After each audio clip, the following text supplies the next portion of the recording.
Brooks stepped out. Nothing we need to take up? You state your own. No, Your Honor.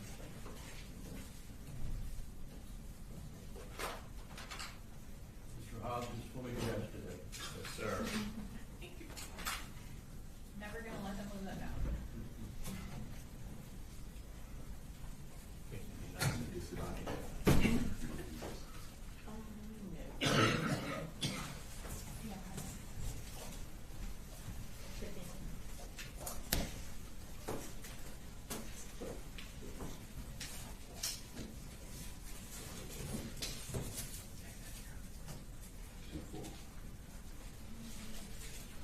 We're ready. You ready? All right, we're gonna bring him in then. You all are ready. All right, bring him in, Brooks. Yes, sir.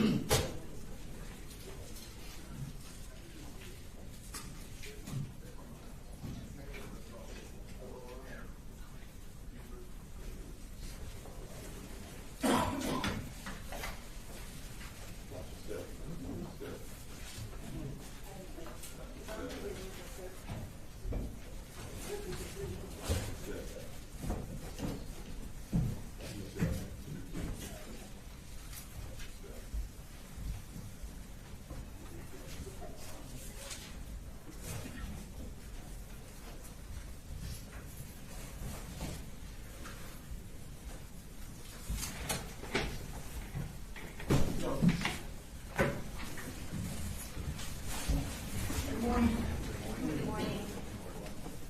All right, I'm gonna start back up with witnesses. Go ahead. Thank you, Your Honor. State calls Anthony Townson to the stand.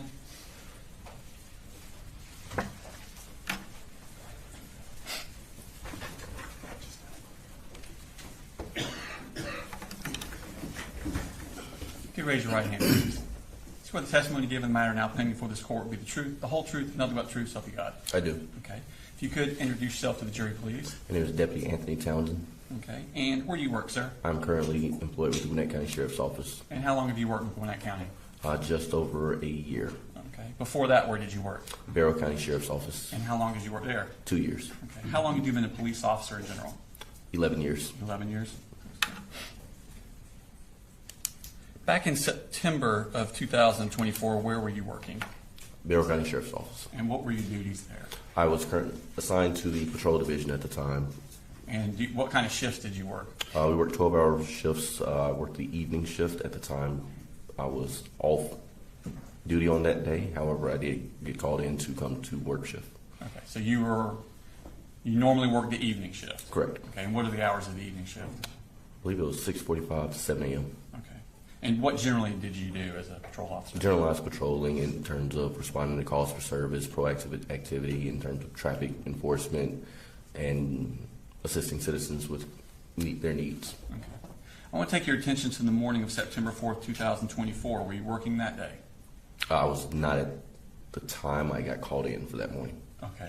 Tell me about how your morning was going that morning. That morning I was off duty, enjoying my leisure time in the area of Norcross.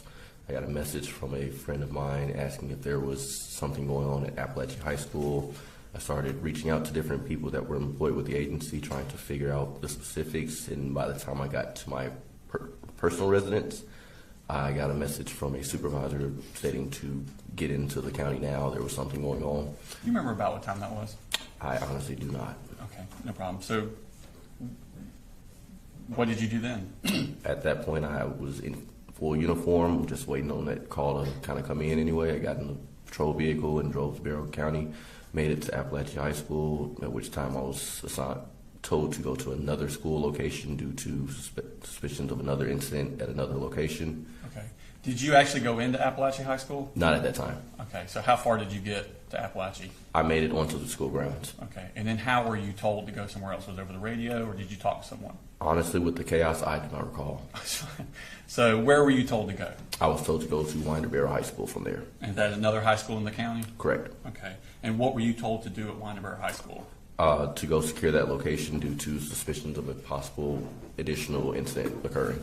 Were there other deputies besides yourself going to Wyneborough High School? Yes. Okay. Do you remember about how many people? I do not. There were multiple deputies and other law enforcement officers from multiple different agencies that were at Wyneborough when I got there. Okay. And what did you do at Wyneborough High School? I began to try to approach the building in order to help secure the location, at which time I was told by a supervisor to go to a third location. Okay. So did you ever make it inside of Wyneborough High School? No. Okay. So now you're told, is this on the radio or? I believe that was by phone. Okay, by phone. Excuse me, I got a frog in my throat. So you're told to go to another location. Do you Correct. remember where you were told to go? I do not remember the exact address. However, it turned out to be a personal residence. Okay. Were you given a location to go, or were you given an address to go to? An address. Okay. And how did you locate where that address was? I was given that address by my supervisor. I put that address in my GPS and just drove to that location. Okay. And was that location in Barrow County? It was. Okay. Did anyone else also go to that location? Deputy Bazinet. Okay. Did you know him? Yes. Okay. You worked with Barrow County also? Yes. All right. And what were your instructions to do at that location? To secure that secure the persons at that location, just secure that location. Okay. And did you know anything about that location? No. Did you know why you were sent there? No. Okay. Did you know what had happened at Apalachee? Yes. And what did you know about what had happened at that time? At that time, I was only made aware that there had been an active shooter incident in which multiple people had been injured. Was unsure if the victims, how many were deceased, unsure how many active threats there were, or if said active threats had been detained or where they were. Okay. So you didn't know if anybody had been arrested? No. Didn't know, certainly didn't know who had been arrested if No. they had been. Okay. So do you remember about what time you arrived at that residence? I would say roughly 30 minutes after I got in the county. Okay. I can tell you time frame exactly. It was about midday, I'd say. Okay. And what happened when you arrived at the residence? Myself and Deputy Bazinet approached the residence. He knocked on the front door. I went to the side entrance near the garage carport area. Okay. This garage carport, was the garage door open? Like Yes. the main car part door? Yes, open? it was open. I don't believe there was actually a door. I believe it was just more of a carport. Okay. So you're standing at the carport, and Deputy Bazinet went what To the front direction? door. To the front door. To my right, to the front door. Could you tell if he knocked on the door? Yes, he did. I could hear him knock. Okay. And did anyone come to the front door? No, they came out the garage door. Okay. Where are you positioned as far as the house? If you're looking at the house on the front left corner near the front door, front side of the building and the side of the building, I was on that corner while he was at the door to my right. Okay. At that corner, are you able to see both Bazinet and the garage? Correct. Okay. And did someone come out? Yes. Okay. And who was it that came out? It was Mr. I believe it's Colin Gray. Okay. And had you asked him to come out, or did he just come out on his own? He came out after we knocked. Okay. And did you say anything to him when he came out? I explained who we were when that we were there with the sheriff's department and that he was not free to leave at that time. Okay. And did he say anything? Did you ask him any questions? Initially, no. Okay. Did he say anything to you? Yes. What did he say? I believe it was something along the lines of he knew something had occurred. His daughter had texted him saying that the school was on lockdown and he was hoping to God that his son hadn't done anything. Okay. Did you ask him any questions about what was in the house? Yes. What did you ask him? I asked him if there were any people, animals, or weapons inside the residence. And what did he tell you? He told me there was no other people, no other animals. There were 2 firearms located inside the residence. Okay. Did you ask him any other questions? At that time, no. Okay. And what did y'all do at that time? What was your purpose to do at that time? My purpose was to simply detain him until we had additional resources there to do whatever was needed at that residence. Okay. And did additional resources arrive? Yes. How quickly did they arrive? Within, say, 10 minutes, 5-10 minutes or so. Okay. Was this encounter with Mr. Gray recorded on Deputy Bazinet's body cam? Yes. Okay. And have you had a chance to look at that body cam? Yes. And does it accurately reflect the interaction you have with Mr. Gray? Yes. Okay. Now, at this time, I would like to tender state exhibit number 126, which is on the hard drive. Any objection? No objection. All right, 126. Your Honor, for the record, we're going to play a clip. It's Deputy Bazanette's body cam, so we're only going to play the clip where he's with Townson that we're referring to, and that's going to be at 9 minutes, 19 seconds to 13 minutes, 15 seconds. So it's about 4 minutes total. All right, thank you. And before we push play, is this what y'all's body cams look like, or did look like at Bear County? Yes. Okay. At the top right corner, it has a date and a time. Does that appear to be accurate about what time y'all were there? Yes. Okay.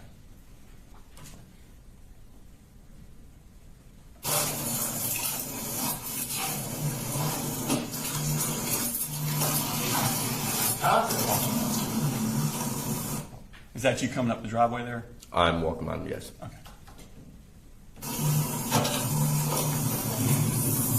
Is this one 896? Is this 896?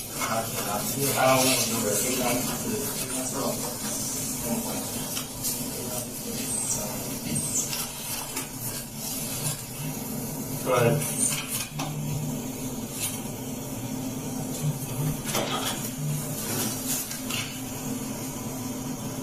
Hey. You're good. Alright, yes. We just got here. We're walking on now. Alright.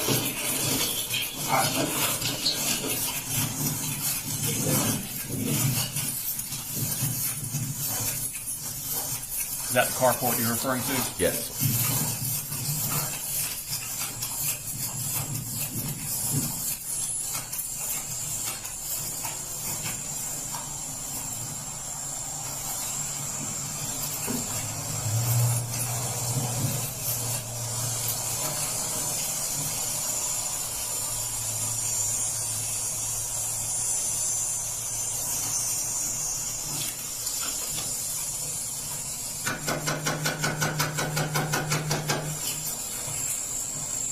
Is that you at the corner? Yes. Hey, watch that door over there. There's cobwebs on this one.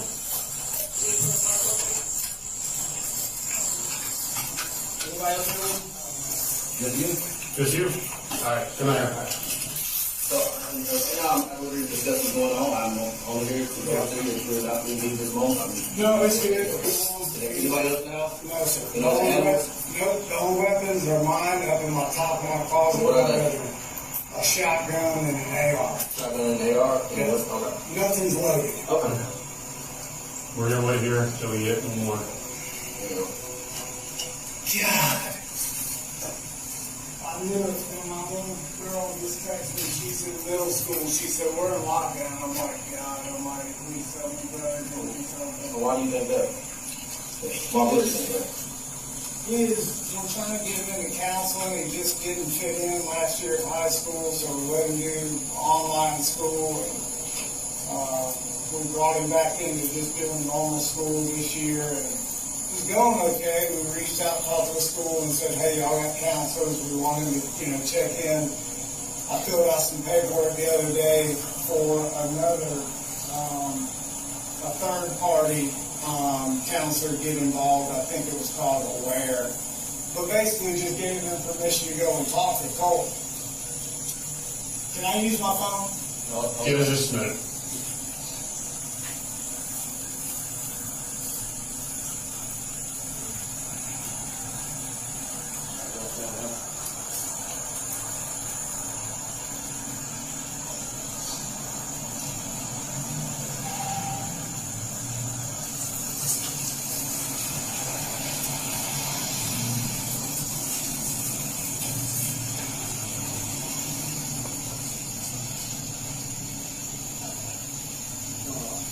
He's the only one here. We have to go in and check that.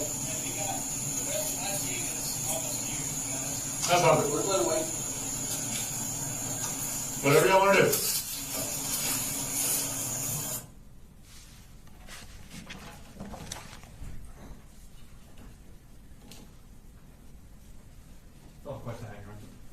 Cross?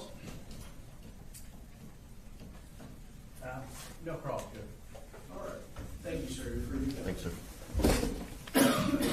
State calls next witness. The state calls Hersinger.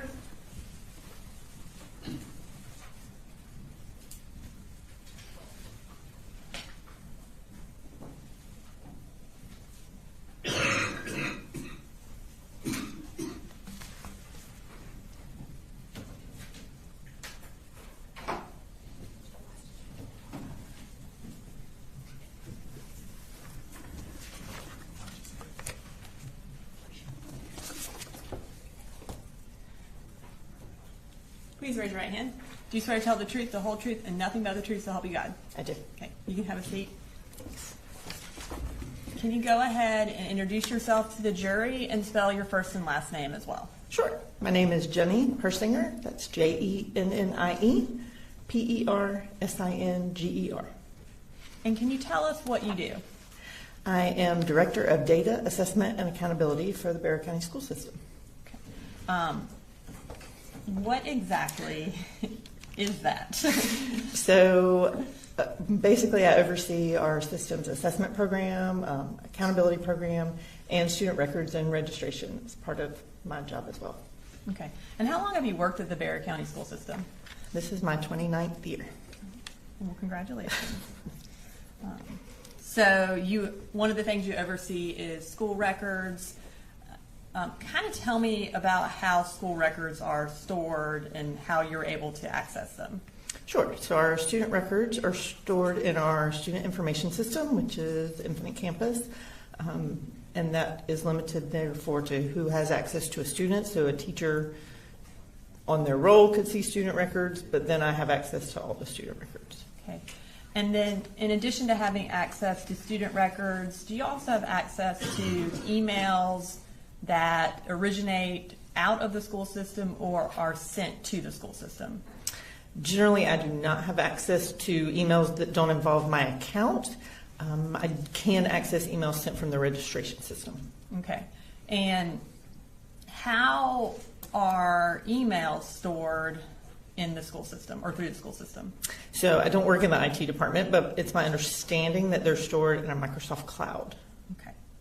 And then approximately how long are they stored? Again, I believe it's up to 2 weeks after an employee is no longer employed with us or that account is then cut off. So if that employee is still working at the Bexar County School System, then those emails will exist while they're working there. That's my understanding, yes. Okay.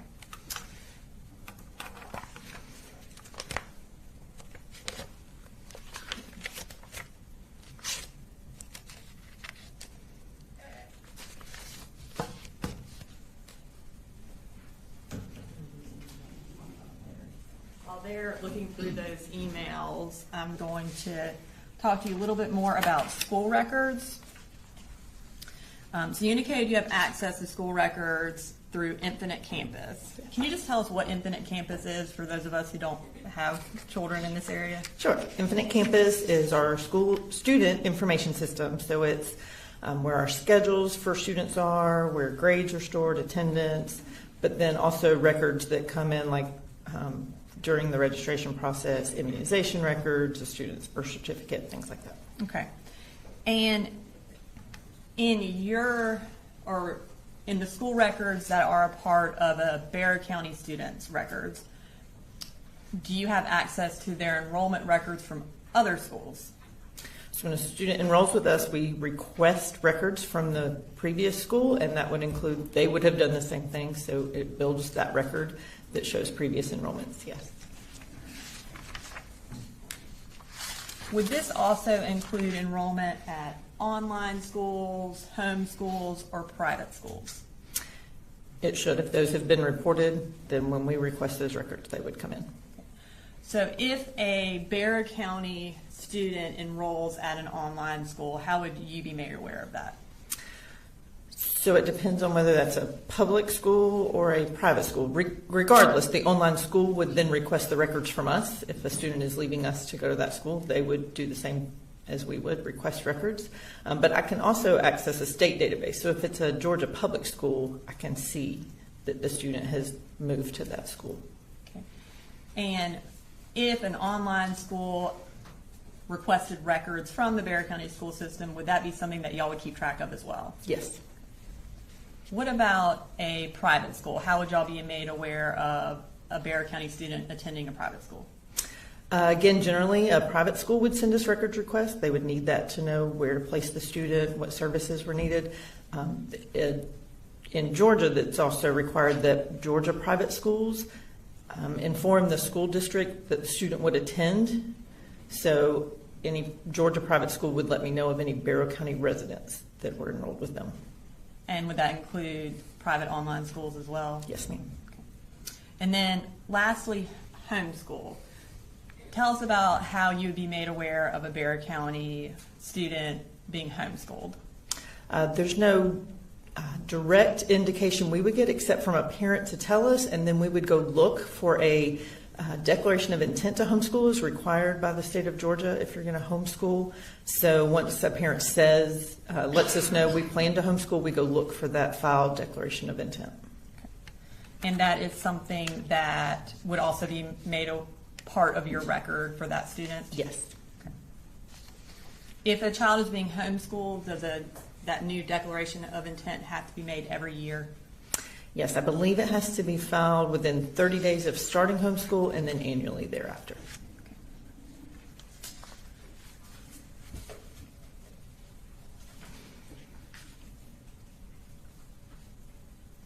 I'm going to go ahead, kind of returning to the emails. I'm going to show you what's been marked as States Exhibit 136.1, 136.2, 136.3, and then .4, .5, and .6 for the record. Okay.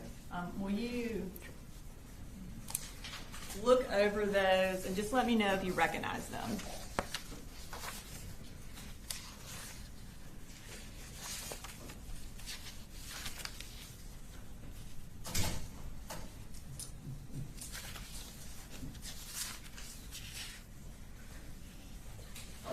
I do.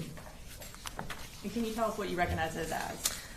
There are various emails that were sent regarding some enrollments. And are they a fair and accurate copy of the emails regarding enrollment? And for what students are they related to? Yes, they appear to be accurate. These are in regards to, I think these are all in regards to Colt Gray. Okay, thank you. All right, this time I would like to introduce into evidence 136.1 through 136.6.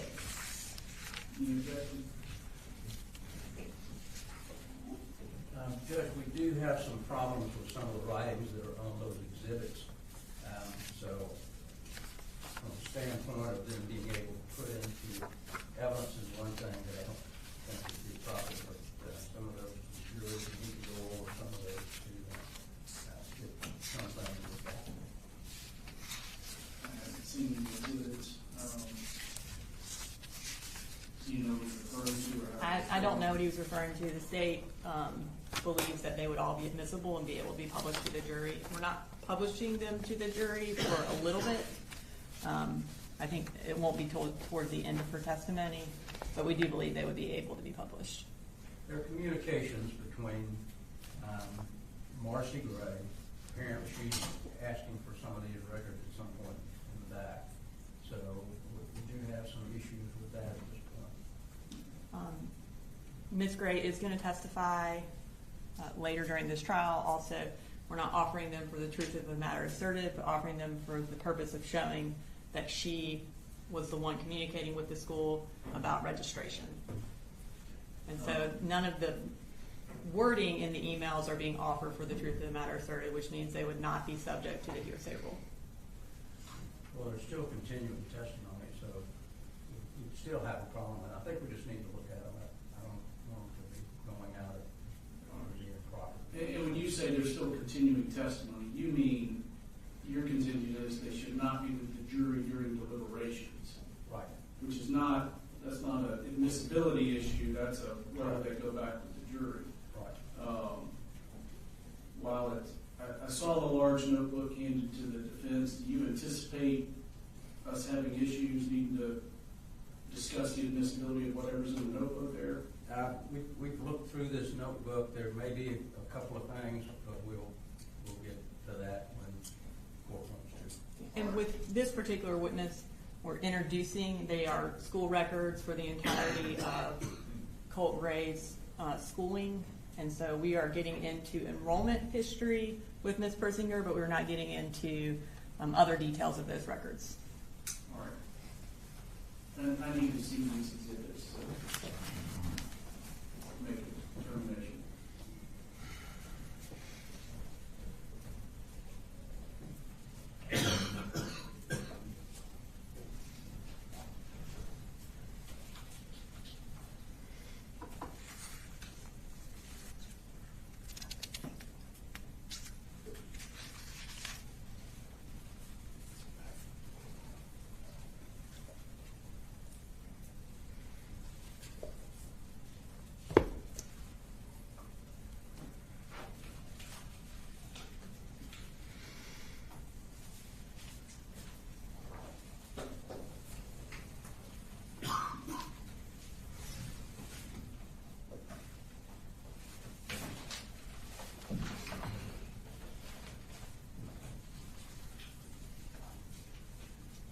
Point 2 and point 3 seem to just appear to just be information passed on to a parent. Do you have the issue with those?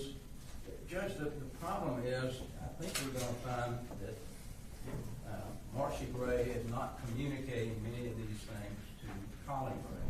So, unless they can show that there's communication between the parties, where if she found out something she didn't tell Colin Gray, then that, I think, would be an issue.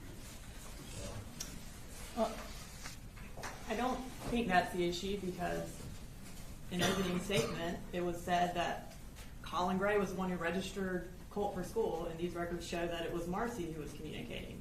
That's the purpose of introducing them, to point out that that is inaccurate, and we get to provide evidence of something that is different from what was said in opening.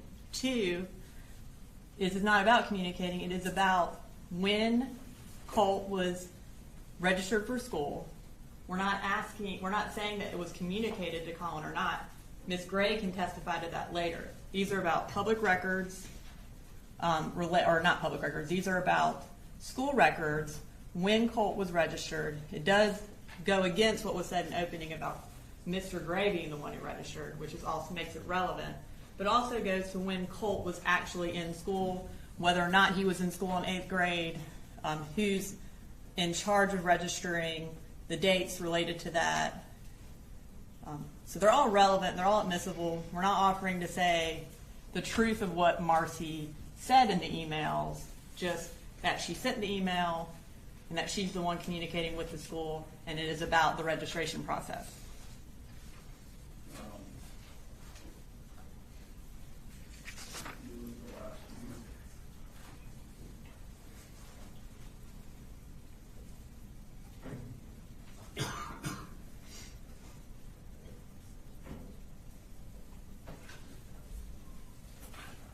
So this is a quick review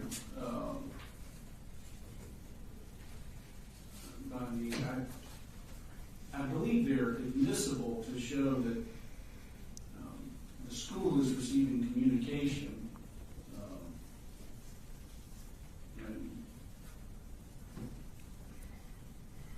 from Marcy Gray. I don't know how they, other than it says Marcy Gray, I don't know how they know which from exactly. You may want to go into that, but I don't see anything that is necessarily certain for the truth of the matter, other than Ms. Gray is reportedly reaching out, making inquiry. Now, if you go to publish one, and Mr. Berry, if you see particular content in an email that you think they are in fact offering for the truth of the matter asserted, bring that up, and depending on the ruling, I'll instruct the jury accordingly. So I'm going to provisionally admit 136.1 through 136.6. Thank you, Your Honor. Thank you, Judge. Okay. I am next going to introduce into evidence State's Exhibits 127, 128, 129, 130, and 131. These are school records for Colt Gray for attending the various schools. We are introducing these all under the business records exception that we have filed notice of. And I will announce for the record which the various schools are. 127 is Bexar County School Records. 128 is Hall County School Records. 129 is Ben Hill School Records. 130 is West Jackson School Records. And 131 is Jefferson City School Records. Also, 194 is Forsyth County School Records. So we have business records for each one of these. They are all listed in this book, tabbed by the school name. All right. And I assume you received notice of business record. Correct. Any objection to 127, 8, 9, 130, 131, 194? How's there possibility? All right, there it is. All right, so, and we are not going to publish those yet, Your Honor. We will publish some of those through a different witness. You mentioned that enrollment records are a part of each student's record. Have you had an opportunity to review Colt Gray's student records as well as his enrollment records? Yeah, like the registration paperwork? Yes, yes. Okay. And in doing that, was there a kind of timeline of the schools that Colt attended created? Yes. Have you had an opportunity to review that and check the accuracy of that timeline? Yes. Okay.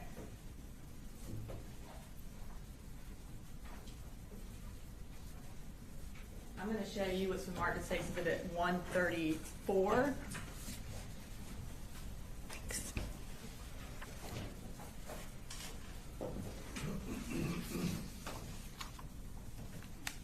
And do you recognize that? I do. And what do you recognize that as? It's a enrollment history that was put together based on all the schools that Colt has attended. Is it a fair and accurate copy of the enrollment history? Yes. Your Honor, this time I would like to introduce an evidence, say Exhibit 134. Any objection? No, Judge, if it's based on the book that we just saw, that's where that information came from.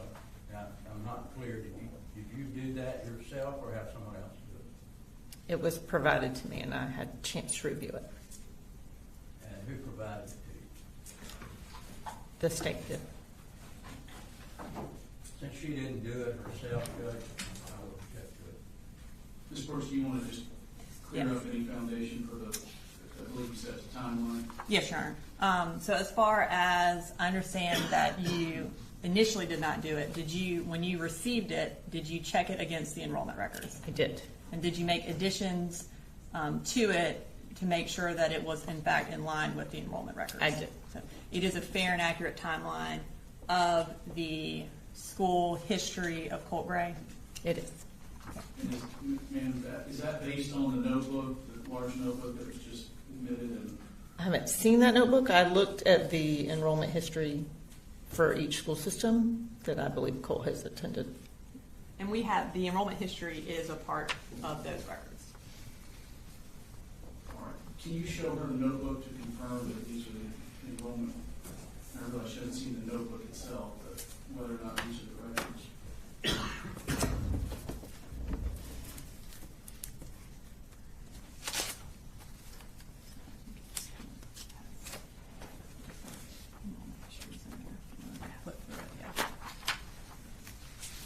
And once you flip through it and verify that that includes the enrollment histories, just let me know.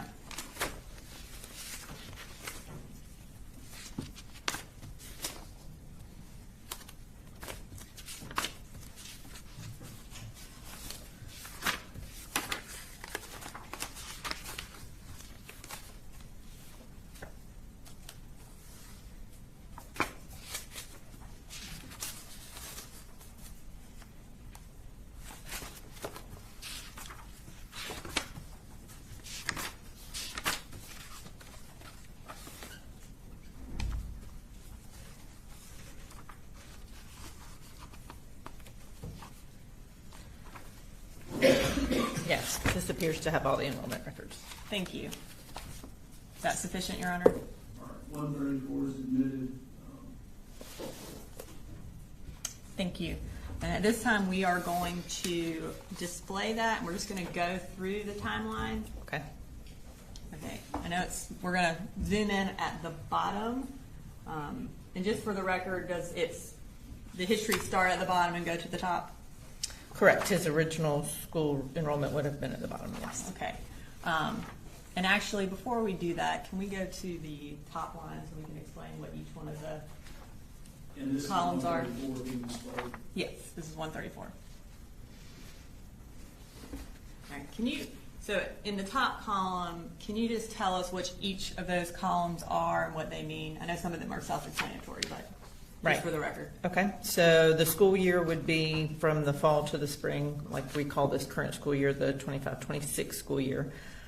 The grade would be what grade the student was enrolled in.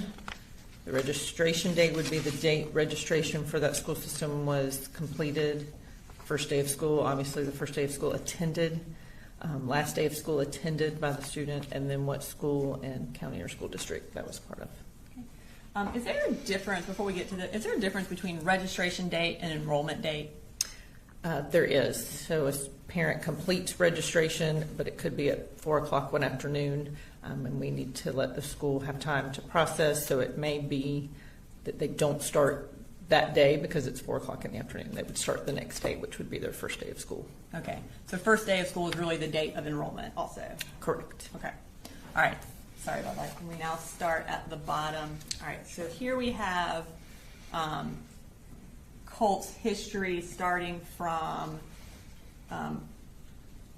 early kindergarten or pre-K. Mm-hmm. Can you tell us kind of just go through it all the way through Statham Elementary, what year and what he did that year? Sure. So the first school year is the 2014-2015 school year when Colt was in early kindergarten, or what the state calls pre-K. The registration was completed October the 24th, and he started on December the 1st and then completed the school year. It moves to 2015-2016. He was in kindergarten. There's no need for a registration date because he was already registered with the school system. Started school on August the 4th of 2015 and then completed the grade. Moved 2016-2017 school year to first grade. Started on August the 1st and completed the grade, and then moved to 2017-2018, and the second grade started on August the 2nd and completed the grade, all at Statham Elementary here in Barrow County. Okay, and so that you brought up a good point I want to clarify. So each year, if you are remaining in the same school system, do you automatically just get enrolled for the next year? In Barrow County, we do not require a new enrollment every year. Okay, so if someone ended up leaving over the summer and going to a new school, how are you notified of that? We would know when the student doesn't arrive, and we start then looking to see if they transferred somewhere, or the new school may have already sent us a record request. All right, now let's move to the next block of, all right, so starting with third grade, talk us through the different schools he went to in this, or in these rows. Sure. So in the 2018-2019 school year, he was in third grade. He was still at Statham Elementary in Barrow County, so there's no new registration date. Started the first day of school being August the 1st, and this one indicates a last day of school of 5/22/2019 because he didn't return to us after that. Okay. And then where did he start fourth grade? In 2019-2020, he was reported being in fourth grade at White Sulphur Elementary in Hall County. There's a registration date of August the 7th and a first day of school of August the 8th, but then an end date of November the 21st. Okay. So then he moved, appears to Chattahoochee Elementary in Forsyth County and started there in December of 2019 and stayed until February of 2020. Okay, so he was withdrawn from Forsyth February 20th, 2020 in his fourth grade year? Yeah, it appears that was his last day of school there, yes. And so for the beginning of fourth grade at White Sulphur Elementary, he registered August 7th and started August 8th. Is it possible to start school that quickly after registering? Well, I can't answer for how Hall County I guess in Bexar schools County. were. In Bexar County, yes, depending on how early in that day we have let the schools know, the school could have a schedule ready by the next day, particularly in elementary school where it's not quite as complicated as high school where you have to figure out a schedule and credits. Okay. And essentially, if, I guess, the parent provides you with all the paperwork, then they're good to go for starting school. Correct. And the registration date would be all that paperwork having been compiled. Completed. Okay, thank you. All right, we'll move to the next grouping of schools. All right, so now we're still in fourth grade. Tell us where he then went to fourth grade and go through the rest of that history at Ben Hill. Sure. So when he left Chattahoochee Elementary in Forsyth County, February 20th, he moved on to Ben Hill Elementary in Ben Hill County. February the 28th was when the registration was done, and March the 4th was the first day he was reported as being in attendance. Okay. And then he completed fourth grade there. The 2020-21 school year, he was still enrolled at Ben Hill County Elementary School as a fifth grader. And it looks like he completed the entire school year. Okay. And then what happened in sixth grade? So in sixth grade, he started at Ben Hill County Middle School in the sixth grade of 21-22. At July 28th would have been the first day he was in attendance, and then it says his last day was December the 14th of that year. Okay. All right, thank you. And now we'll move to the next grouping of schools. So now we are still in sixth grade. Take us through sixth and seventh grade. Okay, so still in the 21-22 school year. He's still in sixth grade, registered in February at West Jackson Middle School in Jackson County. Started school on February the 8th and has a last day of school of May the 25th, which was probably the end of the school year. And then what about seventh grade? The 2022-2023 school year, he was in seventh grade, starting July the 29th. It's still at West Jackson Middle School in Jackson County, and then was withdrawn on August the 19th was his last day there. And for seventh grade, where did he attend after he was withdrawn from West Jackson on August 19th of 2022? So the records show that in that same school year as a seventh grader, he then moved to Jefferson Middle School, registered at the end of August, started September 2nd, and stayed until May the 19th, 2023, which I believe was the end of their school year. Okay. Now let's move to eighth and ninth grade. Take us through those last three columns. Okay, so in the 2023-2024 school year, he would have been in eighth grade, and in Bexar County Schools, we did process a registration on August the 8th of 2023, but he never actually attended school, so he's not considered enrolled. We registered him for Hammond Morris Middle School, but he did not attend. Then there was a second registration that year, again in February of 24. Registration paperwork was completed, but then he never attended school at Hammond Morris that year. Okay, so for his eighth grade year, did he attend any schools according to his enrollment records for the state as well as for Bexar County? Yeah, he did not attend any Bexar County schools, and there's no history of him being in a Georgia public school in eighth grade. Is there any indication or history of him attending a public online school in his eighth grade year? If it was a Georgia public school, it would have been in the school records that I can see in the state database, and there is no enrollment there. Okay. Was there any enrollment, or is there any record of enrollment in a private online school that you could see, or any requests for records from an online private school? We had no requests for records, and we had no private school report him as being enrolled with them. Okay. And what about a homeschool? Was a homeschool affidavit filed for Colt Gray for the eighth grade year? There is not a declaration of intent to homeschool filed with a Bexar County address for Colt Gray. Okay. As far as Colt Gray's, I guess, entire school history, was there any evidence that he ever attended any online school throughout his schooling? I have seen no indication of that. Okay. What about homeschool? Any indication that he ever attended homeschool? No, not that I've seen. Okay. Now we'll move to ninth grade. So he did not attend any schools in eighth grade, and then now we have moved to ninth grade, which is the 2024-2025 year. Tell us about that. So in 2024-2025, he was registered as a ninth grader. The registration was completed on August the 6th of 24. His first day of school was August the 14th of 2024. Okay. And when was his last day of school? September the 4th, 2024. Okay. Now, in order for a student to be registered, who has to fill out the registration? So it has to be a legal, parent or guardian that completes the registration, and it would be who the child is living with, who has.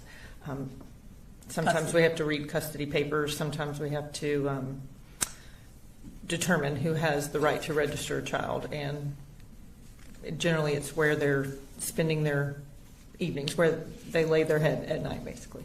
Okay. All right. Now I'm going to return to the emails that we introduced earlier. I want to first talk about Colt's registration in August of 2023 for the first registration for his 8th grade year. Who is the registrar at Heyman Morris Middle School? The registrar at Heyman Morris Middle School is Michelle Principe. And generally, what are her duties?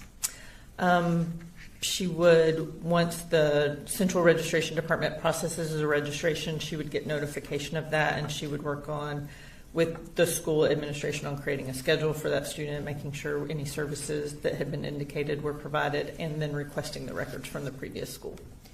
If someone is registered but doesn't start, would she be the one who kind of follows up to figure out, hey, what's going on with this kid? She would start that process. Okay.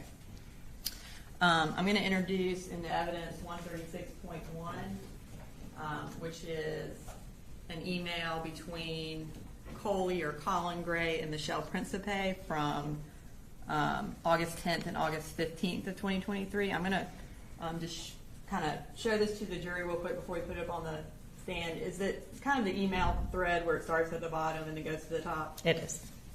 Okay. So we're going to start with the bottom, which would be the first email. Pull that up. Okay. So can you say, as we go through these emails, tell us who sent the email, to whom it was sent, the day, and then just read the email. Sure. So this was sent from Michelle Principe on August the 10th of 2023 at 12:51 in the afternoon. Can't see on here who it was sent to. It does say good afternoon. I was expecting to meet you and Colt this morning. Is there an issue with him starting school? Okay. And then that next email, which would be the response email, let's pull that up. So the response is from Colin Gray. The answer came at 6:08 p.m. of August the 15th. Following up on the email I thought I'd sent you regarding Colt, he has decided to move down to Fitzgerald, Georgia to be with his mother, sister, and brother. He no longer lives with me. Okay. And so was that email 5 days after Michelle's original email? Yes, I believe it said the 10th on the first one.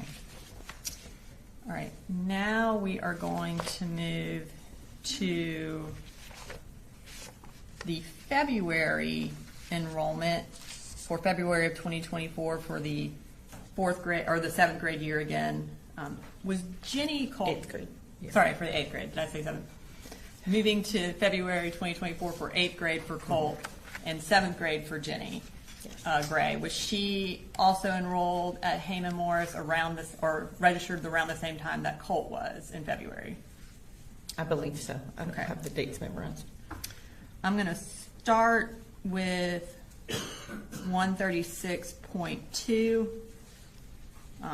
If we could pull that up. And can you just zoom in on the top of the email kind of before you get to Apalachee High School?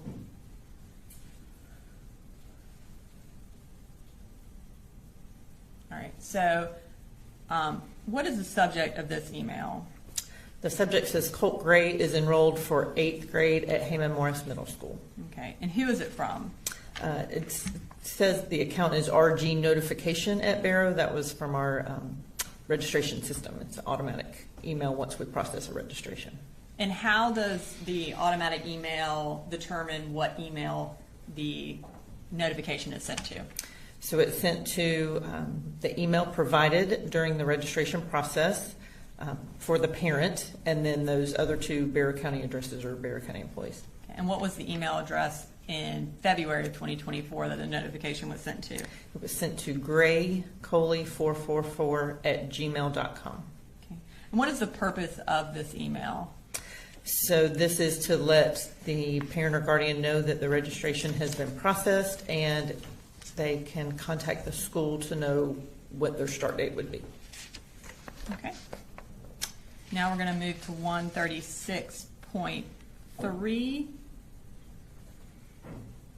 All right, if we could also zoom in just on kind of under Georgia immunization form.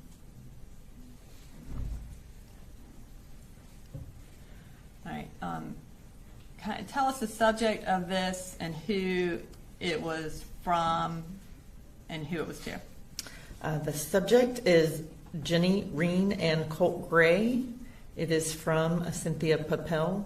It's a Bear County email address, Bear County Schools email address, sent on February the 2nd of 2024 at 8:58 in the morning, sent to that Coley Gray at 444@gmail.com email address. Okay, and who is Cynthia Patel? She is one of the registration employees. And what is the purpose of this email? Just to let a parent or guardian know that we're missing some forms, that we are allowed to do a provisional enrollment while the parent provides those. So in this case, it looks like his Georgia immunization form, or both students, I guess, Georgia immunization forms were missing. Okay. And now we're going to move to 136.4. And again, these emails go from bottom to top. So we're going to start with the bottom email. But before we do that, can you tell us who this email thread is between? This appears to be between Michelle Principe, again, the registrar at Heyman Morris Middle School, and Coley Gray at that Gmail account. Okay. So let's start on the bottom one. What did Michelle Principe send to the defendant? It says on Monday, February 5th at 7:57 in the morning, Ms. Principe wrote, "Sir, please confirm that both children are starting school tomorrow." Okay. And so their start date would have been February, or was supposed to be February 6th. Is that correct? Based on that information. And did either of them start February 6th? I have to go back and review records. I know that Colt did not. I'm not positive what Jenny's first day was. I have to look. Maybe the next email will help. Okay. If you could read the next email, when it was and who sent it. Okay, sorry. So Coley Gray responded the next evening, 9:52 p.m. to Michelle to say, "Good evening. Jenny received all of her updated shots late this afternoon. She is running a fever tonight and feels nauseous. We will have her there Thursday morning. Thanks for all your help." Okay. And then, so at the night that they were supposed to start is when he said, "Hey, they're not starting today," essentially. Correct. All right. And then we'll follow up to the next one. So at February 7th, so the next morning at 8:37 a.m., Ms. Principe emailed the Gmail account to say, "I'm waiting for Colt's arrival."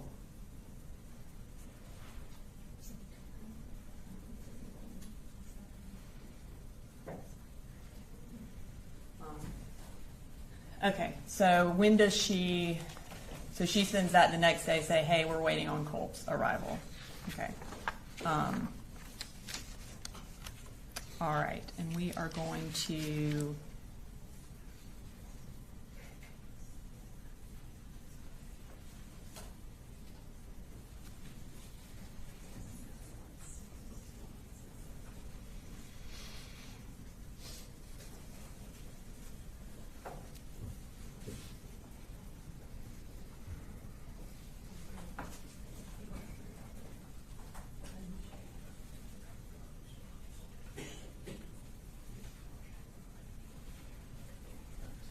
we're gonna come back to that final, there's one more email that we need to, but we'll come back to that in a second. So we're gonna move to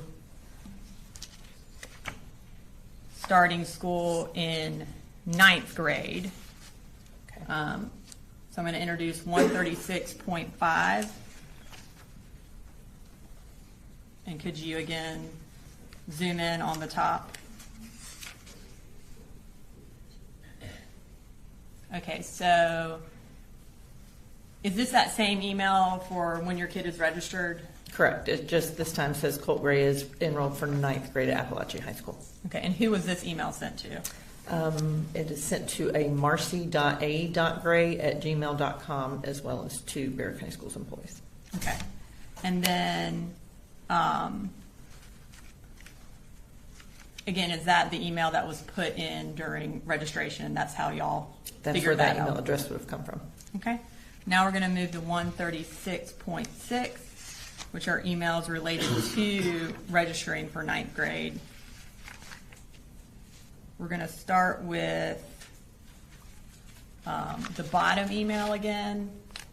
So this is on August 6th from Karen Atkins. Who is Karen Atkins?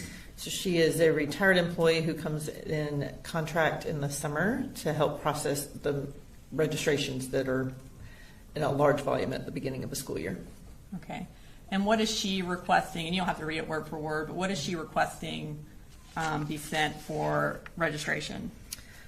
She needs what we call a proof of residency. We need something that shows that you live within our district to be able to enroll. So she's looking for a utility bill or a lease, and she specifically says in Dad's name because that's whose name was on the registration. So she's looking for does the lease have Colin Gray on it? Okay. And if we can move to the next email, who responds to that, or who was that email to, and who responded? So that email was sent to that Marcy A. Gray Gmail account, and the response is signed by Marcy Gray. Okay. And does she indicate how she's going to get that information to her? She says I attached pictures to this email, so I'm guessing that would have been of the lease to include the 24-month lease term, and then she kind of qualifies the name of why there's Colin and Coley on two different records. And does she also attach a utility bill? Yes, and says to wait for the shot record. Okay. And then the next email, and does Marcy Grace, what is her response? So at 11:12, this Marcy Gray email it says attached is the immunization form. 3231 is just basically the name of the form, saying that it's now complete. All right, and now we'll move to the next email in that chain. Is there more paperwork that they need? Yes, so the registration employee is saying we have the City of Winder bill, so basically the utility bill that we can use, but the immunizations are expired, and that we have until September the 6th to get those, or the provisional enrollment is ended. And then how does, who responds to that? Again, that Marcy Gray email replies with yes. And can we have a phone call at 2 o'clock? And is there a phone number my husband needs to call?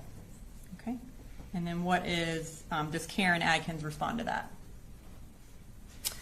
So she indicates that she needs to talk to Dad because he is the name as the registering parent, and that she's not been able to get in touch with him and needs a number. And what is the next email? A number is provided by that Marcy Gray Gmail account. Okay. All right. And we'll move to the next email in that chain. And Karen just replies that she'll follow through on that. Okay. And then again to the next email in that chain. So the Marcy Gray email, that user sends an email that says, thanks for your help. And how do we get Colt's schedule to log into the parent portal, which is a function of Infinite Campus that allows a parent to log in to see schedules and grades and communications with school. And it indicates that It says, my husband does not remember his parent portal login information, so how can we get that info to log in? Okay. And is this all happening on August 6th? Yes. Now let's move to that next email. So Karen is letting her know what his student ID number is, how to get help if you're not sure how to log in. That iparent.help is an address that has users that can help get logged in. And then says, but I don't see his name for parent portal, so someone would have to set that up for him. Okay. So at that point, in order to kind of tell us how you set up a parent portal. So you can do it online. We have instructions online of where to go and how to do that. But then there's also this iparent.help email address has users on the end that can help struggling parents and either reset passwords or help set up an account if you're struggling with that. Okay. And then the following email is from who? It is now on August the 7th, again from that Marcy Gray Gmail account that says, I've tried resetting his password with several different usernames. None of them are working. Is there a way to reset both the username and the password to get back into the portal? Okay, and then does Karen respond? Yes, she says, try creating a new account from scratch. Okay, and then we'll go to the final email. The Marcy Gray email replied in the afternoon and said that worked. Thank you so much. But when I log in and view his info and schedule for Apalachee, it's all blank. Okay. Okay, thank you. I think that completes for the emails for August 6th and 7th, that registration process. Okay. And then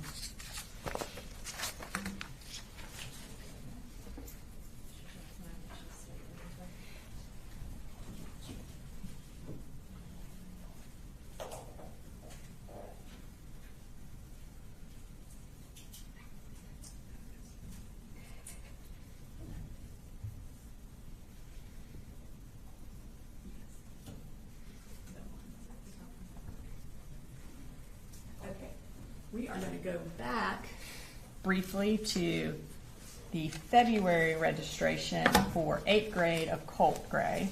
Okay. So if you remember, we were looking at emails and Michelle Principe asked, I'm awaiting on Colt's arrival, essentially. All right, we're going to pull the rest of that text thread. So we have back to, I'm waiting for Colt's arrival. And what time was that at?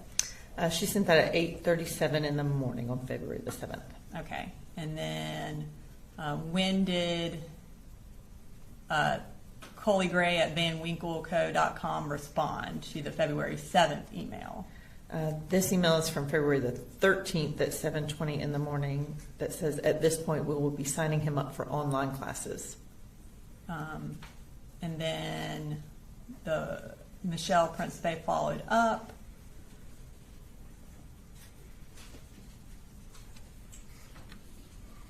All right, and what,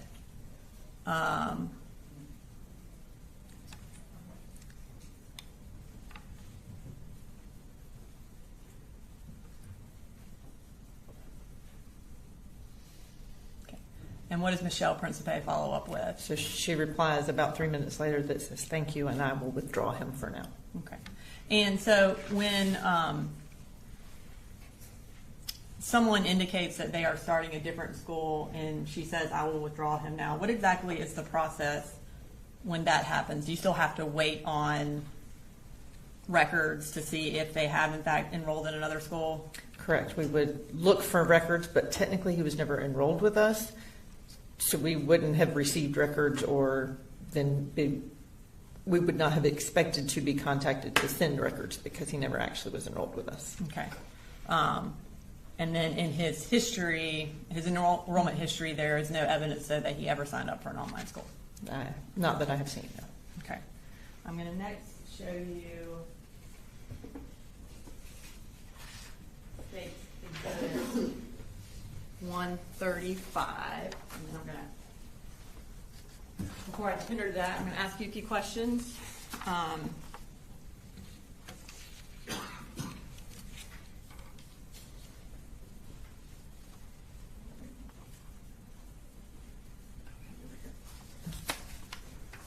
just have you hold that and then.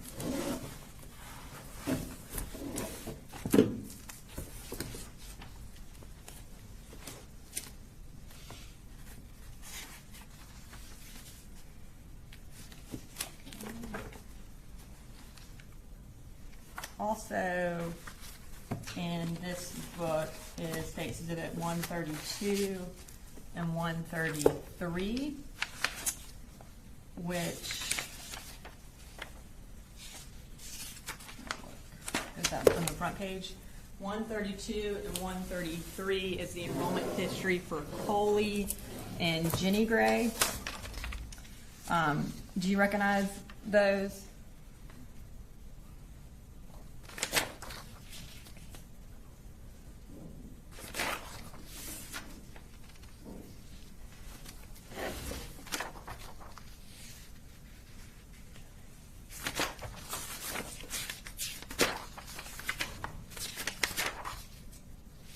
Yes, I do. And are those fair and accurate copies of the enrollment history that you provided to the state? Yes. Your Honor, at this time I'd like to introduce into evidence State's Exhibit 132 and 133, which are the enrollment histories for Jenny and Colin Gray, which are the siblings of Colt Gray. Any objection? No, Your Honor. 132, 133. Thank you. And so for Jenny Gray, what grade was she in for the 2023-2024 school year? I'm sorry, who was that? For Jenny Gray for 2023-2024 school year.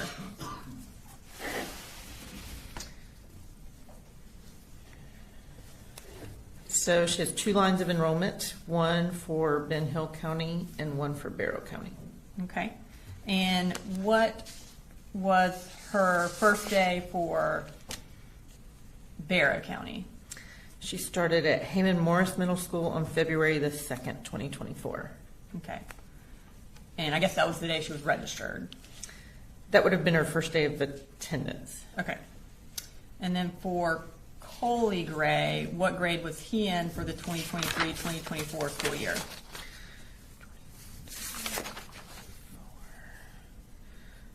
He was in the 2nd grade. Okay. And where did he start school? There's a line of enrollment for Ben Hill County at Ben Hill County Primary School, and then a line of enrollment for Austin Road Elementary School here in Barrow County. And when did he start at Austin Road Elementary School? January the 16th of 2024. Okay. Now we're going to move to Colt Gray's 9th grade year. I have shown you what's been marked as State's Exhibit 135. Is that can you tell us what that is? Sure. This is a calendar that shows basically the first month of the school year and indicates Colt Gray's school attendance. Okay. And is it a fair and accurate compilation of his dates of attendance? Yes. And how is it compiled and what manner does it look like? So it indicates when we started school, when his registration was completed, and then it's marked in blue the days that he attended and has red X's for the days that he was not there. And is it in the form of a calendar? Yes. Okay. Your Honor, this time I'd like to introduce into evidence State's Exhibit 135, which is a calendar of Colt's attendance for the beginning of the school year for 2024-2025. Any objection? I think they're using it for demonstrative purposes, so they're not what I prefer. And that's something we can discuss later. All right, 135 is submitted. Okay. All right, so I'm going to kind of just have you take us through this calendar. Again, what was the first day of school for Barrow County for the school year of 2024? So in the 24-25 school year, Barrow County Schools started, our first day of school was August the 1st of 2024. Okay, and then he was registered on what date? On August the 6th is when the registration paperwork was completed. And then what was his actual first day of attendance at Apalachee High School? His first day of attendance was August the 14th. Okay. And then take us through his attendance from the 14th up until the 26th. Okay, so on the 14th is his first day present, and then he was absent that next Thursday and Friday. He came back to school on Monday the 19th and was returned again on the 20th, then was absent the 21st, 22nd, and 23rd. The next Monday is the 26th, and he was present. I think that was referred to previously as that he was not necessarily in class, but he was at school. And then he was absent the 27th, 28th, and 29th. We were out of school the 30th and the 1st for the Labor Day holiday. And then he was absent on the 3rd. Came back on the 4th. All right, and then we also have an indication on the 28th, Deborah Polhamus meets with Lisa Butler at Apalachee. Is that Colt's grandmother? I believe it is, yes. And is Lisa Butler the counselor at Apalachee High School? Lisa Butler is a counselor at Apalachee. I don't have anything further. Thank you. Thank you, Ma'am.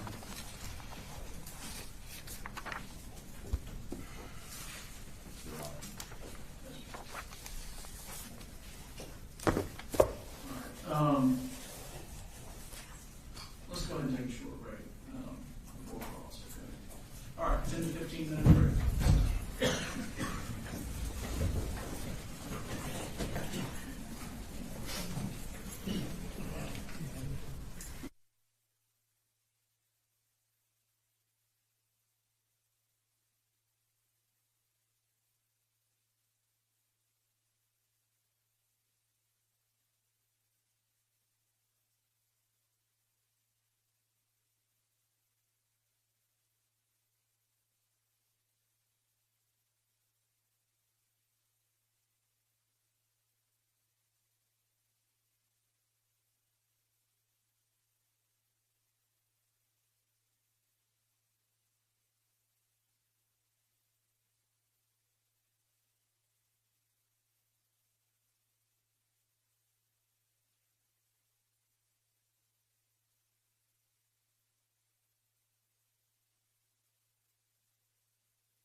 I've been informed that you're in need of a break.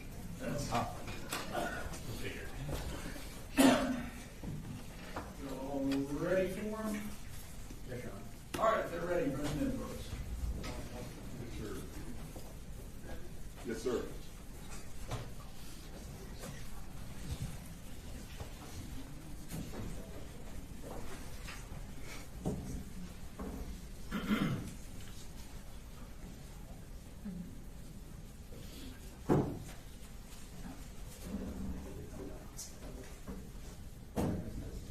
Oh.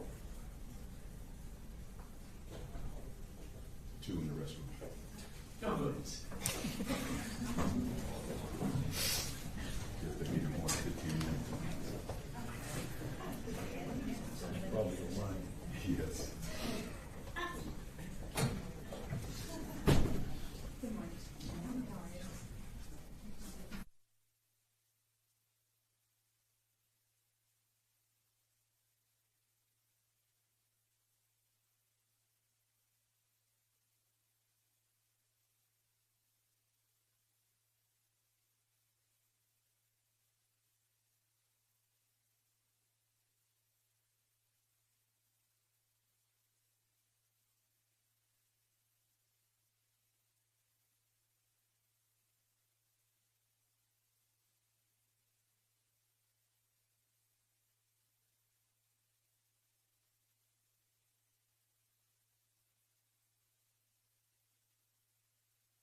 Thank you, Your Honor. Good morning, ma'am. Good morning. I want to ask you a few questions about the information that you were giving. As I understand, and I think you have State's Exhibit 134 up there with you. It's the one sheet of paper. Yes, sir. Did you provide that to the state, or did they provide that to you? I provided the state the printouts of each enrollment history from each district, and they compiled them into one piece of paper. Okay. And then they did that piece of paper, correct? Yes, and then sent it to me to review. All right. The large book that you have there, I think it's State's Exhibit 127 through 134, 166, 189, 190, and I think 193. Is that right? Yes, sir. Did you provide all that information to them? I provided all the documents. I did not put the notebook together. Well, actually, I provided Bexar County school records. I'm guessing they subpoenaed records from other districts. In looking through the book, there are school records that are sent by custodians of the various schools. Did they provide that to you, or did they provide it to the state? There may be some duplicates. If I had requested records that became part of school records in Bexar County that I provided. Okay. It appears they also subpoenaed records from each individual school district. All right. But I think you had indicated you had not seen that book until today.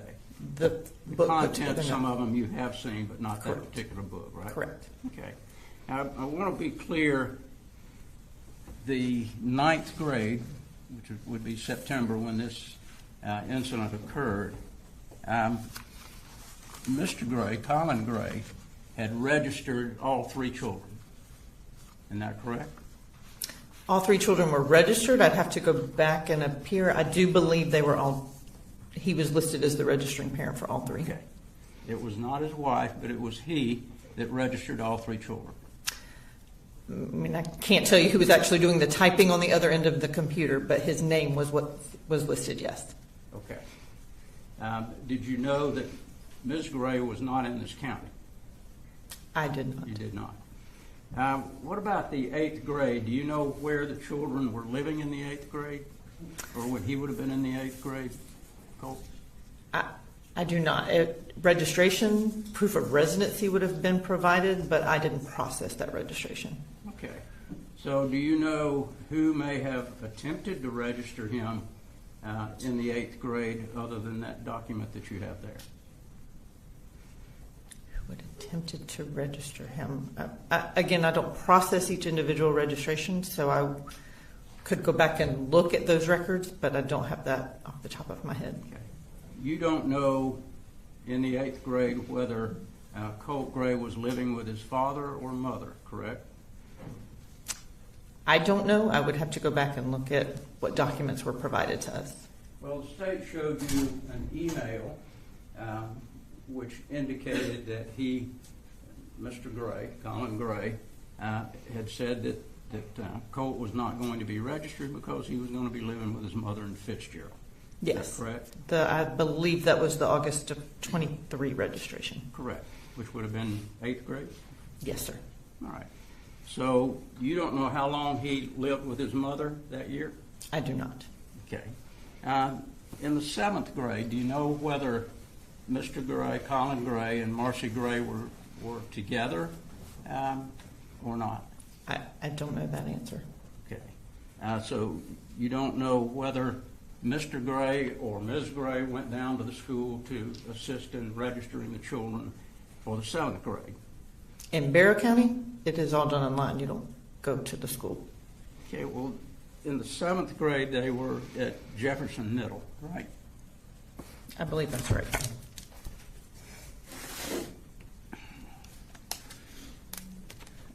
In Colt's 7th grade year, he started at West Jackson Middle and then moved to Jefferson City, yes. And do you know whether the other 2 children were also registered there? For the 23-24 school year, it looks like Jenny started in Ben Hill and moved, 22-23 school year is the year we're talking about, sorry. Jenny started in Jackson County, went to Jefferson City, and then went to Ben Hill County. Okay. Your records don't reflect when Colin Gray and Marcy Gray were still together. Would there be anything in your records that would reflect that? If there were some kind of custody agreement in records, maybe, but I don't have that in front of me. Okay. So from the 2nd grade to the 5th grade, there were a number of schools that the children attended. That'd be fair to say? From Colt's 2nd grade year? Yes, ma'am. He was still in Barrow County through 3rd grade. And then beginning in 4th grade, yes, he went to a number of schools. Right. Hall, Forsyth, and Ben Hill. Right?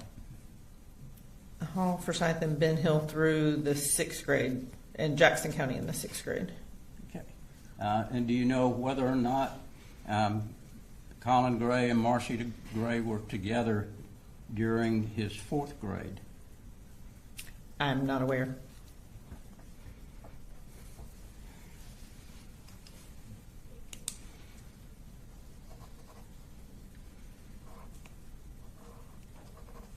All right. I think that's all I have, Judge. Thank you. Can you redirect? Just briefly.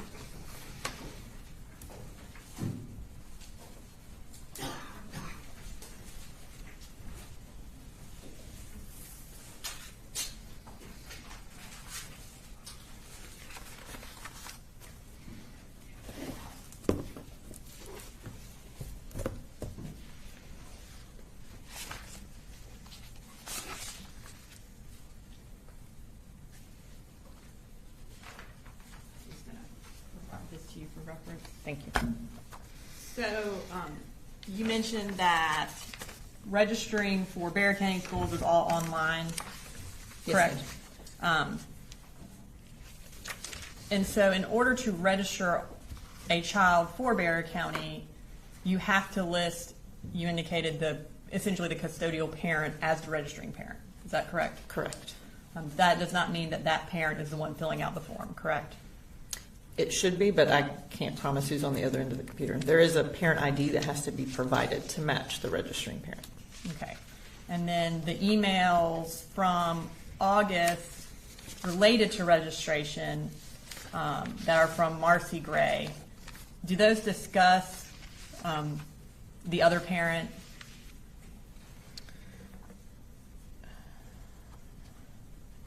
I mean, this one that is signed by Marcy Gray, she's referring to Colin and Coley Gray, saying that they're the same name and his name would be on the lease. Okay. So she's the one who's, I think, setting up the phone call and that kind of thing? Correct, and she refers to him as my husband. And is it your understanding that these are the only emails related to registration for the August 2024 timeframe? I believe so, yes. Okay, so there are no emails from Colin or Coley Gray. I do not believe so. All right, thank you. Just one question. Do you have anything in your record to indicate that Marcy Gray came to Barrow County in 2024 to do anything as far as registration? I do not have record of that. Thank you, ma'am. You're free to go. State calls, Mr. State calls to Giddens.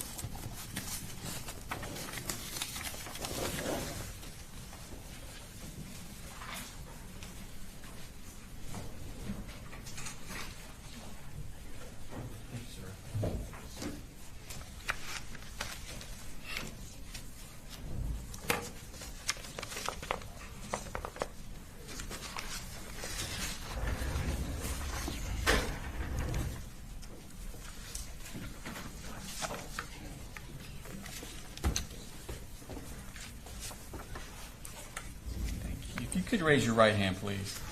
Do you have the testimony given the matter now pending before this court with the truth, the whole truth, and nothing but the truth, self you got? Yes. Okay. If you could introduce yourself to the jury and then spell your name for the lady here. Okay. My name is Sujat Giddens.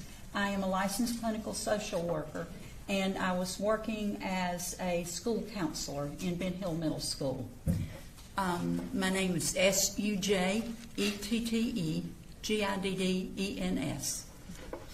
So you said you worked at Ben Hill County School System? Yes. And how long did you work there? About 15 years. Okay. Do you still work there now? I'm working part-time now. Okay. I want to take your attention back to the school year of 2021 into 2022. Okay. Was Colt Gray enrolled in your school at that point? Yes. Okay. Now, what grade was he going into? He must have been 6th grade. Okay. And is that the first grade for Ben Hill Middle Yes. School? Okay. Did you know of Colt Gray when he was in 5th grade? I know it wasn't your school, but did you know of him? I was not familiar with him. Okay. Were you familiar with his family? Yes. Okay. How were you familiar with his family? I've been friends with his grandmother for many years. And what's her name? Debbie Polhamus. Okay. And so did you know that a Colt Gray existed? Oh, yes. Okay. Yes. And did you expect him coming to your school? I saw his name on the rosters. Okay. But you'd never met him before? Not at that time, no. Okay. Now, 2021, that was during COVID, correct? Mm-hmm. Okay.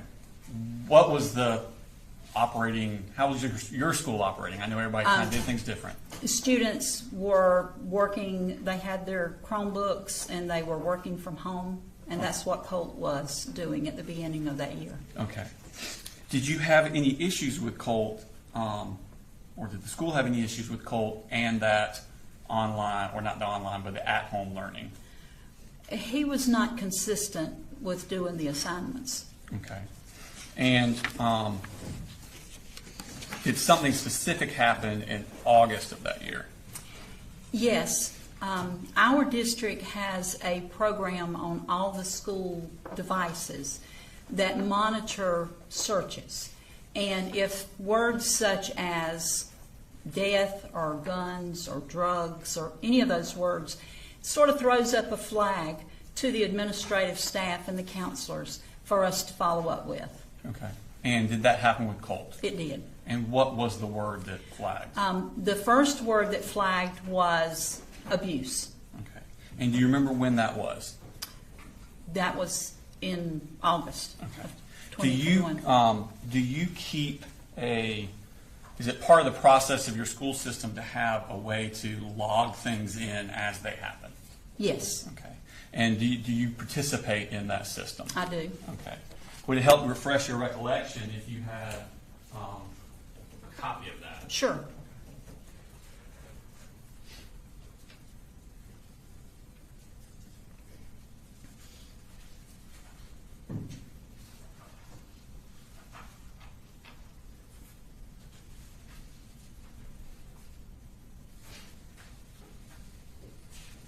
Judge will have the same objection on this. There's a lot of writing there, so I think it would be a continuing testimony. I'm not sure exactly what part the state wants to. Your Honor, I'm not going to tender it into evidence. It's a recorded recollection. We could tender it and have her read from it, but at this point, I'm just going to use it to refresh her recollection. Is it a marked exhibit? Sir? Is it a marked exhibit? It is not, Your Honor. I'm just using it to refresh her recollection. I'm going to show you, do you recognize just the general nature of that form? Yes, this is our contact log. Okay. And do everybody in the school system, if they have contact or something, they would put They it would in? put that in, yes. Okay. And you are a part of that also? Yes, Okay. I want to take your attention. Does it go by date and time? it does. Okay. I want to move you over to the 20th or the 19th of August. Okay. All right. And do you see where you put in a log for what had happened about the word searching for abuse? Yes. Okay. Does that refresh your recollection as to when that search was done? Yes, it was in August the 20th of 2021. Okay. When was the search done? The search was done on the night previously, I think. Okay. And then when we came in that morning, we saw the alert and we began to follow up on it. Okay. And was there a second search after the word abuse? Yes, it was how to kill your dad. Okay. what is the protocol? So he's not at school when this He happens. is not at school. Okay. So what do you do about that? Okay, if he's at school, we would immediately brought him in and talked with him. Since he was not at school, I attempted to get in touch with him, I guess by phone. I did not get a response. I tried to get in touch with his mom. We did not get a response, and so it was decided that we would send the resource officer from the school to the home to make sure that everyone was safe. Okay. And to your knowledge, did the school resource officer go out Yes. to the home? Okay.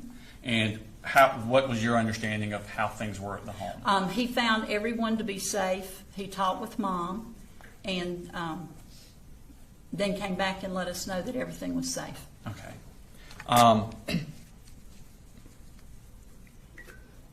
Did you ever get an email from anyone about what had happened? I did correspond with his mom about what had happened, so she was aware. Okay. What did you do as a result of this incident happening? Since Colt was not in school, so that we could follow up and make sure that everything, talk with him and make sure everything was good, we felt we needed an additional someone go into the home to monitor the family. So I made a report to Department of Family and Children's Services. Okay. And I'm going to mark this as Exhibit 206. You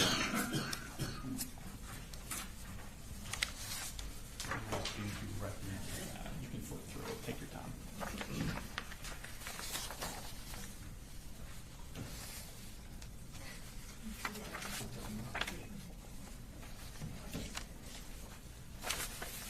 Yes, this is the report that I sent in. That's the report you sent in? Yes. And it was alleging the abuse, the word abuse, and the search for how to kill your dad? Right.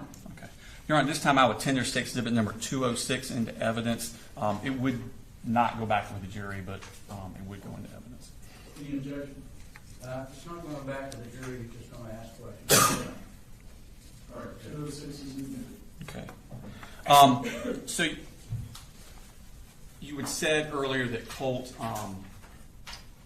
was not doing his assignments and turning them in. Did there continue to be a problem with that? He was inconsistent. Several weeks after this, he began to come into class. Okay, so y'all started back. Started back. Okay. And so, but he was inconsistent with his attendance in doing his work. At some point that year, did the attendance stop? Well, they moved away. Okay. Shortly, I think a couple of months after this occurred. Okay. Would it have still been first semester? Yes. Okay. What's the process for unenrolling a student from Ben Hill School System when they move away? We keep them enrolled until we get a request from the next school showing that they have completed the enrollment papers, and then they send for the records from our school. Once that's completed, then we stop their enrollment at our school. And did your school receive requests for information from another school before the end of the first semester? I don't believe we did. Okay. When the second semester started in January, did you receive anything? It was a while, and because we were trying to follow up and they weren't getting enrolled, another report to DeFax was made for the lack of attendance in school. Okay. Let me show you what is marked stakes number 207.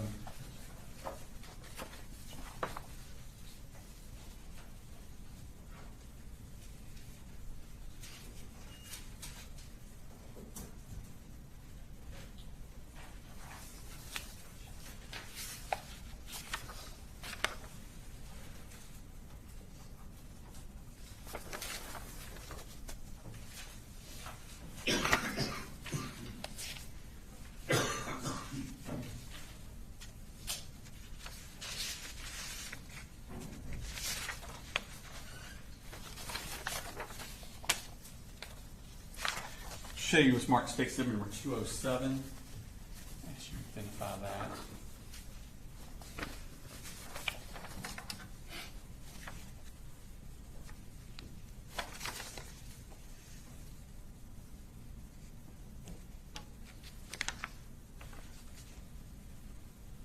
Yes, this is a report that I sent in. Okay, is that the one you sent in about they hadn't enrolled in another Right. school? And when did you send that in? This was dated January the 30th, 2022.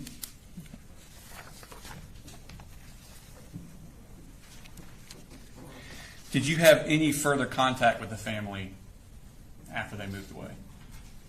No.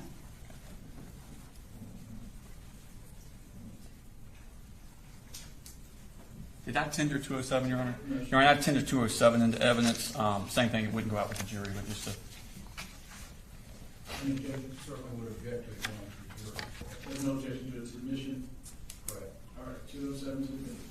I have no further questions for you. Thank you. Cross? Just a couple of questions. Okay. Morning. Good morning. Adjustment from here. I'm going to be quick. Okay. Do you know whether anyone ever contacted Colin about what his son said?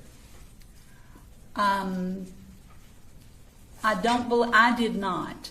I did talk with the mom, and mom was aware. Mom was aware, but do you know whether he was ever aware? I did not talk to him. Thank you. All right, you see excuse? Please, Your Honor. All right, thank you, ma'am. You're free to go.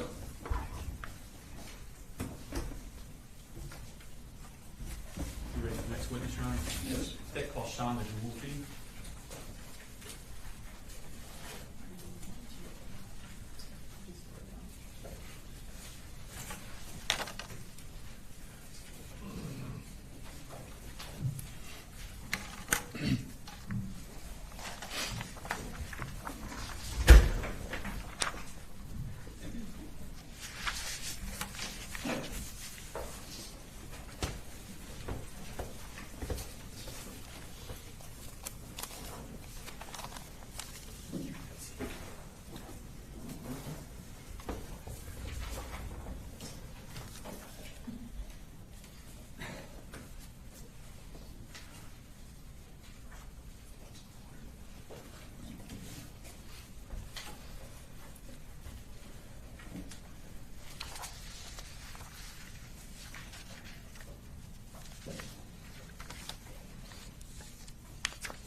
Sorry, trying to get my paperwork under control.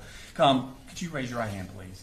Swear the testimony you give the matter now pending before this court be the truth, the whole truth, nothing but the truth, so help you God. I do. Okay. If you could introduce yourself for the jury, please. Shonda Goolsby, And could you please spell your name for the court reporter? SHONDAGOOLSBY.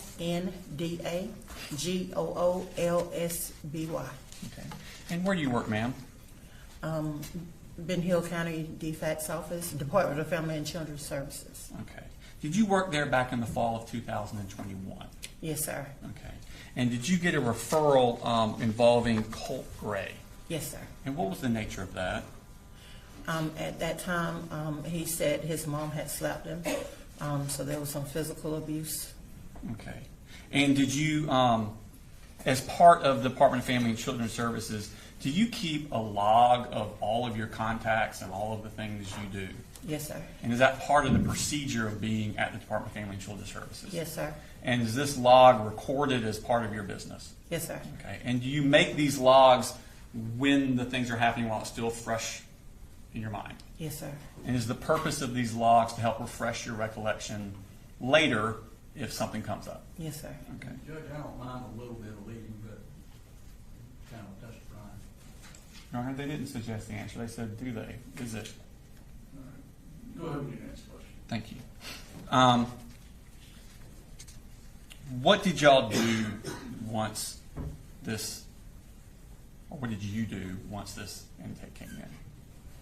I wasn't the one that did the initial response time, but when I got the case, he was with his grandmother, and we had him come into the office, and we discussed everything, and basically put him back with mom, and put therapy in the home. Okay. And when you say put therapy in the home, did you set Colt up with therapy? Yes, it was Okay. contracted out. Okay. And when was that? That the meeting was 9/28/21. Okay. And was he getting therapy through DeFax? Yes. Okay. Did you, on October 22nd, did you go to the home for a visit? Yes. Okay. And did you announce that you were coming ahead of time? That I don't recall. Okay. Tell me about, did you meet Mr. Colin Gray? Yes, for the Okay. first time. Only time. Only time? Yes. Tell me about that. Where did you meet him at? At the house, it was under the little carport thing, and we discussed the family. He discussed his childhood, and he stated that he didn't like DeFax being in his life, and stated that they had a reason to be when he was a child because he had an abusive father, but things just got out of control with his son and his wife. Okay. And that was when they was going back up here to North Georgia. Okay. And so the counseling I had in wasn't going to work anymore, so they was going to get counseling when they came back up here. Okay. Well, you said you met him in the carport. What was he doing? They were in the house. They said they was packing up and stuff, and he came out to talk to me. Okay. So they were packing things up? Yes, they was moving. They were moving. Okay. Yes. Is that what he told you? Yes. Okay. Did you tell him to get Colt counseling when they got to where they were going? Yes. Okay. Did he say anything about whether he would do that? They said they would. Okay. What happened at that point with your office once they? That was it. That was for the closing. I went to see them. I think they told me they were moving, but either way, a case lasts from used to back then 45 to 60 days. Okay. And we was up on that time, so the case was closing. Okay, you were closing at that point? Yes. All right. Did you have any other contact with family after that? No. Okay, just a second.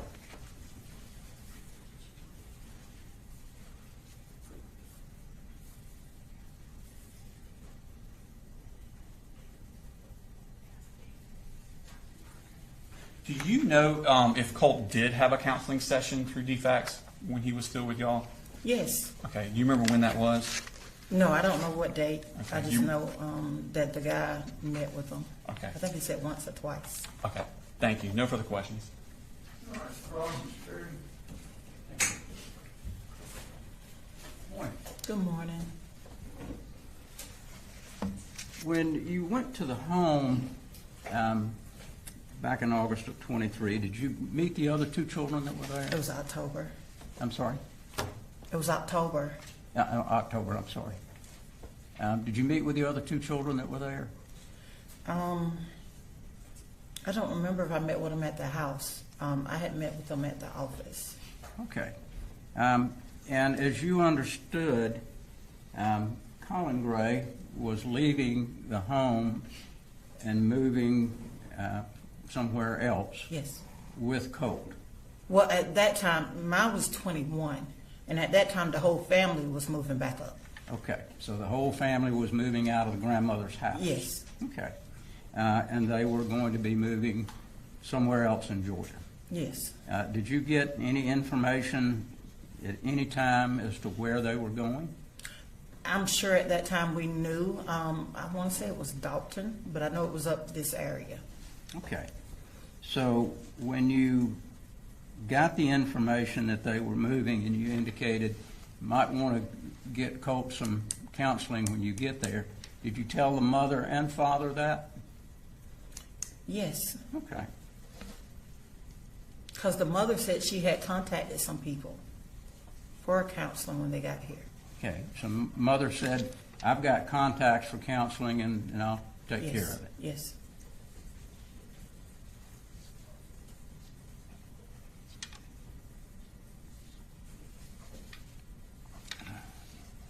And did you do anything about this? Were you there at the sessions that Colt had? No, sir. Who would have been the counselor for him at that point? Mr. Raymond Dean. You don't have any information about what he told her? No. Okay. Thank you, ma'am.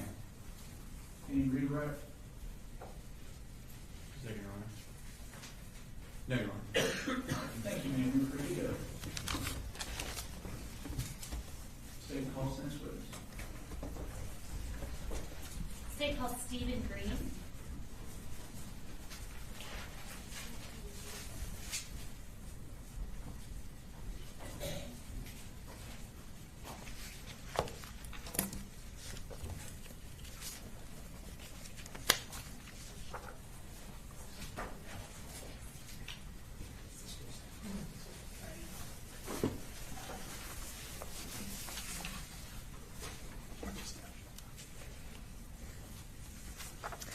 All right, good morning. I'm going to go ahead and have you raise your right hand. Either way. Do you swear or affirm any testimony you're about to give in the matter now pending before the court is the truth, the whole truth, and nothing but the truth, so help you God? Yes, ma'am, I do. All right, and you can put your hand down and have a seat. If you will go ahead and introduce yourself to the jury, and let's tell the court reporter how to spell your first and last name. Okay, my name is Stephen Green, STEPHENGREENE. And where are you currently employed?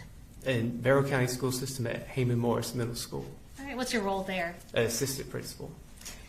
And how long have you been the assistant principal at Heyman Morris? 3 years. All right. I'll start by talking a little bit about Heyman Morris. Where is that in relation to Apalachee High School? Heyman Morris is on top of the hill overlooking Apalachee. We're on the same campus. Okay. So walking distance? Oh, definitely, yes. Okay. And what grades are at Heyman Morris Middle School? 6 through 8. Is that part of the Barrow County school system? Yes, ma'am. Were you working at Heyman Morris on September 4th of Yes. 2024? Yes, ma'am. Tell me what you remember about when you realized something had happened at Apalachee High School that day. The principal and I were like in the hallway because it was almost time for transition for our kids to their next period. And the strategics alert went off on our admin phone.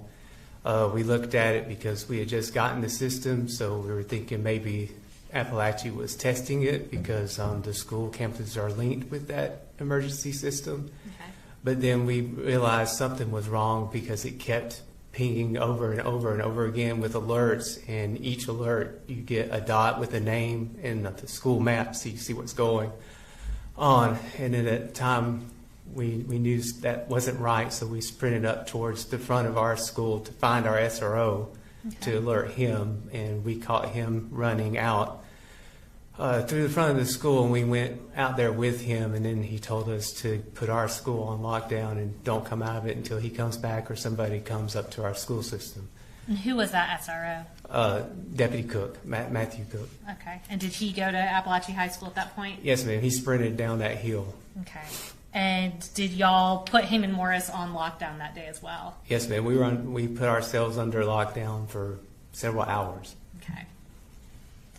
And I'm going to shift your focus a little bit going back in time. Where did you work before you were with the Barrow County school system? In Jackson County School System at West Jackson Middle School. And what was your role there? Assistant principal. Okay. And similarly, what grades are at Jackson County Middle School? 6th through 8th I'm sorry, grade. West Jackson. Yeah, 6th through 8th grade. So during the during the year of 2022, was Colt Gray enrolled at West Jackson Middle School? Yes. Okay. And I'm going to give you, for your reference, some relevant experts of what's been tendered as State's Exhibit 130, which are Colt Gray's West Jackson Middle School records. I'm just going to go through a few things from there. So, looking at the first page of those records, can you tell us about what the submission date of Colt Gray's registration was for West Jackson Middle School? Yes, ma'am. February 1st, 2022. Okay. And who was listed at the time as the parents or guardians of Colt Gray that were in the home? Marcy Gray and Colin Gray. All right. Going over to the second page of what you have in front of you, can you tell us what school Colt transferred from? Yes, ma'am. Ben Hill Middle School. That's in Fitzgerald. Okay. And you said this was submitted, I think, February 1st of 22. What grade was Colt enrolled into? 6th grade. Shortly after Colt enrolls in Jackson County, did a Ben Hill social worker contact Jackson County? Yes, ma'am. Okay. And who documented that? Teresa Dearman. And can you tell us what Teresa Dearman's job was? Yes, Teresa Dearman works like in the central office area for student information system. So they like help us get kids enrolled or find information for us, capture the GTIC numbers if they're coming from another school out of Georgia. Okay. And referring to that third page you have, which should be a contact narrative, can you tell us, and we'll just do the first part, those first couple sentences, what was documented by Teresa Dearman on February 9th of 2022? Yes, she documented, yes, we have a new student at WJMS that just enrolled, and the prior school called to confirm he was in school and said they have concerns for the child. Now the social worker from that county has called and left me a message and would like to speak to you. Okay. Now I'm going to go over to the next page and reference Rachel Duke. Can you tell us what Rachel Duke's job was at the time? Yes, but Rachel Duke is one of the Jackson County social workers, Okay. school social worker. So did she create a swarm referral for for Colt Gray? Yes, And what date did she do that on? February 9th, 2022. Okay. And just so we don't get too bogged down in the school system jargon, does SWARM stand for Social Worker Activity and Referral Module? Yes, ma'am. In this context? And tell me about what kinds of situations lead to a SWARM referral being created. A swarm would be created like if there's a concern. It could be like housing insecurity, attendance, behavior, trauma, Okay. things of that nature. Gotcha. And I do want to talk a little bit about a couple documented incidents involving Colt Gray during the spring semester of 2022. I'm referring to his behavior detail report on the next couple pages. Can you start by telling us about an incident on March 10th of 2022? Yes, there's a discipline referral. Colt had drew swastikas in profane language and Nazi and Hitler on a school calculator. Okay. And what was, I guess, were his parents notified about that? Yes, but the parent was notified by email because the voicemail was full. Okay. And what was the consequence for that? 1 day of in-school suspension. Okay. And then going forward to, that was March 10th, going to March 29th of 2022. Tell us about the incident that was documented that day. Yes, another referral was written. The student had left the cafeteria without permission. He was supposed to serve silent lunch in the lunchroom, and the teachers went on a hunt to try to find Colt, and it took him about 10 minutes to find his whereabouts. He was actually outside an empty classroom. Okay. And were his parents notified on that day as well? Yes, parent was contacted. Okay. And what was the consequence in that situation? 1 day of in-school suspension. All right, and lastly, can you describe an incident that was detailed on April 13th of 2022? Yes, a student ran into Colt during bus dismissal, and Colt put his hands on the other student, and they started attacking each other, and the teacher had to physically separate them. The teacher spoke with another AP, and they had figured out that the student was mad at Colt for bullying his friend and decided to take matters in his own hands. And Colt felt differently about the cause of the issue and came back at the other student for shoulder checking him. Okay, so the physical altercation between Colt and another student, and what was reported to them was that Colt had been bullying that kid's friend. Is that? That's correct. Okay. And I'm going to refer you to the last page of that reference material you have. Can you tell us when Colt was withdrawn from Jackson County Schools? Yes, August 24th, 2022. Okay.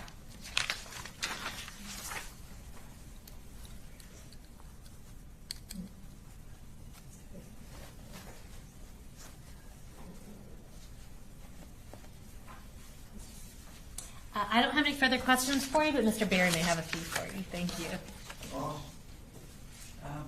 No question, Jeff. Thank you. All right, thank you, sir. We appreciate it. State calls in this one. State calls Carolyn Knight.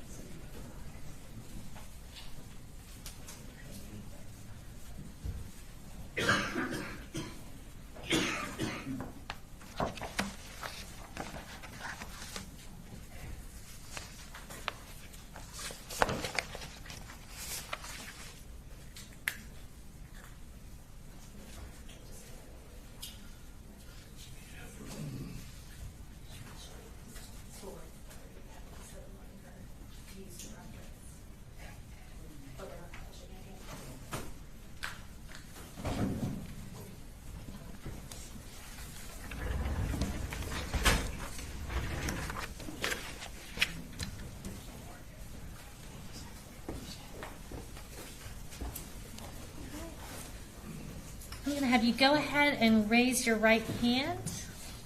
Do you swear or affirm any testimony you're about to give in the matter now pending before the court is the truth, the whole truth, and nothing but the truth, so help you God?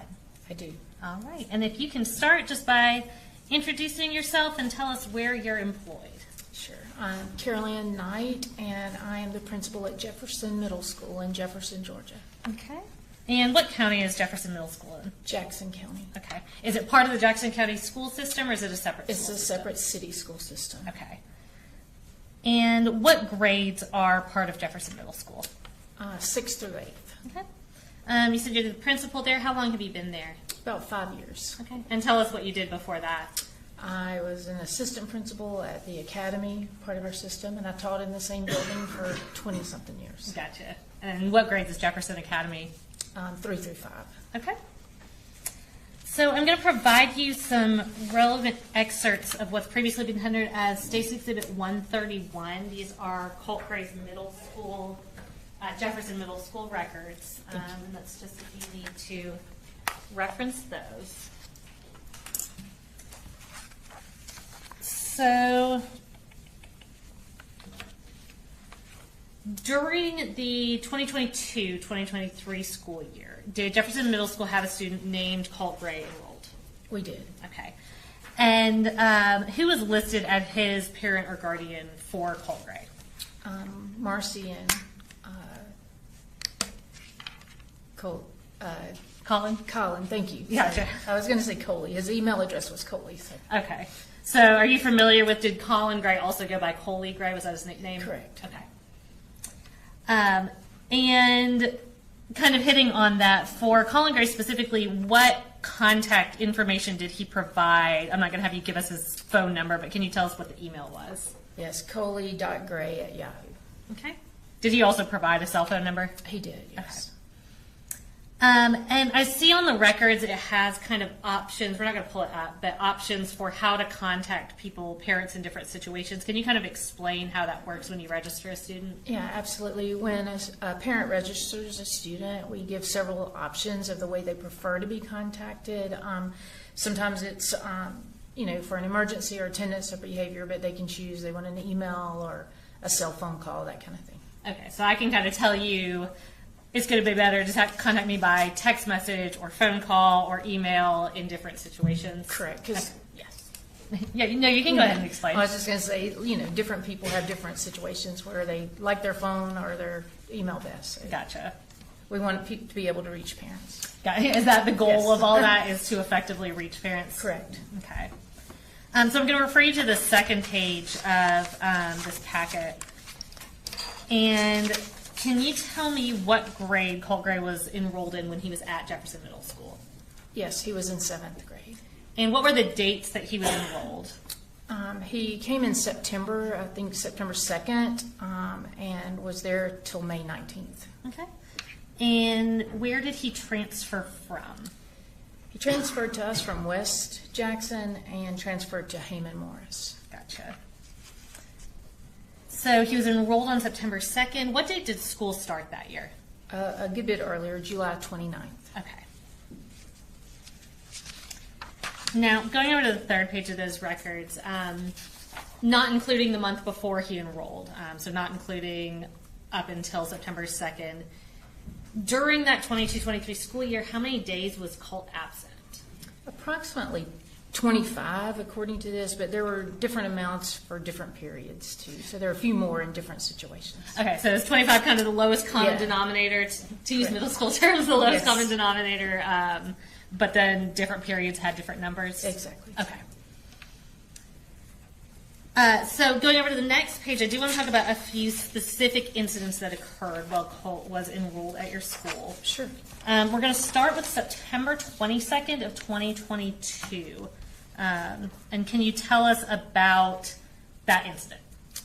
Yes, there was a situation where he went into actually 2 different restrooms and used markers, and I think a pink marker. He defaced some chalk pens to do graffiti and different things. They were on the walls, the stalls, the toilets, and just sort of destroyed the bathroom that way. Okay, so this was a little under 3 weeks after he started at the school? Correct. Okay. And give me one moment. Let me show this to them.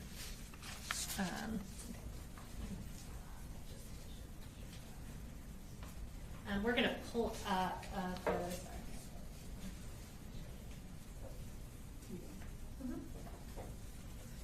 This should appear on the screen in front of you and behind you. So is that a picture of the some of the graffiti that he put on the walls? Yes, it is. Okay.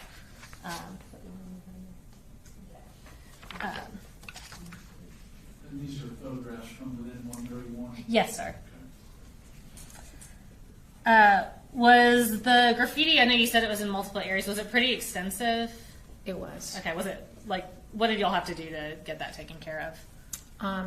It was, I actually had my husband come in and repaint and clean off things. Gosh, that's a good husband. Yes, he is. And did y'all ever determine, so looking at this, did y'all ever determine what the wording was referencing or what it was or anything like that? Not really. Okay. We could not really find a common denominator there. Gotcha. Okay.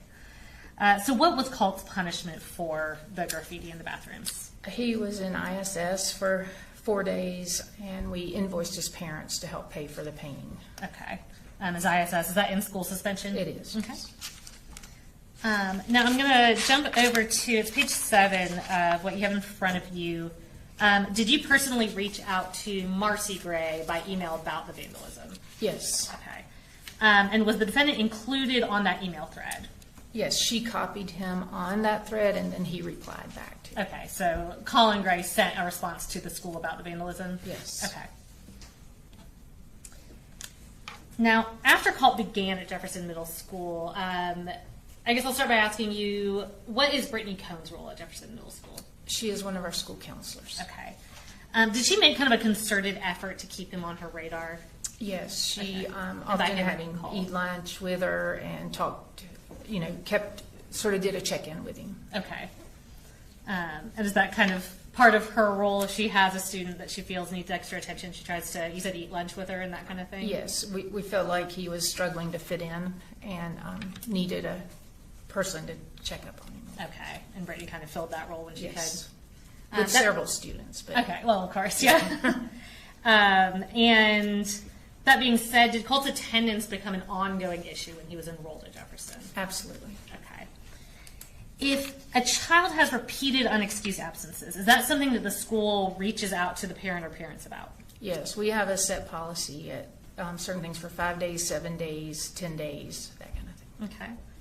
And tell me a little bit about what it was like for your school trying to make contact with the defendant and Marcy Gray about Colt's attendance. It was very difficult.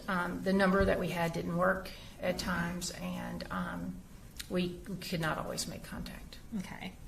And I want to talk a little bit more about Colt's ongoing attendance issues and that communication. I'm going to reference, it starts on page 11 of that packet in front of you. Kind of talk me through the specific attempts to contact the defendant and Marcy about Colt's unexcused absences. And the time frame I'm referencing is October 28th of 22 through January 4th of 23. So about, I guess, a little over 2 months there. Sure. Mr. Cuddy is our attendance person and our student success coach, and he began at 5 unexcused absences, which is on our policy, and we could not get mom. The number was not in service. Okay. At 5, he calls for several days trying to get her. Called dad, could not get anybody there. Was asking for excuses, that kind of thing, medical excuses. On the 11th, he called Colt in and talked to him just to let him know that he didn't call him in. He called them and said he's been out 4 days. We wanted to check on him. The first, he called both parents, no answer from either parents. Both mailboxes were full and unable to leave messages. On the first, he also was at 7 unexcused absences, so he expressed concern and asked for medical excuses or parent notes when Colt returned to school. Okay. Was that one via email that he was reaching out at that Yes. point? And Yes. you said the first, is that November 1st of 2018? Yes, November 1st. Sorry. Okay. November 2nd, he called both parents, no answer, mailboxes were full.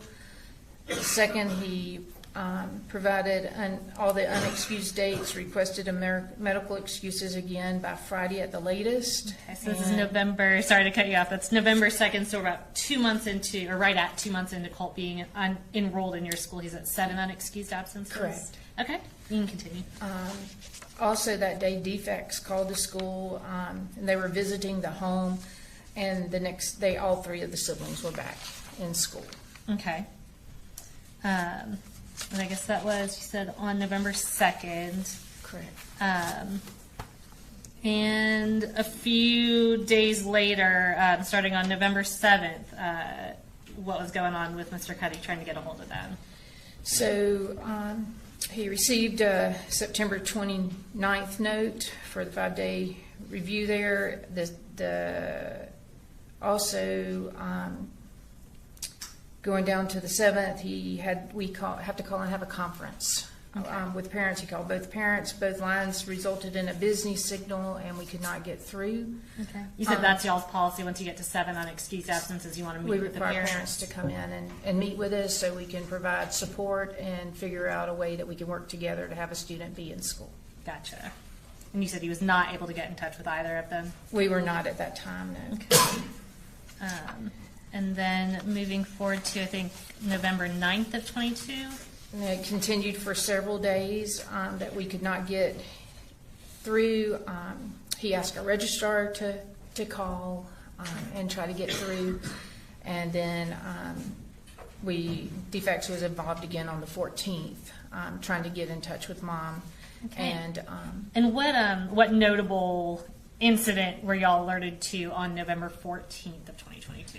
That Mom and the younger siblings were moving back to Fitzgerald, but Colt was staying with his dad. Okay. And then also on November 14th of 2022, tell me what else happened that day. Mr. Cuddy and I, we were up to 10 absences, and we were not able to reach anyone, so we made a home visit. So you as the principal went out to the house to try to track this kid down? Absolutely, yes. Okay. And we did speak with Grandma that day. Okay. But did not make contact with Colt? We did not. Okay. And then going into the beginning of January, tell me about any communication or attempted communication there. Sort of the same thing. The phone number was disconnected or had been changed, and we could not reach Dad at all. And we requested that Dad, through email, we requested that he call and schedule a parents' attendance meeting with us. Okay. And it sounds like y'all are pretty thorough in your school district. I'm going to have you hop ahead in these reference materials in front of you to the page 17. And if you can kind of talk through, this is going to be the same time frame that we just talked through, November to the beginning of January, but sort of y'all's internal emails. You don't have to read it word for word, but just sort of what the correspondence was of what y'all were doing and what y'all were trying to accomplish.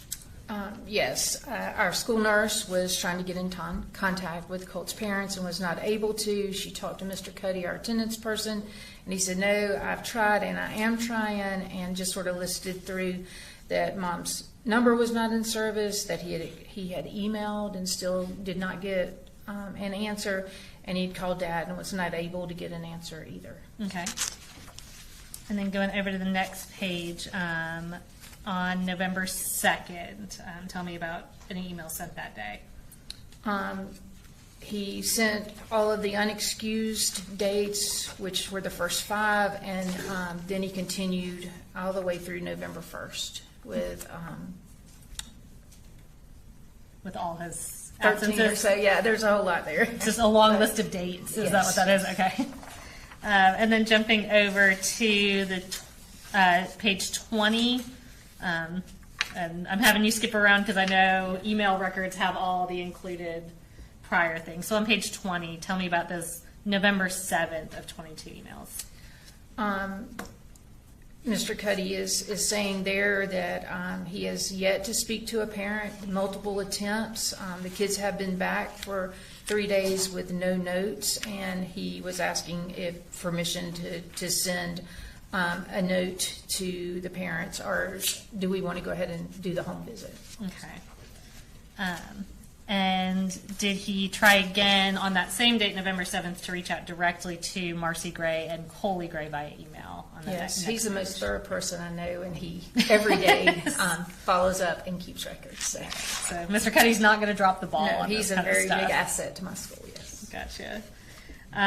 Did he give you an update on November 8th? And I'm looking at page 22. Yes, he did. And what was that update? He said he's also trying to contact parents and no success yet. Okay. And on the next page, 23, on November 8th of 2022, what did he communicate to you about how many times he had attempted? That's page 23, sorry. I trying to set up the 7-day, tried to contact almost 6 times since October 28th with Okay. no success, and letters had been sent. Okay. We send certified letters at a certain point. Okay, so at this point you tried phone, email, and certified letters, and he had tried, was it one parent or both parents 6 times? Both parents. Okay. Going forward to November 9th on page 24, tell me what was documented between y'all on that day. Talked to both parents again. They're back. Kids were back in school. No letters had been sent. They wanted to. One thing we do sometimes when a parent won't answer their phone is to call the kid up and ask them to use their phone to call the parent. Okay. Because sometimes they may be able to reach a parent when we can't. So he asked if that's a good idea. Could we go ahead and do that? Gotcha. So in your experience, sometimes if you call, but then you call from the kid's phone, is that more effective? Exactly. Okay. I'm going to jump ahead to page 28. We're now at November 11th of 2022. And what was being discussed on that day? Mr. Cuddy asked Miss Dollar, registrar, if she would reach out and try, and he mentioned that we're going to do a home visit if we can't get in touch because of so many absences and so much missed school. Okay, and I'll throw a bone for the court reporter is dial, D-I-A-L? Yes. Okay. And going over to page 30, this is actually still on November 11th. Tell us about those additional emails. He just says that he's asking Miss Dial to call, that we can't, no success for him, thought trying from different places might help us to reach, but we did not reach anybody at that time. Okay. And now we're going to go fast forward in time. So that was in mid-November. So on page 34, we are at the beginning of the spring semester, so January 5th of 2023. What did Mr. Cuddy tell you that day? He spoke with Colt's dad and got a new phone number on that day. And did he clarify, did he get that phone number? Did From Colin Gray Colt. provide that phone number? No, or? he got it from Colt. Okay, so Not Colt from was able to Colin, give it to yes. him. All right.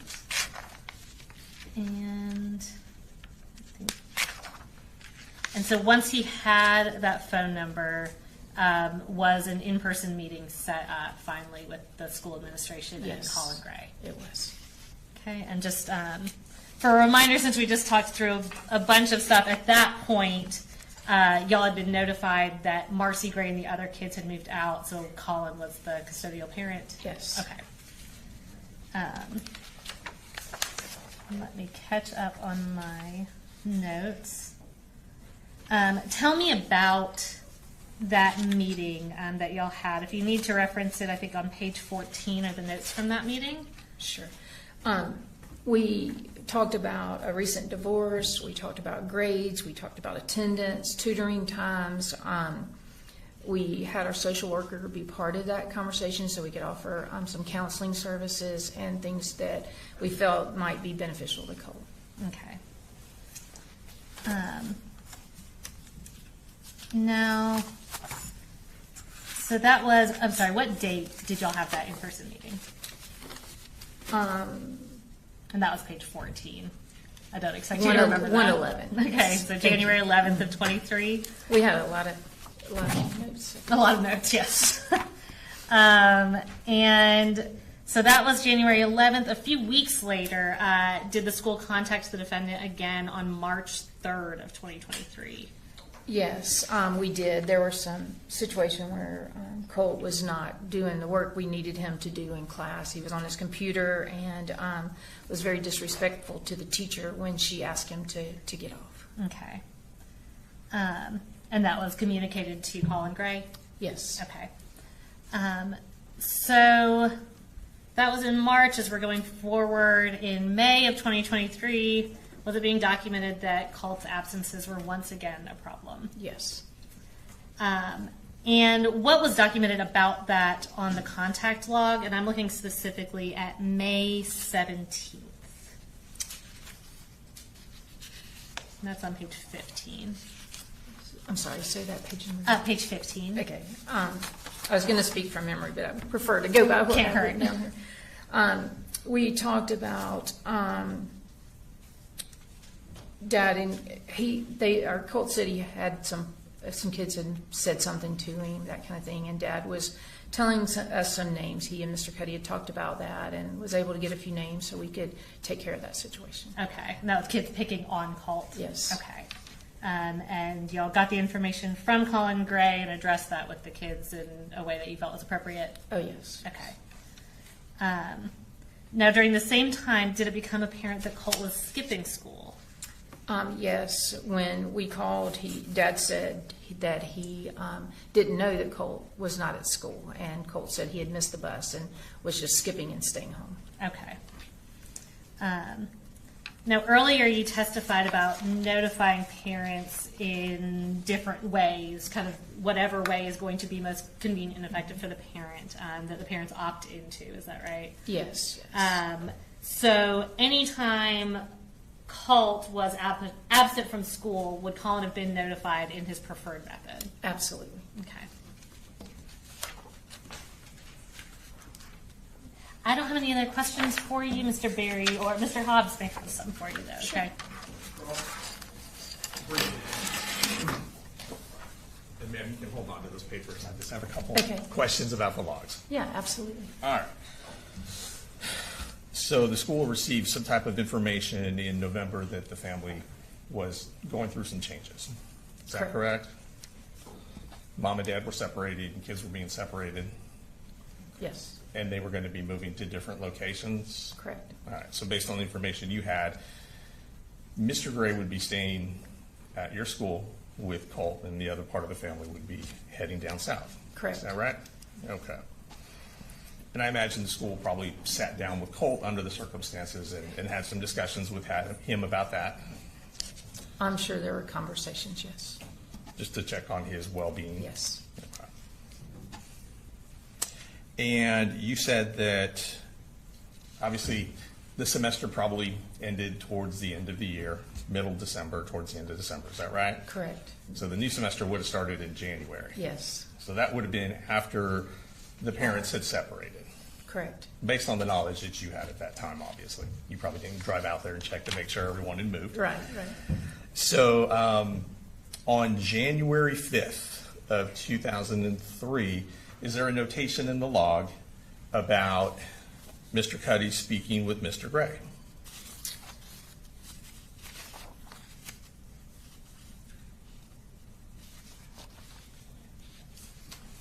January the 5th, it says, at 11 absences, he spoke with Dad. He was pleasant, complimentary to our school, and he did want to meet with us.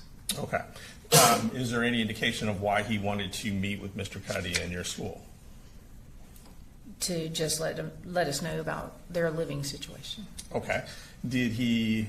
Are you aware if anything was discussed in order to, without telling me what was discussed, but were there any conversations had about how to assist Colt or make his school experience better for this new semester? We met as a team with Dad and talked about the absences and what we could do to help support him to make sure Colt was at school, yes. Okay. And also to ensure or at least improve the chances of Colt's success in school? Always, yes. And did that meeting in fact happen on January 11th of 2023? Yes. So Dad would have been present with Mr. Cuddy and probably several other members of the faculty as well. Yes. So kind of a team approach to make sure that Colt had the best chance of success in school. We have an attendance team that's set that meets in situations like that. Okay. And let's see, is there a notation on the 20th about how things had gone since you guys had that meeting? On January 20th from Mr. Cuddy. Is there any notation if there's been an improvement or if things have gotten worse or how things are going? Yes, he said attendance had improved immensely, and Colt was positive and optimistic about the second semester, was working to pass his classes, and things were a little bit better. Okay, so this would have been in January after the change in his family circumstances, yes. Correct? And was there further contact with Dad on February 2nd? Yes. Was there further contact with Dad on March the 3rd? Yes.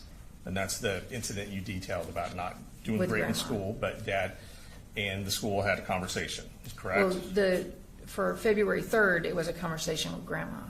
With Grandma, okay. And then an email would have been sent on March 3rd to Dad, is that correct? Correct. All right. And would there have been a meeting on May 1st of 2003? Would there have been a meeting with Dad or a phone call? I'm sorry, I'm flipping. Take your time, years. take your time. Yes. Dad encouraged him to come by and tell Mr. Cuddy the names of the classmates. Okay. And what about on the very next day, May 2nd? We followed up with the situation, and Ms. Shields was able to report to Mr. Colin that we had taken care of. Okay. And then is there a response from Mr. Colin Gray on May 17th?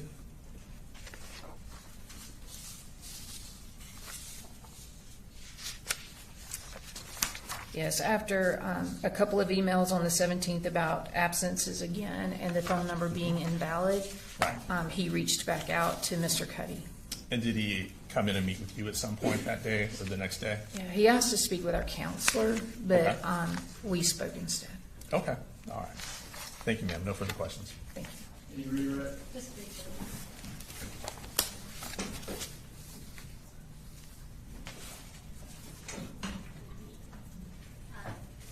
So you said that the counselor did not meet with Colin Gray. Why not?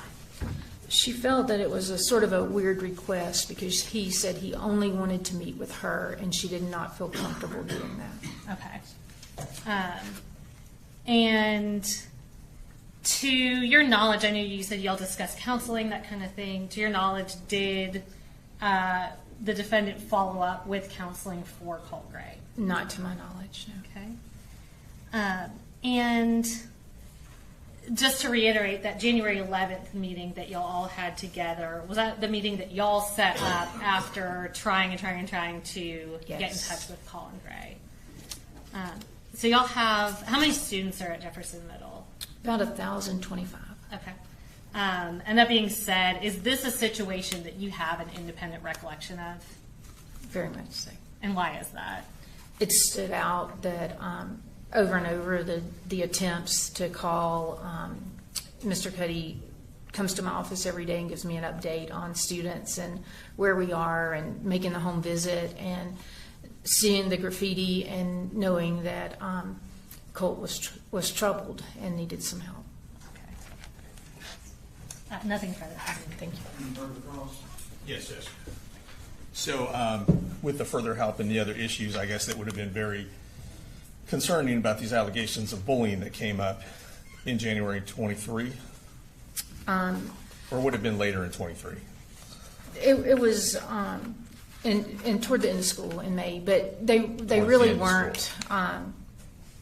Bullying is somebody over time continuing to do things. These were just instances that were sort of isolated that we dealt with. And who did you speak to about that bullying? Did you speak with Mr. Colin Gray or was it someone else? About the bullying. Actually, he shared the names with Mr. Cuddy. He shared the names with Mr. Cuddy. Okay, and in y'all's opinion, it didn't rise to the level of bullying? No, we treated it as bullying because Okay. we do not allow that. Okay. I just want to be clear because you said it didn't necessarily meet your definition, but you still treated it as bullying. We did. Okay.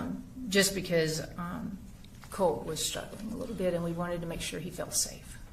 And you had actually gotten that concern from his father as well? I believe Colt had spoken to Mr. Cuddy and then to Colin, and Colt didn't want to tell us any names, but he shared them with his dad. Okay, who then passed those on to you guys? Okay, thank you, ma'am. No further questions. Nothing further. All right, thank you, Amy. Appreciate it.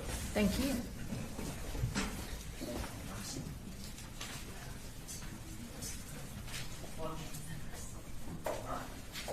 Ladies and gentlemen, we'll go ahead and take a lunch break. We should be about here.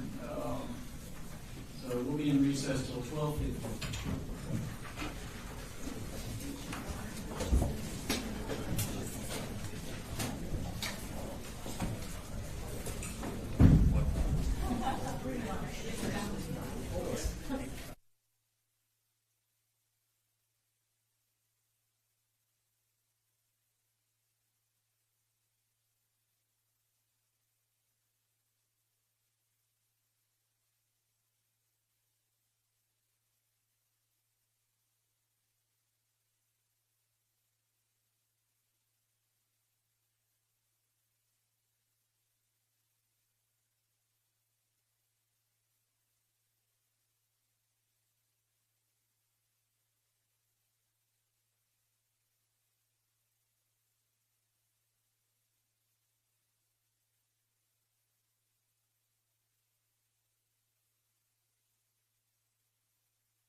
you raise your right hand, please? Swear the testimony you give the matter now pending before this court will be the truth, the whole truth, nothing but the truth, so help you God.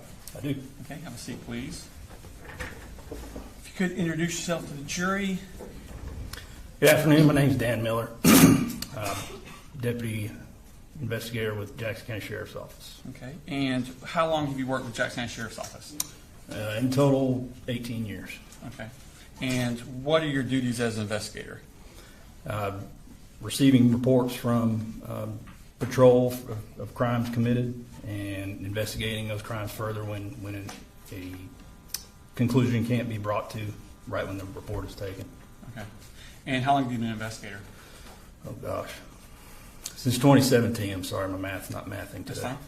That's fine. Take your attention back to 2023, specifically May of that year. Were you an investigator at Jackson County Sheriff's Office at that time? I was. Okay. Now I want to take your attention specifically to May 21st of 2023. Did you get information from your supervisor about an FBI tip? I did. Tell me the circumstances of that.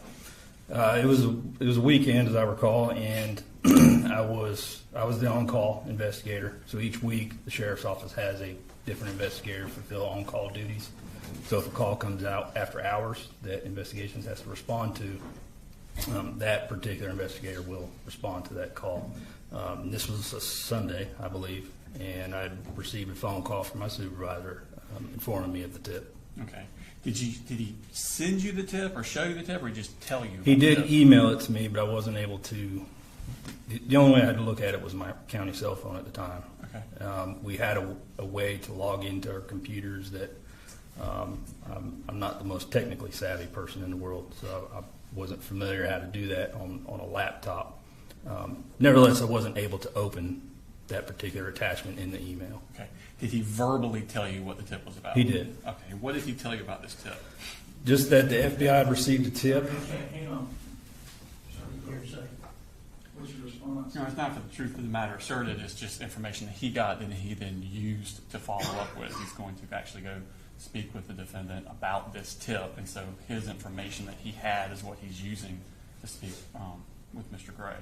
So it's just to show not being offered to prove that the information in the tip is true. Correct. We don't know if it is or not. All right. So, ladies and gentlemen, I'm going to overrule the hearsay objection. Understand that the value here is just essentially the words were said or the tip contained information. It's not to prove that the content of the tip is true. Okay. Go ahead. So what was your knowledge? What were you told before? My knowledge was the address and possible name. Okay. And forgive me, I can't remember if it was Colt Gray or Colin Gray.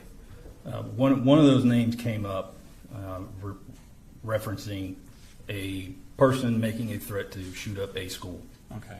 And how was this threat communicated?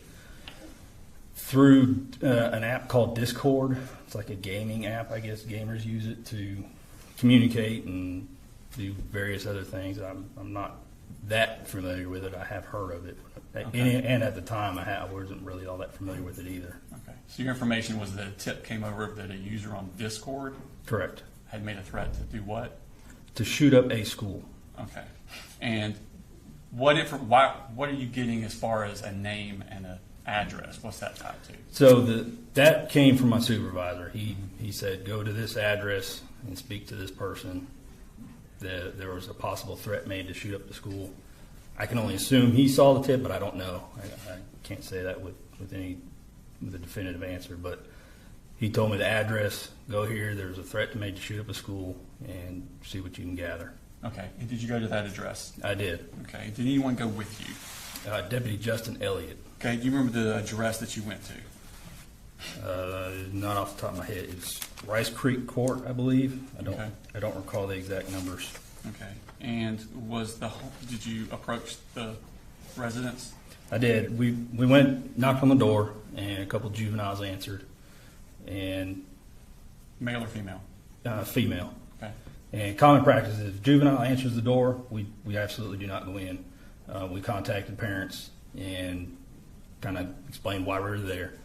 And the father, whose name escapes me at the moment, Frank Rundell, informed us that They had lived there. Called him by phone or? Yes, I had the juveniles call him by phone. Okay.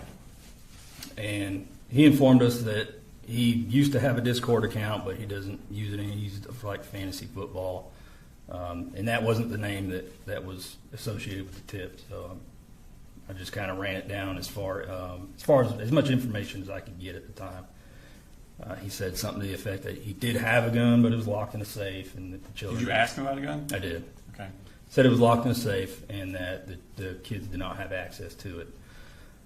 But then he went on to say that the previous tenant got evicted from that address, I believe 3 months prior, and that they still were getting mail. So they had some of that mail there. One of the juveniles gave it to us. That's where we got the name from. And what name was on the mail? Colin Gray. Did it have a different address? Not on the mail, no. Oh, that's right, because it went to that house. That makes Correct, sense. yeah. Sorry. At some point, did you find out where Colin Gray lived? Yes. Deputy Elliott, I think he'd had dealings with them before. I can't say specifically. He was the one that was able to figure out the new address, the River Mist Circle address. I'm sorry, what's that address? 954 River Mist Circle. Okay. And did you go to that address? We did. Is this all on the same day? It was. Okay. And what happened when you got to that address? Colin answered the door, and we proceeded to inform them why we were there, that there was a threat made to shoot up a school, and that the tip came from the FBI, and that the IP address for that tip came back to an IP address for Colin. Okay. Are you a computer expert? I am absolutely not. Do you have a general idea of what an IP address is? A very layman's idea, yes. Okay, and what is that? It's Internet Protocol, I think, is what that stands for. It basically, everybody's internet address, they have a specific address for their Wi-Fi router. That's about the extent of my knowledge. Okay. And that IP address from the tip came back to Colin Gray? According to the information that I was given. Okay. And you told that to Mr. Gray here? Yes. Okay. What else did you tell him? That there had been a threat to shoot up a school, and that it came from a Discord account that was connected to Colt. So we then asked to speak with Colt, and he allowed us to. And based on what I had at that point, so when I approach these sorts of cases, I'm very leery about, I don't push my way into people's homes. You might hear that from people sometimes. I allow them to dictate sort of what our interaction is going to be, so I know how I kind of need to respond. Mm-hmm.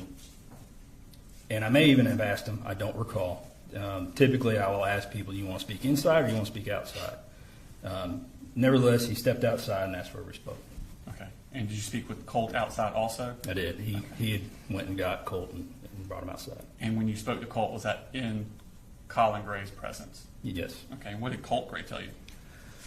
That he denied making the threat and said that he used to have a Discord account, but that he had stopped using it because people were hacking it, which in my mind wasn't out of the realm of possibilities. Again, I'm not a computer or digital forensics expert, so that seemed like a logical explanation why you would stop using such an account. Did you talk to Colin about whether or not Colt had access to firearms? Yes, I did. And what did he tell you? He said they do have guns in the house. I believe he said they were not locked away, but that the ammunition was separated. Okay. And that he didn't have, I think I referred to it as unfettered access. I don't think those were his words. Okay. So we're saying Colt didn't have unfettered access? Correct. Okay. Was anyone wearing a body cam at that time? Deputy Elliott was. Okay. Was this interaction recorded on that body cam? It was. And have you had a chance to review that body cam since? Yes, I have. And there been any additions and material additions, deletions, or any changes to it? No, and not to my knowledge. Does it fairly and accurately portray the conversations between you and the defendant and Colt Gray? Yes. Okay. Your Honor, at this time I tender State Exhibits number 137 into evidence. It's actually in two parts, point 137.1 and 137.2. When it was digitally sent to us, the video came in two parts. Any objection? No, Your Honor. As I understand, he's going to play the whole video, but playing it in two parts. Yes, sir. All right, 137.1. And Your Honor, for the record, there's a part where Investigator Miller and the defendant step away from the camera, leaving Deputy Elliott and Colt. They do talk. It's mostly just small talk about nothing. I want to play straight through so it shows the time that they're away and the time of the entire encounter. Any issue there? No objection to that. Okay. All right. Your Honor, the first clip is 15 minutes and the second clip is 4 minutes. And is this you here? It is. Okay. Colin, you want to step out where you can talk real quick?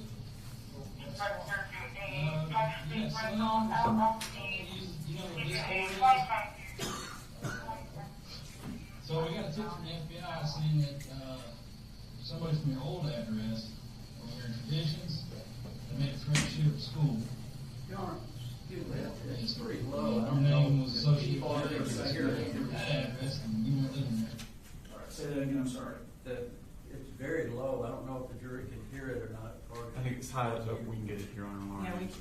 Yeah, we're at highest volume for the computer. All right, if you want to, can you back it up 10 seconds or so, and then I've got on my video volume as high as I can get it.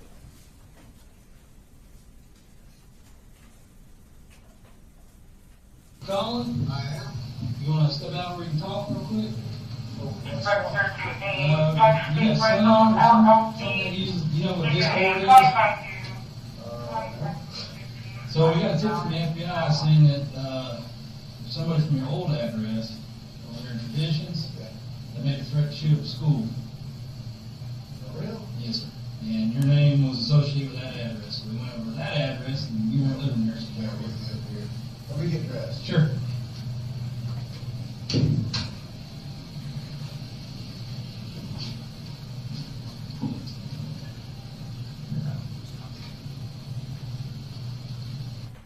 And we're going to fast forward a little bit until he comes back out. Okay. The timestamp here is 43 seconds.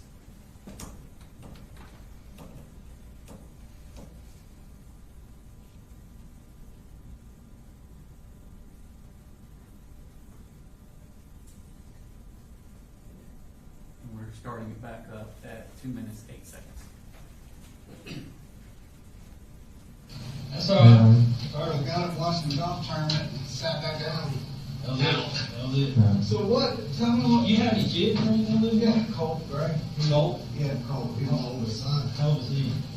He's 13. Play a lot of video games and stuff? Yeah. Right all the time. Is he here right now? Yeah. You think it's something you might have, I damn sure want to know. can you talk to him? Yeah, absolutely. Now look, he gonna get all red face when you talk to him. Just calm. All right. So let me give you the backstory. So we lived over traditions. Mm-hmm. I went to work one day on sole provider, doing high rises downtown. Mm-hmm. So I get a call from one of y'all, like, so my family's in law enforcement. So when I get the call, I don't think the officer's name. Turns out, nicest guy like ever. He's like, I just want to let you know I'm at your house. I'm like, for what? He said, y'all have been evicted. I'm like, no, just pay rent. He's like, no. He's like, I'm going to stay here till you get here. So I drove all the way out. All my shit's in front of me. And I'm like, what are you doing? He's like, I'll just let you know this is what's going on. There's people standing there with trailers and shit. I'm like, what are they doing? He's like, they're going to get your stuff after 24 hours. Is that right? I don't even know why y'all are here. So long story short, I'm like, trying to figure out what's going on with my wife. She's in the house. So we split. Long story short, for obvious reasons. She took my younger two and went back home with mom. Colt and I rented a house and we came here. So we've been good, like no problems. He struggled at first with the separation. All school was kind of so. So I've been up at school countless times just tracking with him. You know, hey, make sure you're good. They understand what's going on. He goes to Jefferson School? He goes to Jefferson Middle School, yes, sir. So he's been doing really good. Like, you know, in the beginning, he kind of struggled a little bit, but. Let me ask you this: Do you have weapons in the house? I do. Are they accessible to him? They are. I mean, there's nothing loaded, but they are. And we do a lot of shooting. We do a lot of deer hunting. He shot his first deer this year. You know, so like I'm pretty much in shock, to be honest with you. Well, I'm a little pissed off, to be even really honest with you, if that is what was said. But well, we've been up to school for so many times now. The information I got was sort of incomplete. I don't know how old it is. And like I said, the original complaint went to your other address, or your previous address, and that's where we just came from. Yeah, no, I'm sure it wasn't. I don't know if it's so we ran your, I had your name, date of birth. Yeah. That's how we got his address. So I mean, I swear to God, we've been up to school. I've been up to school, like, I'm on first name, but I just was up there 3 days ago for his finals, talking to the principal, like, look, make sure Colt's good, he gets flustered and under pressure, he doesn't really think straight, and we just, you know, just kind of put your arms around him and get him through 7th grade. I just want to make sure he's good. Like, I mean, we're up there all the time talking to school. If you talk to that school, they'll know exactly who I am, I'll say that. I mean, because I'm up there that much, you know? Checking in on him. Yeah, I just want to make sure he's good. So I'm a little taken back by the whole thing, but I can tell you this, I take that very serious, and so does he, as a matter of fact. You know, he's... Say his first name's Colt? Colt, C-O-L-T, yes, sir. I mean, all I can do is ask him. Yeah, well, absolutely. Yeah, I want you to talk to him and just tell him. Like, I don't know anything about him saying shit like that. I'm gonna be mad as hell if he did. And then all the guns will go away. And they won't be accessible. You know, I'm trying to be honest with you, I'm trying to teach him about firearms and safety and how to do it all and getting him interested in the outdoors. Like on my phone. You get away from the video games. Exactly right. That's the God honest truth. And the picture on my phone was him with blood on his cheeks from shooting his first deer. It was just the greatest day ever. So he knows the seriousness of weapons and what they can do and how to use them and not use them. So it's kind of a little bit of a shock. So in whatever y'all tell him, please instill in him that if this is whatever, wherever this has come from, this is no joke. Like, it's no joke. Well, we wouldn't be here if it was. No, I know. And I'm telling you right now, we talk about it quite a bit.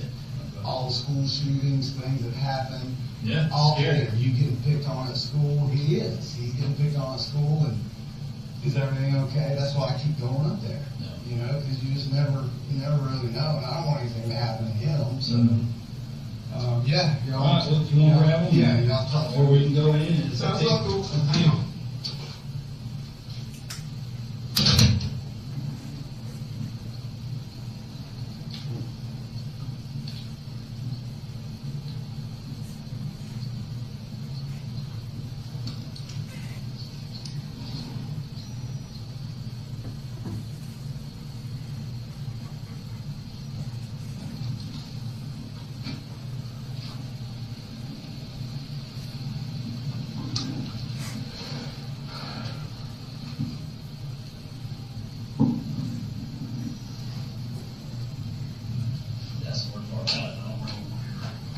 One information is not.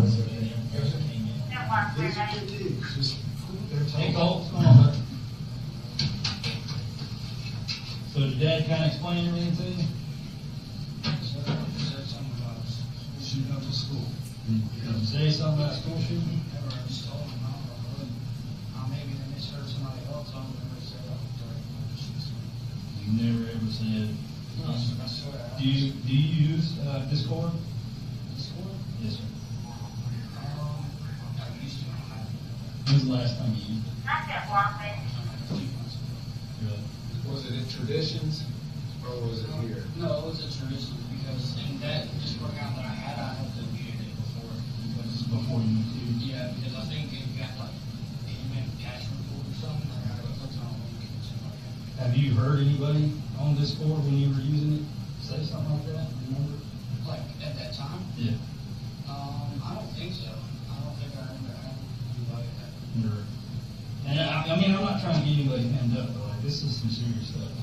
Oh, he knows how serious it is, trust me. 'Cause I hate to, you know, my boss was leaving, like, you know, I don't know how old this information is, and if you want to wait till Monday to follow up, I was like, no, I gotta do it now, because So do we. God forbid something happened, and I didn't do my job, but I feel pretty bad about this, so I just want to make sure you understand that if something like that happens, or you hear something like that, tell their dad, tell Yeah, like I told him, I promise I would never say something. So you haven't used Discord in a few months, and you're saying you didn't say anything. No, the only thing I have is TikTok, but I just go around there and watch videos. All right, well, fair enough. What's your birthday? January 14th, 2007. He's just gonna do a little report saying that, We talked. we've done in reference to this, and that we talked, and he's saying that you didn't say anything like that. I gotta take you at your word, and I hope you're being honest with me. I'm not saying you're lying, but it's not unusual for people to lie to police. He's removed. Hey, Colin, what's a good phone number for you, sir? It's 706 706 590 59. It's a new number. I think it's 2876. We'll get it fixed. That's what we're doing. About ready to get done with it? I just already finished, yeah. Oh, you did? Yeah. When was your last day? Wednesday, Sunday, so Friday. Right. What grade you going into? Eighth grade, almost high school, man. The last 4 years, really, the last 4 years is what matters. You're doing good grades, man. Just set you up for risk. 590-2768. 590-2768. Yes, sir. 590-2768. Yeah, so look, you know, welcome any time. We take it like dead serious around here, and I just want to make sure that I even feel better if you do find out what or where. Like, can somebody let us know? 'Cause Sure.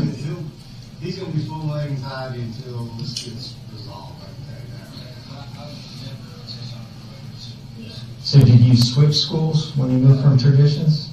Where were you going before? West Jackson. West Jackson Middle? Okay. Is things a lot better now? Oh, yes, sir. Okay. That's good.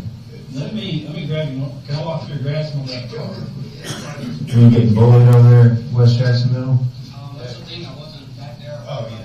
Now, look, to be honest with him about that, now in middle school, I told him you were now, and that's. Getting switched out halfway through the school year?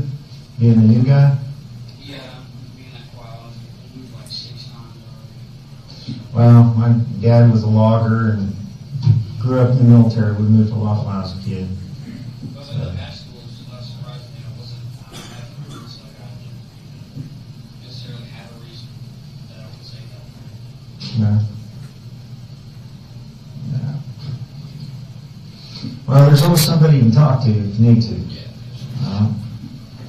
School resource counselors. Yeah, and I do talk to them. I talk to the counselor quite often. Okay. Just update her on, just tell them how she's Yeah, start looking out and making goals for yourself. You interested in anything? A what? A philosopher. Yeah. Well, I mean, do what you enjoy. I mean, I did 20 years in the military. You don't have to settle on just one thing. I did 20 years in the military, retired from that, and been doing this for 7. So you don't have to fit everything inside the box. got guys at the sheriff's office that are full-time plumbers, full-time police officers, and, you know, do what pays the bills, do what they enjoy. But everything's going good. No, that's good. You got a phone? What's your phone number? Okay. Right.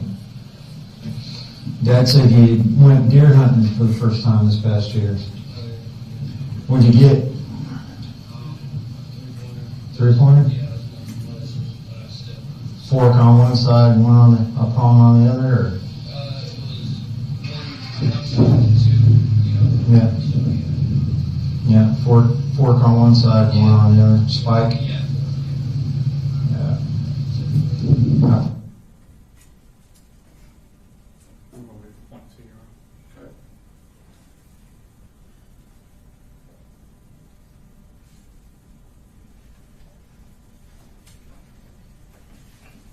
I've seen more one antler deer this year than any other time in my life.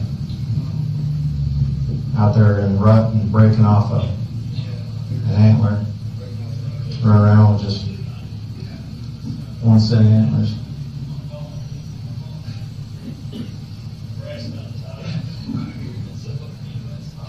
Well, look, Colt, I appreciate it. Your dad got my card.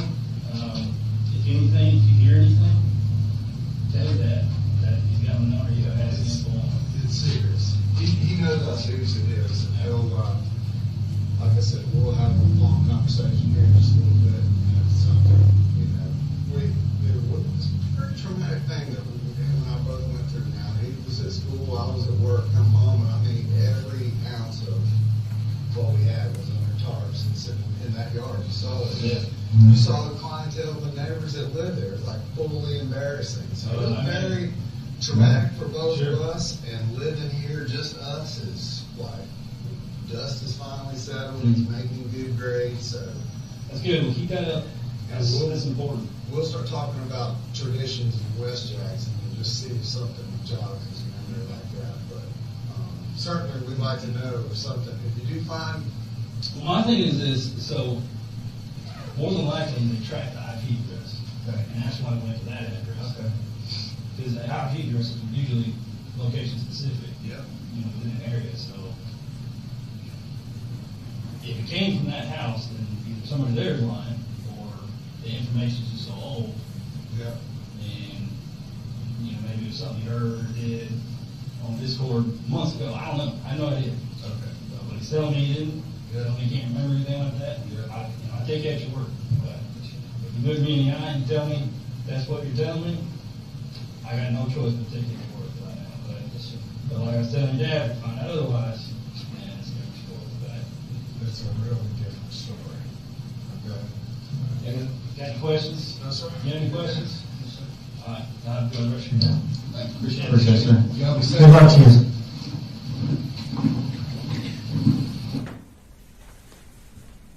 So there was a part there where you stepped away from with Colin. Where did y'all go? I think we went to my car to grab a card. Okay. Like one of my business cards. And did you have any further conversation with him there? I did. I honestly couldn't tell you what was said. Okay. Unless it's in the report somewhere. Okay. Did you write a report about that also? I did. Okay. Did you write your report in close in time to when it happened? It was that. I think it was that Monday. So you either wrote it that day or the Monday? Mm-hmm. Okay.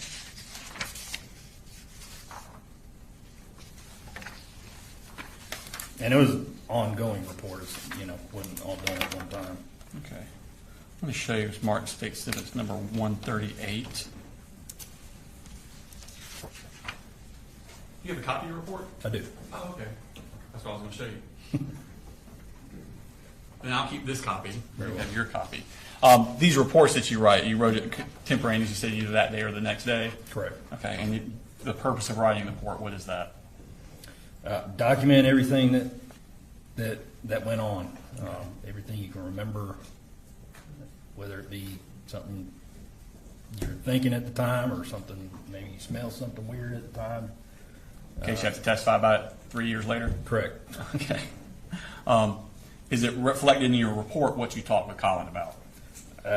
Honestly, I'd have to go through it. I believe there are some instances where it is, yes. All right.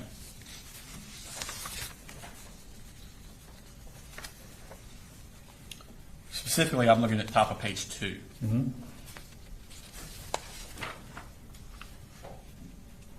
Okay.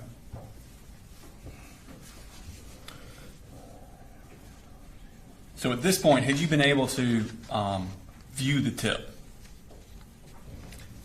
No, only it was an attachment in an email. That was as far as I could get with it. Did you give any instructions to Colin before you left? As a matter of protocol, whenever something like this comes up, I typically tell people, especially when there's some kind of threat of a shooting, I tell them if you have any guns in the house, make sure the kids can't get to them. Obviously, people have a right to their Second Amendment. I can't tell him, I can't force him to lock guns in a safe or do anything like that without some specific court order telling me to enforce that. But just as a matter of protocol, whenever there's a threat involving guns, we tell parents, probably put your guns away, lock them up where your kids can't get at them. That's just good common sense, I think. And does it reflect in your report that you did do that with Colin? Yes. Okay. And did you also advise him about Colt in school? Any things that should be done with that? I advised him to keep Colt out of school until we could resolve the matter. And how did he respond? Fortunately, school had already been excused for the year. Okay. So there wasn't really any concern of him going back to school that year. Okay. So school had already ended? Correct. Okay. On May 23rd, so 2 days later, were you able to open the tip? Yes. And did you review it at that time? I did. Okay. And where was the source of information in the tip coming from? It's a very good question. There was several different sources, it appeared. Palmdale, California, City of Cockburn in Western Australia, and Los Angeles, California. And what was the Discord user's name associated with? Let's see. I remember seeing it on here somewhere.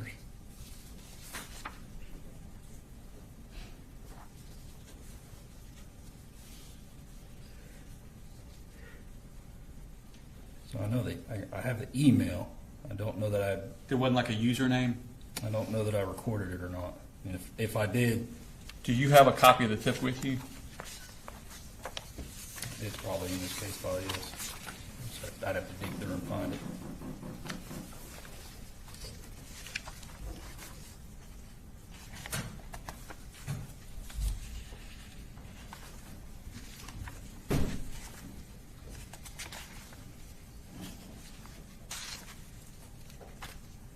Actually, you know what? I think it's on this disc. I don't think I ever printed it out. Okay. I'll show you what I'm marking exhibit number 208 for reference purposes.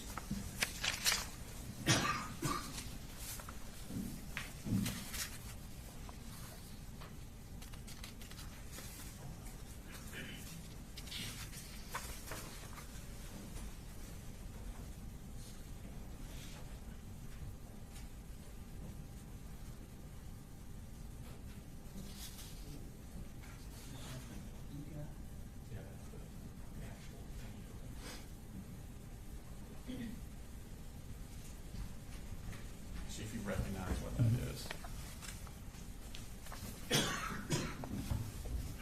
This appears to be the tip that I've received. Okay, and on page 7 of that tip, does it refresh your recollection as to what the Discord username was?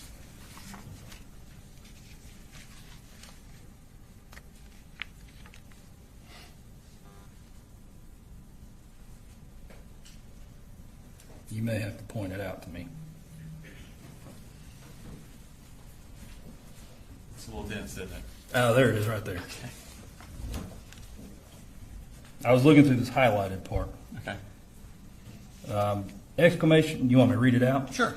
Exclamation point, FBOM, pound or hashtag, depending on your generation, 0703. Okay.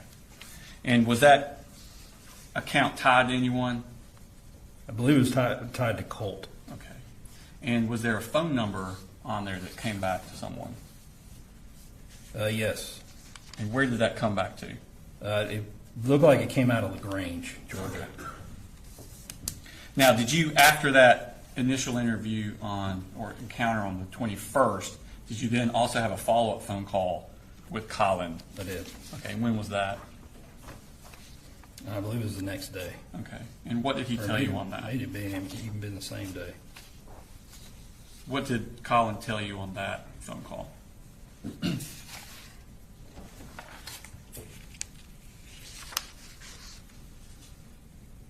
I'd informed him of the email address that was associated with that account, and he said he didn't know who that was. The user who had actually made the threat, the name was written in Russian, and I asked him if Colt knew Russian, sort of taking a stab in the dark there, and he said he didn't know Russian, and said he doesn't know anybody in LaGrange. I had called LaGrange, I don't remember if it was like a police department or a sheriff's office. Anyways, I'd given them the phone number and asked them to track it down and see if they could figure out who this person was. They were able to make contact with somebody down there, and I think the phone number had since been reassigned to somebody else, and it was no longer the person that was living at that address. Were you able to substantiate the case at all? I was not. Okay. Did he? I'm sorry. Did Colin tell you anything about his conversations with Colt about on the phone? He did.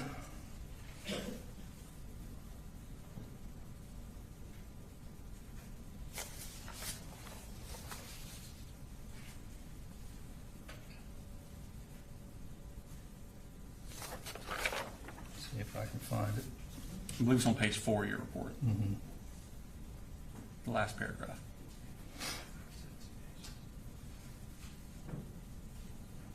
He spoke to Colt about his Discord account, and Colt told him that it had been hacked, so he stopped, or he deleted it.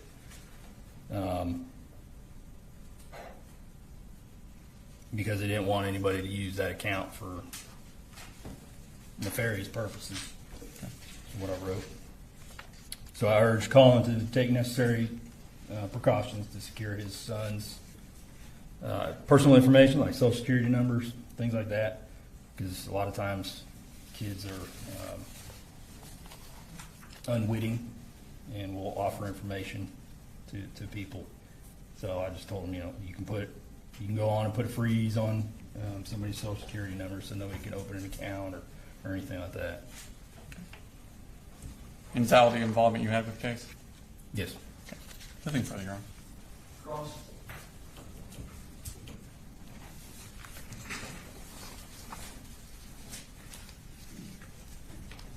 Good afternoon. Good afternoon, sir.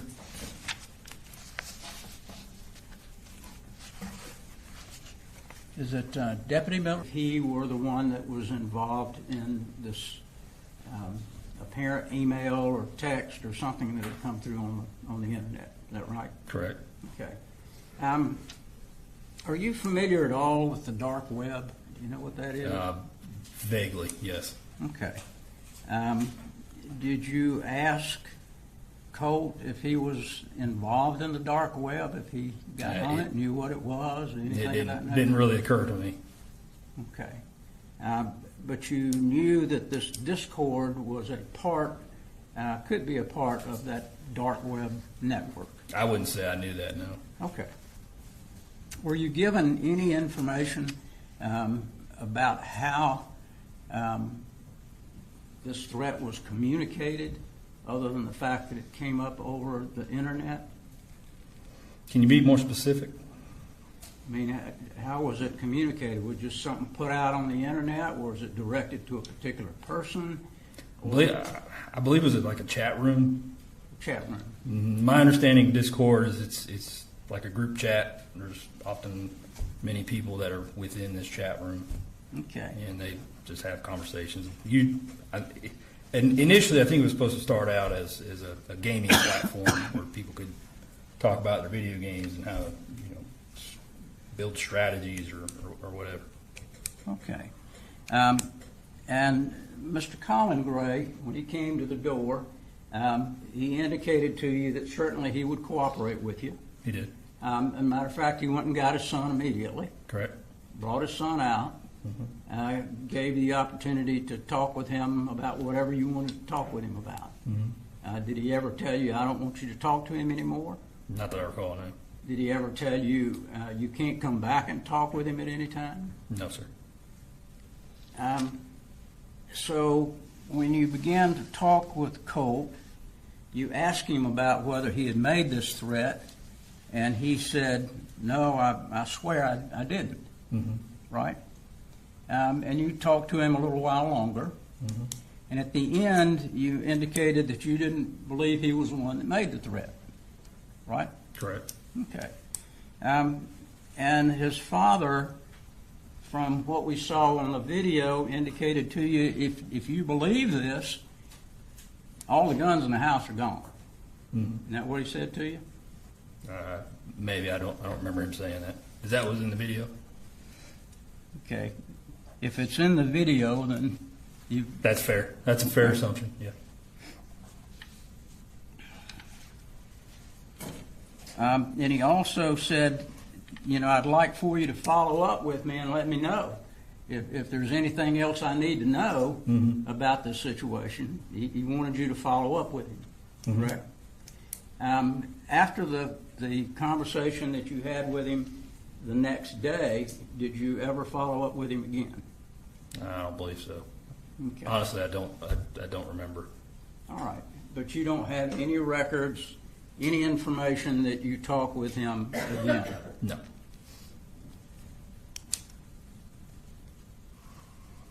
And the conversation that you had with him the next day, was it recorded? I believe so. I usually recorded my phone calls. Okay.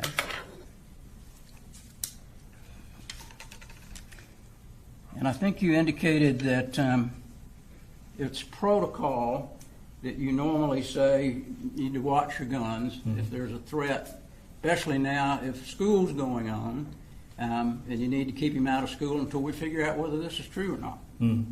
Correct? But then you found out school was over. Correct. And you didn't find out that actually the threat was going on because you never got back with him. Right? I'm not sure. You never got back with Mr. Colin Gray and told him that we found out anything else. After the phone call? After that second phone call, I believe I told him that I wasn't able to substantiate the case at that point. Okay. And that it wouldn't go any further. So at that point, there wasn't any need to follow up after that. Sure. At that point, you were not able to substantiate anything. At that point, the case went away. Correct. And nobody ever called him again. Correct.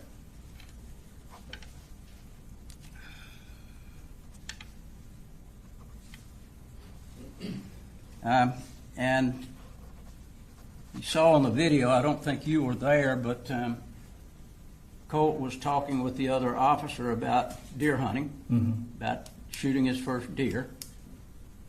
You recall that? Yes. Okay.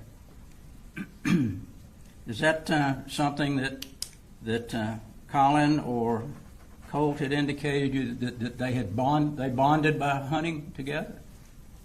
Do you know? He had indicated that he was trying to get him interested in outdoors and involved with some sort of outdoor sports.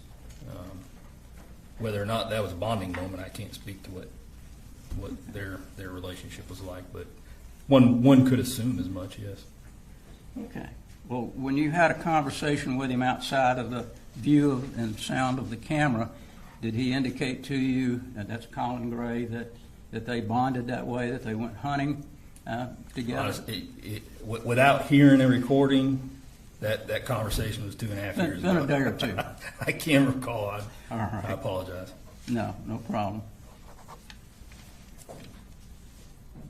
And Colin Gray also indicated in that video that we saw that this is no joke. You know, I want to know. Mm-hmm. You remember him saying that? I do.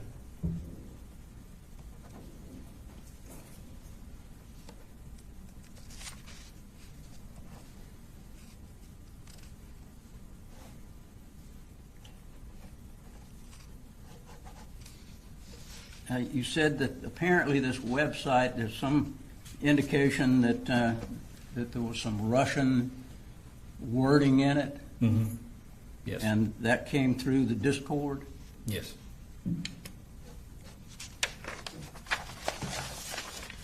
Did you ask Colin Gray if you could take the computer that Colt had and check it to see if there was anything in it? No, sir. Did Mr. Colin Gray indicate to you that he didn't know anything much about computers? Maybe, I don't recall. Okay. I don't think I have anything further. Thank you. Any redirect? Yes, Your Honor. Let's get him out. Have you ever met Colt before? No, sir. Did you ever spend any time with him? Mm-mm. Do you know anything about his history? I did not. Okay. When you were talking to Colin Gray, did he mention anything to you about 2 years before the police coming to his house? No.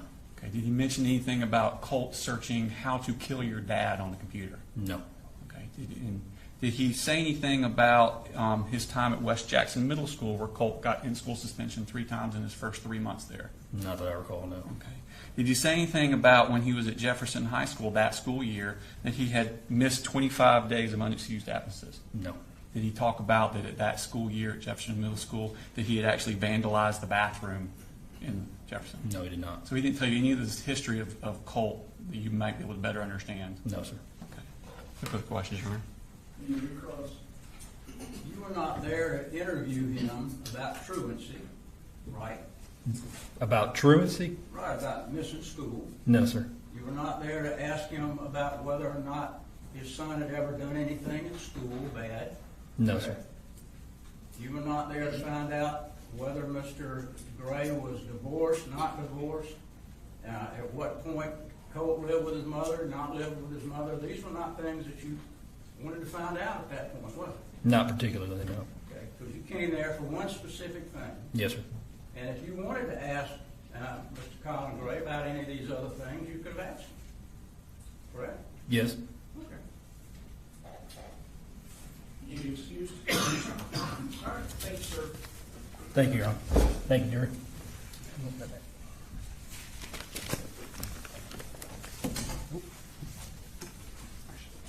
Stay calm, next witness.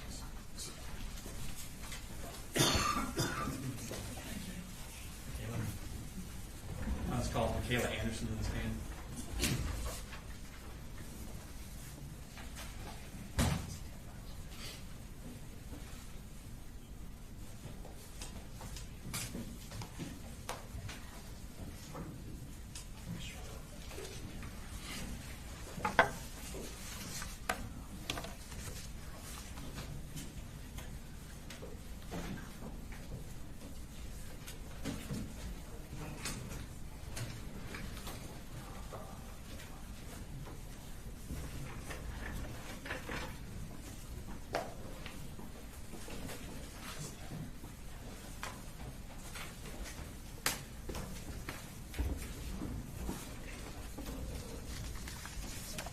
Would you raise your right hand, please? For the testimony you give, the matter now pending before this court be the truth, the whole truth, nothing but the truth, so help you God. Yes. Okay. If you could introduce yourself for the jury, please. Hi, I'm Michaela Anderson. And if you could spell your name for the court reporter. Mykayla Anderson, Anderson. Miss Anderson, where do you work? I did work at Jackson County DeFax. Oh, okay. So you're no longer with Jackson County DeFax? I'm not. Okay. When you were with Jackson County DeFax, what was your title there? Or what did you do? I was the family preservation case manager.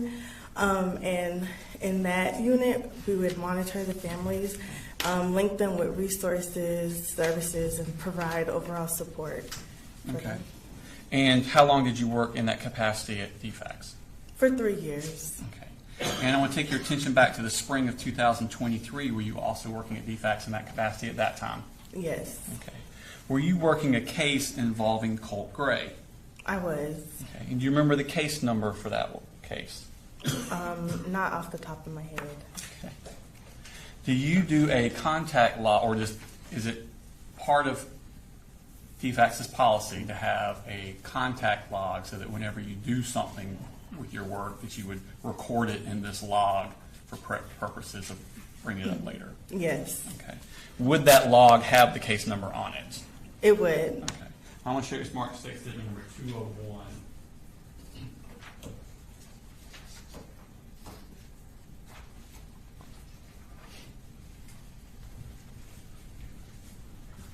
Make sure you recognize that. Yes.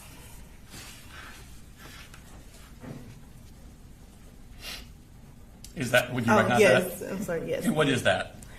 This is our log of contacts that we can access through our system where we document our notes. Okay. And is that the one that pertains to Colt Gray? Yes. And what is the case number for that? 1853-1601. Okay. And what was the background for this case? Why was DeFax involved?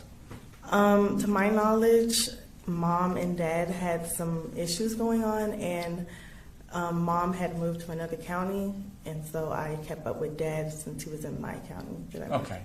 So Mom and some other kids are in one county, and Dad and Colt are in Jackson County? Yes. Okay. And it was your job to monitor Colt? Yes. And what are you monitoring for? Just, I guess, the well-being of the child, their safety, since the safety issues was with Mom and Dad. Just Things you're specifically looking for? Yes. Education, making sure there's no neglect there. Medical, family, stuff like that. Okay. And did you go to, how often would you check on Colt? Monthly, once a month. Once a month. And by checking on Colt, what would you do? Go to their home. I have to lay eyes on them. Just go to their home. Is that what you're asking? Or Sure, yeah. Okay. Okay. And so when did you first do that? When was your first contact? My first visit with them was March 9th, 2023. Okay. And what I've given you, which is states 201, is that the contact narrative from that day? It is. Okay. And does it accurately reflect what you were doing on that day? Yes. Okay. Who did you meet with on that day? I only was able to meet with Mr. Colin Gray. Okay. And was this, where was this? At his house. Okay. And did you speak with him face to face? I did. Okay. Was this an announced visit? Did he know you were coming? No, it was unannounced, and typically every visit was unannounced. But for our first visit, I didn't have any working numbers, so I had to show up unannounced. Okay. And what happened when you got there?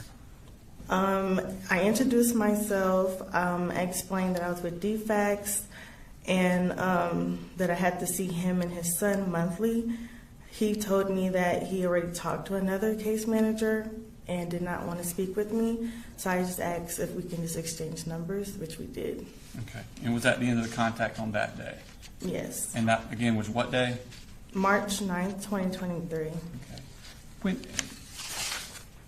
you know, this time I tender states that number 201 into evidence. Any objection? I'm sorry, that's what I just showed you. Oh, that's fine. No objection? No objection. 201's admitted. And when was your next? When was your next contact? April 12th, 2023. Okay. And again, where was this? At his residence. Okay. And who did you speak with? At this visit, I was able to speak with Colin and Colt. Okay. And what did Colin tell you about how things were going? Mr. Colin said that his son was doing fine. He doesn't really get in trouble. He said that Colt is shy, and his behavior has been much better since his mom's been gone. Well, let me do this. Show you State Exhibit 201.1. What is that? Is that a copy of your contact log? Yes. And does it accurately reflect your conversation with Mr. Colin Gray on that day? Yes. Your Honor, that's Tender State Exhibit number 201.1 in evidence. Okay. All right, 201.1. We'll go ahead and pull that up.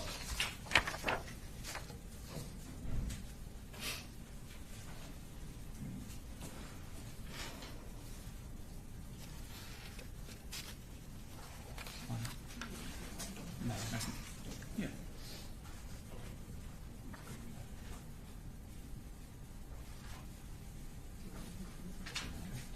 Yeah, it should be 412. There we go. So is that what we're talking about? Mm-hmm. I noticed that on the left, there are certain, it's like subjects that are underlined. Yes. Okay. Something you have to talk about each time. Is this kind of like a checklist y'all have of topics you have to talk about? Yes. Okay. And you do this every time you do the visit? I do. Okay. And so on this one, did you ask about his well-being? Yes, I did. And what did he say? That was him saying his behavior was fine. He doesn't really give trouble. And that he started acting better when his mom left. Okay. And under education, what did he say about how Colt was doing with school? He said he was doing good in school and that he has a good relationship with his teachers, with Colt's teachers. Okay. And at the end of this, did you...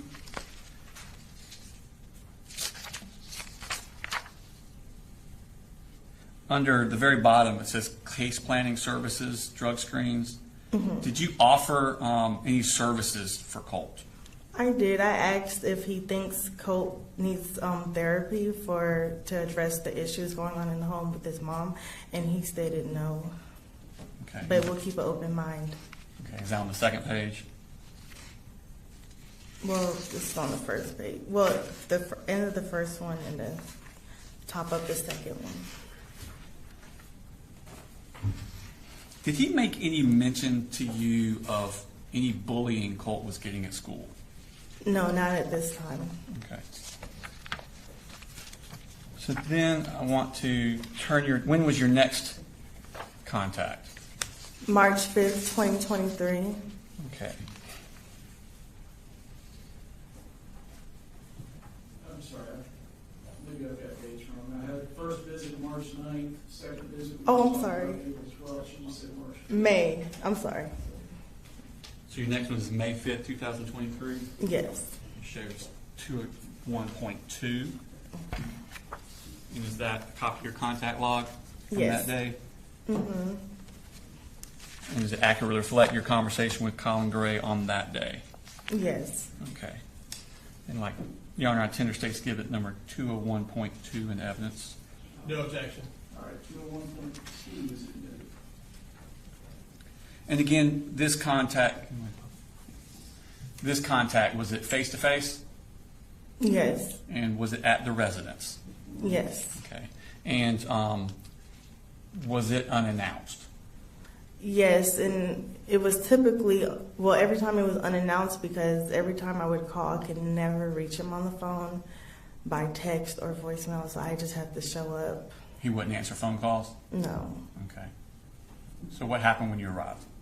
I had to ring the doorbell a few times. When he did answer, he was in his towel, his chest was out, and he said that he had to go back and change his clothes, but before he was confused why I kept coming back, and I told him, like I did the first visit, that I had to see them monthly. Okay.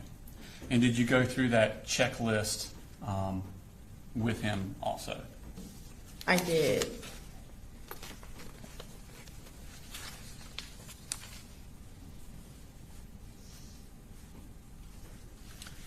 And what did he say about Colt's behavior? He said that Colt has been behaving good since his mother left, and he still hasn't caused any trouble, or rarely caused any trouble. Okay. And what does he say about school at this point? He's doing great in school, says Colt is enjoying school. Okay. Does he make any mentions of problems with bullying at school? No, not at this time. Okay. Did he tell you that the 2 weeks prior he sent an email to the school on April 17th about bullying? No, he did not. Okay. Did you talk to him about further services? Yes, I would ask if he, well, at this time, I told him that the other case manager that was working with Miss Marcy, that they want Colt to do counseling. And when was your next monthly visit? June 9th, 2023. Okay. Let me show you. What's marked as 201.3.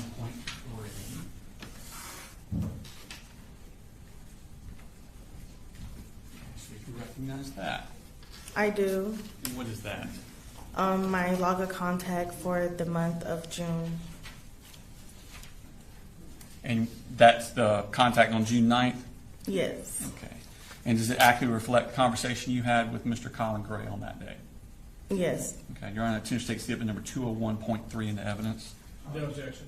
All right, 201.3 is good. Okay. Now, this time, do you have a face-to-face with him again? I do. And was it announced or unannounced? Unannounced still. And why was it unannounced? I could not reach him over the phone. Okay. And did you ask about Colt's behavior? I did. And what did he tell you? He said Colt's behavior has been okay, and that Colt has just been staying to himself. Did he say anything about if Colt caused trouble or not? And says he does not cause any trouble. Did you ask him about school? Yes, so at this visit, he said that Colt was doing good in school academically, but has had trouble with, well, school was let out, so it was summertime. So he said that Colt was dealing with some bullying towards the end of the school year. Okay. This is the first time he'd mentioned bullying to you? Yes. Okay. Did he say anything to you about law enforcement coming out to his house 19 days earlier? No. Okay. Doesn't mention any of that at all? No. Okay. Did you talk to him about Colt needing further counseling? Yes. I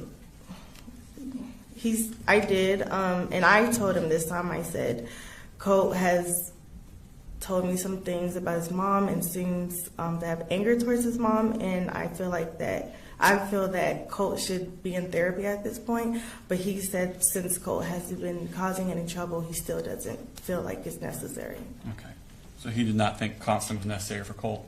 Correct. Okay. Then I want to take your attention now to when was your next contact? After that, I was not able to contact him. I did go to the house 3 times in July. Okay. Tell me about the first time you went to the house.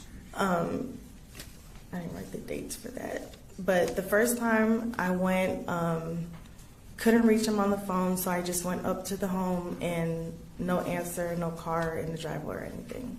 Okay. I'm going to show Smart Stakes number 201.4.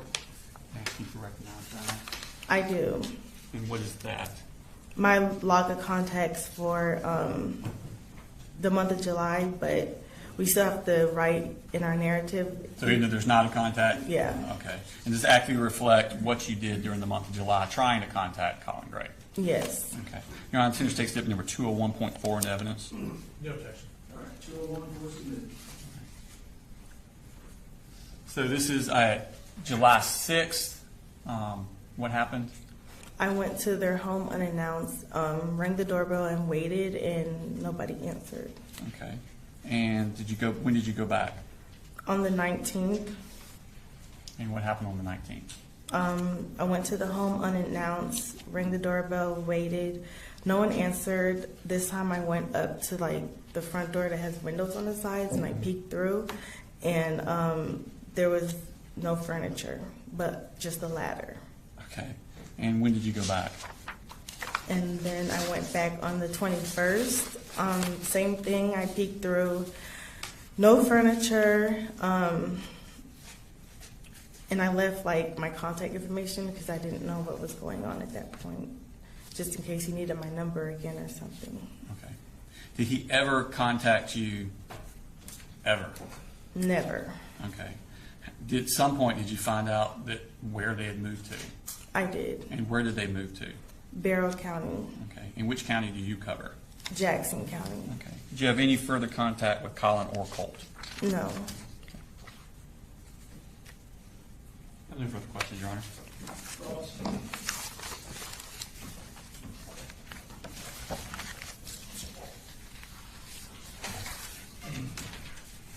Good afternoon, Ms. Anderson. Hi.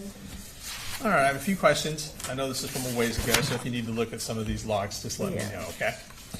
All right, so you met with Mr. Gray on April 12th of 2023, is that correct? Yes. Okay. And you go through this kind of a protocol you have where you make sure that you cover all the different topics you're supposed to. Mm-hmm. Is that fair to say? Mm-hmm. Yes. Okay. So when you got to the part where you asked about case planning services, things like that, you referred to talking about counseling and therapy. Mm-hmm. Is that right? Yes. Okay, and I just have to say yes or no for the court. I'm sorry, yes. You're fine. Okay. And these are suggestions that you make based on information that you have received from other sources, is that fair to say? Yes. Okay, so it's not your opinion from associating with these folks that you think they need counseling? Well, that too. Okay. Mm-hmm. So you had received word from someone, and I don't want you to tell me what they said because that would be hearsay, but you had received some word from someone in South Georgia or in another county that there may be some anger issues with Colt and his mom. Yes. Okay. And had you ever met his mother? I have not. Did you ever spend any time with her? No. Ever interviewed her? No. Okay. Now, it looks like you met with Mr. Gray again on May the 5th? Yes. Is that right? Okay, and if we look at that, there is a section where it says private F/F. Can you tell the jury just what the F/F stands for? Face to face. All right, so that means that would have been done outside the presence of his dad. Mm-hmm. Is that right? Mm-hmm. Okay. So you spoke to Colt Gray in this private meeting about the need for services, correct? Yes.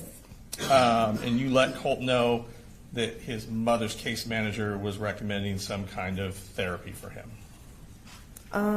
Or counseling.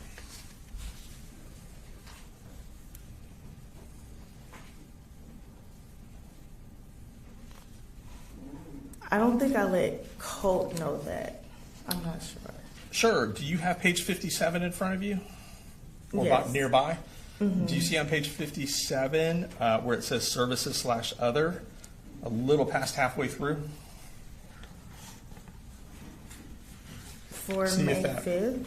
See if that refreshes your memory at all. Under the section for private F/F with Colt Gray.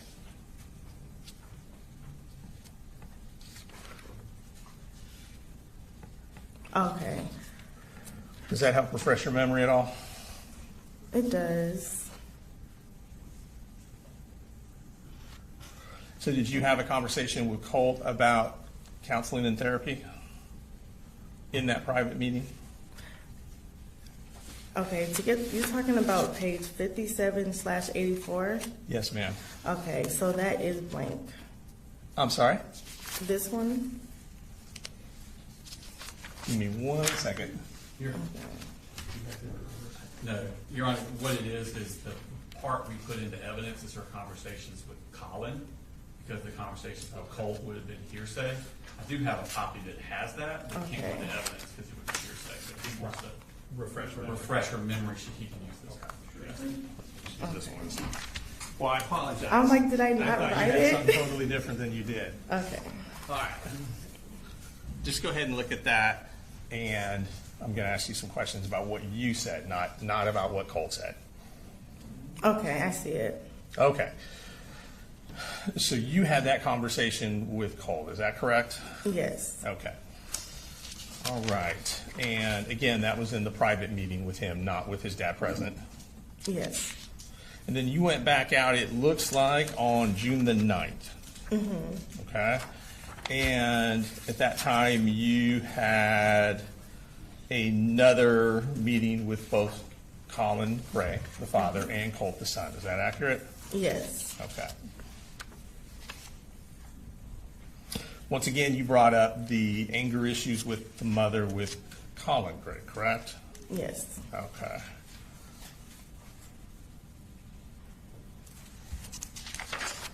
And to your knowledge at that time, and every time you visit them, it sounds like, Mom was not living with them.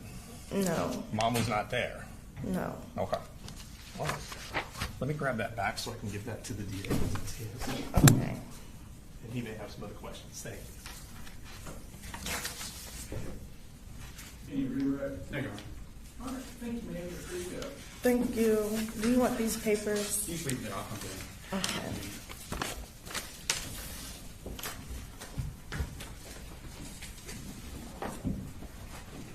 State policy. State calls to meet convention.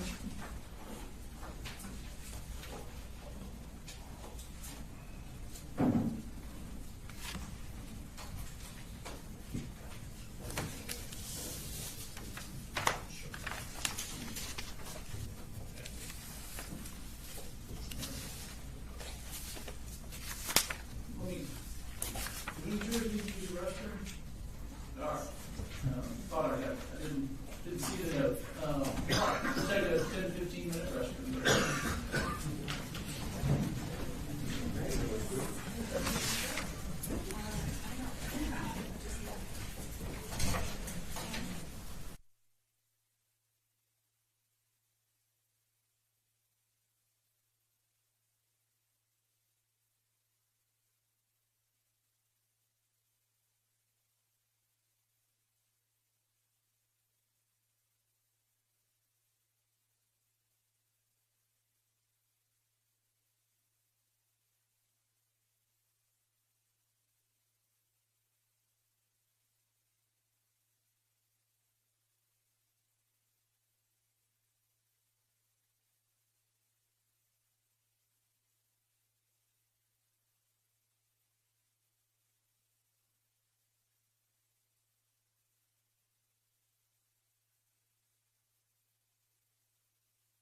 did today.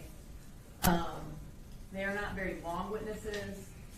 It is possible we will end early. Okay. But the witness who would come next is Heather Lashley, and she is the crime scene person from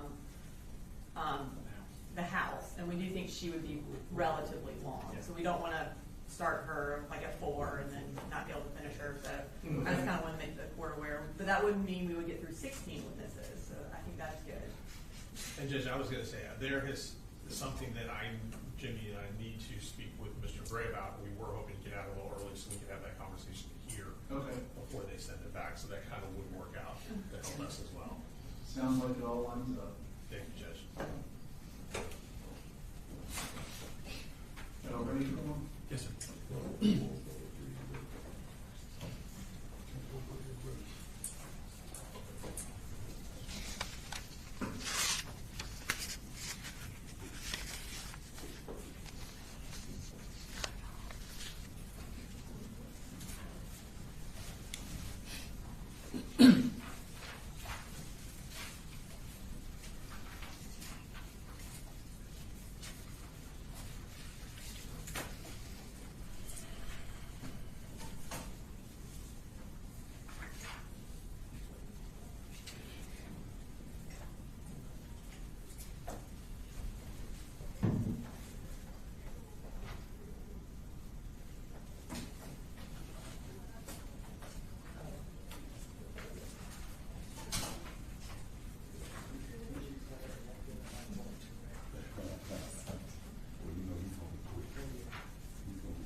So sometimes I get a message that a juror needs a restroom break, but this phone doesn't, when I have it on mute, doesn't tell me. Yeah, it doesn't flash, it doesn't light up, so I don't know. If you hit a point where you need a restroom break and you're like, I told Brooks or one of the other bailiffs, we have to just raise your hand. There's nothing wrong with that. We'll take a break. All right, you can call your next witness. State calls Tamika Mitchum to the stand.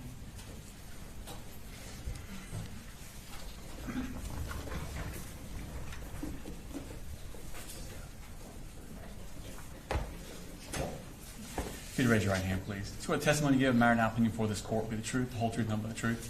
I do. Have a seat, please. If you could introduce yourself for the jury and then spell it for the court reporter. Sure. My name is Tamika Mitchell. It's spelled TAMEKAMITCHEM. Excellent. And what do you do, Ms. Mitchum? I work for the Department of Family and Children Services as a supervisor for foster care. Okay. I want to take your attention back to 2023. Where were you working then? I worked in Ben Hill and Irving County DeFax office as a case manager. Okay, so back then you were a case manager? Correct. What does a case manager do in general terms?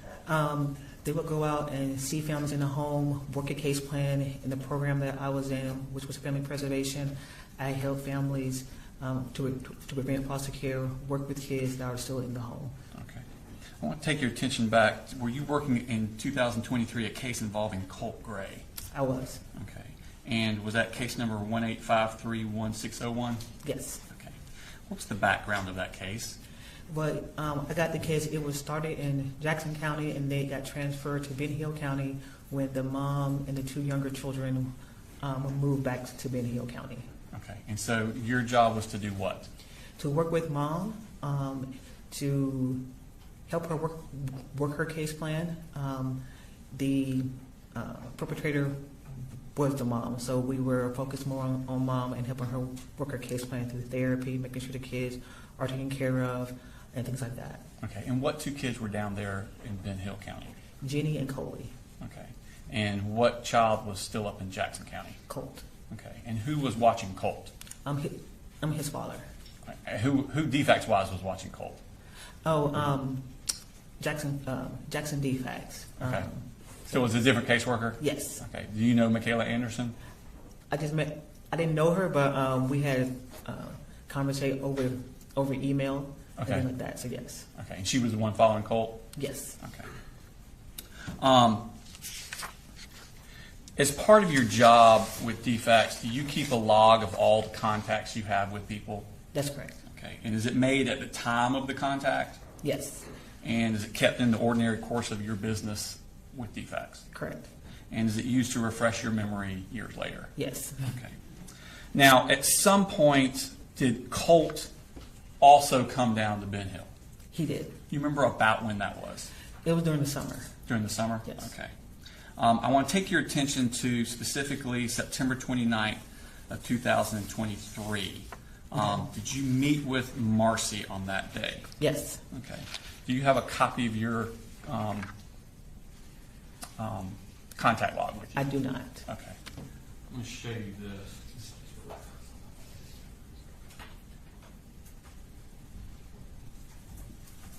Is that a copy of your log? It is. Okay. So on the 29th, where did you meet with Marcy? At the DeFax office Okay. And what was the purpose of meeting with her? to talk about her case closing. We were wrapping up the case and have her to continue with therapy for the children. Had therapy been scheduled for Colt? She said yes, and it was at the Healing Connection. I want to say in Tifton, I believe. Okay. And when was it scheduled for? For that next Thursday. The next Thursday, okay. And when was the next time you met with Marcy?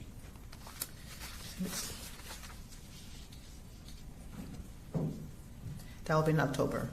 Okay, and what date? That'll be the 5th. All right. And where was this meeting at? This was at Marcy's residence. Okay. And was Colt still living at Marcy's residence on October 5th? No. Where was he? He had moved back with his father. Okay. And was that before the Thursday he was supposed to have therapy? Mm.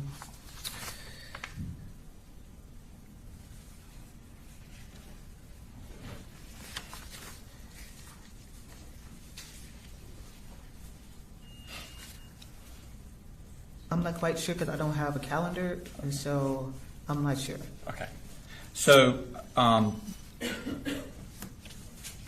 take your attention to October 13th of 2023. Okay. Did you have a phone call with Colin Gray? I did. Is that reflected in your contact narrative log? Would it be in your contact Yes, narrative? it would be. I'm going to show you State Exhibit 202.1 and ask you to recognize that. Yes. And what is that? This is a contact narrative log of my conversation I had with Mr. Colin Gray. On what day? I'm sorry, October 13th. Okay. And does that accurately reflect your conversation with Mr. Gray that day? Yes. All right, this time I tend to take exhibit number 202.1 into evidence. No objection. All right. 202.1. So this conversation you had with, post it up, was this face-to-face, phone call, email, text message? What was it? A phone call. Phone call. And what was the purpose of this phone call? We wanted him to come and pick up Jenny and Colin from their mom's house. And why was that?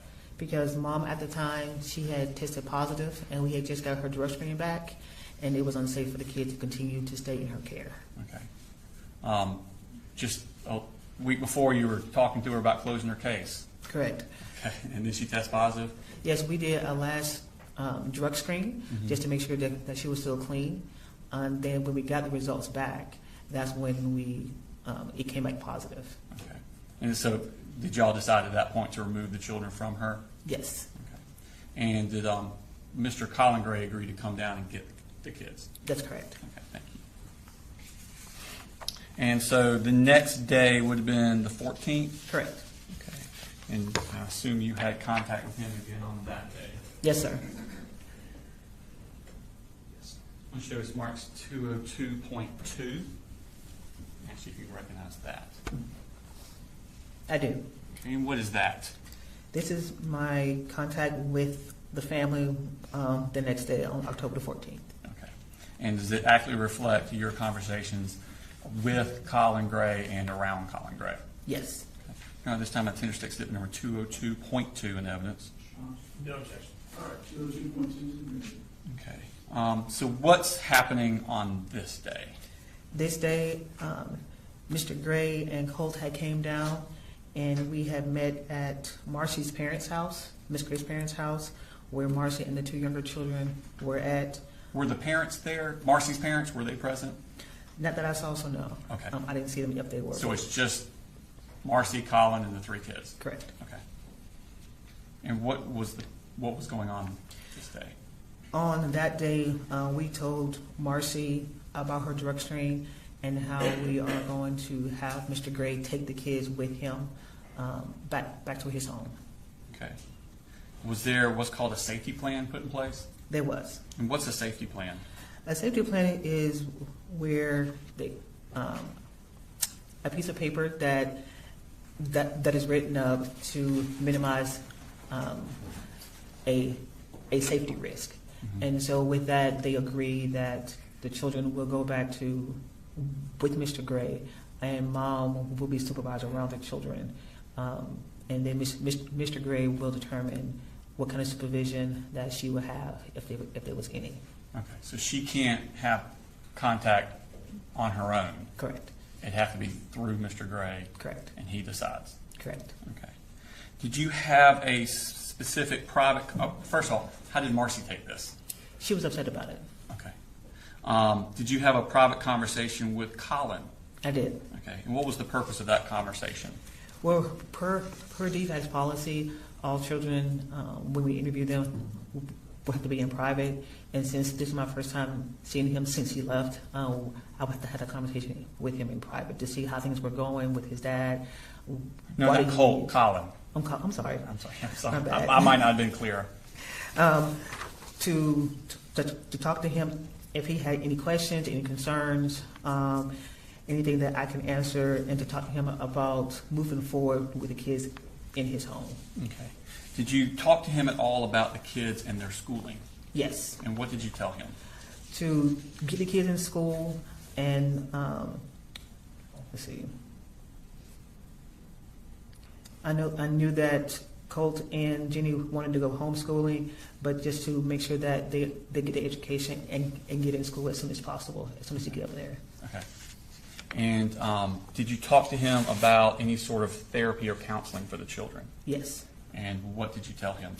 That the kids need to go to therapy, mm-hmm. and that as soon as he can, and that he has said that it would be good for them to go to therapy. Okay. Did he say to you whether or not he would put the kids in therapy? I'm sorry? Did he say whether or not he would agree to that, putting kids in therapy? Yes. What did he say? That the whole family will be going to therapy. Okay. So that was on the 14th? Correct. Okay. Did you follow up with a phone call on October 18th? Yes. Mr. Gray. Now, at this point, you're back up here in Bear County? Yes. We show Smart State Exhibit number 202.3. And actually, if you can recognize that. I do. And what is that? This is October 18th, the write-up on the phone call I had with Mr. Gray. Okay. And does it accurately, not yet, I haven't got evidence. Does it accurately reflect your phone call that you had with Mr. Gray on that date? Yes. This time I've tendered this into evidence. No objection. All right, 202.3 is admitted.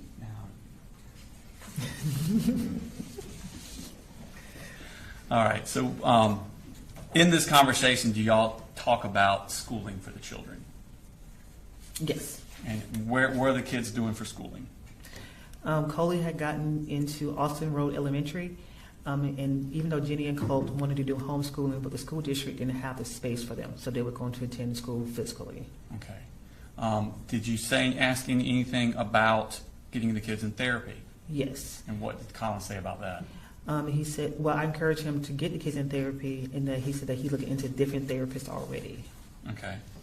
And did he agree that he and the kids would both be going to therapy? Yes. Okay. On the next day, October 19th, what did you do?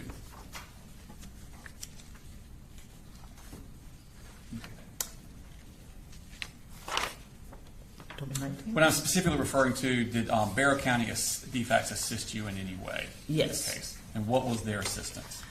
We asked them to go and to assess the home, to check on the kids, to talk to the kids about school, about therapy, and then we'll close our case afterwards. Okay. And did you ask them to do this on the 19th, the day after that phone call? Yes. Okay. And did someone from Barrow County DeFax go out to the home and talk with Colin Gray? Yes. Okay. Did that person write a report? They did. Okay. And was that report sent to you? Yes. When did you receive that report? On the 30th. Okay. And when DeFax does a home check like that, a safety, would you call it a safety assessment? Yeah. Okay. Is there like a checklist they're going down of topics they're supposed to be covering, looking for? They are. Normally it's a walkthrough of the home, make sure there is no safety issues, things are put up, make sure that the other kids have beds, there's food in the home, things like that. There's no wiring, exposed wires, infestation, stuff like that in the home. Do they also talk about education for the kids and counseling and therapy and other services for the kids? Yes. Okay. Tell me about weapons. Do you ask about that sort of thing, weapons in the home? We do. Okay. And was that done in the safety plan that you got back from the person from Barrow County? Yes. Were all of those issues addressed? Yes. Okay. And based on that safety plan that you got back, what did you do with the case? We closed the case. Okay. And when did you close the case? I would say October 30th or 31st was the last day. I sent it to my supervisor to close when he shipped. Okay. And was it closed based on the information you received in that home assessment? Yes. Okay. I have no further questions, Your Honor.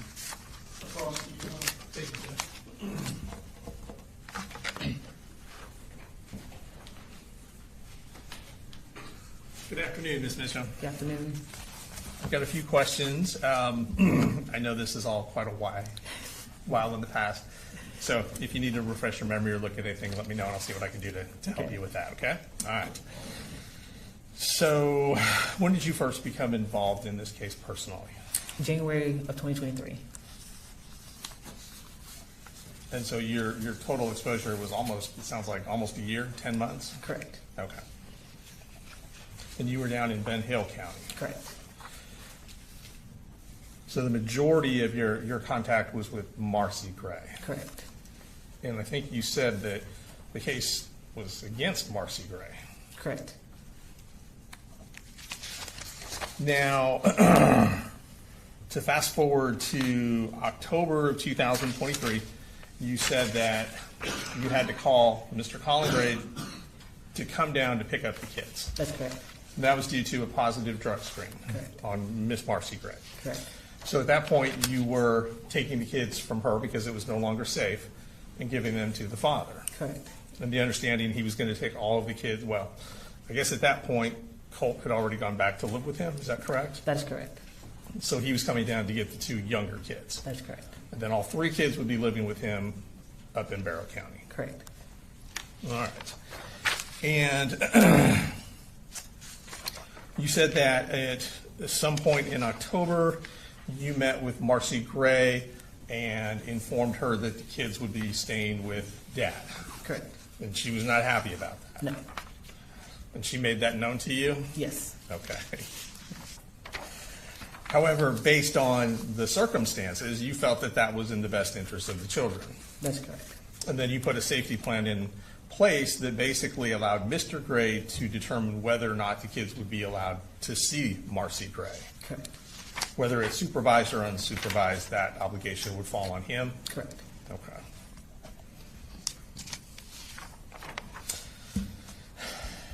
Did you inform her that if she was unhappy with the access she had to the kids through Mr. Gray, that she would have to work that out with Mr. Gray. Correct. That wasn't going to be your job. Correct. Okay. Did she seem upset about that? Yes. I imagine she was. All right. And to go back to the meeting in September of 2023, I believe you indicated that, so September 29th, 2023, at that point, Colt Gray was in Ben Hill County with his mom? That's correct. Okay. And did you ask about schooling at that time? To see if the kids were in school? Yes. And I assume the answer you got was from Marcy? Yes. Okay. Did it indicate if there was any homeschooling? Yes. Was that for all the kids or just some of the kids? Just Colt. Just Colt, okay.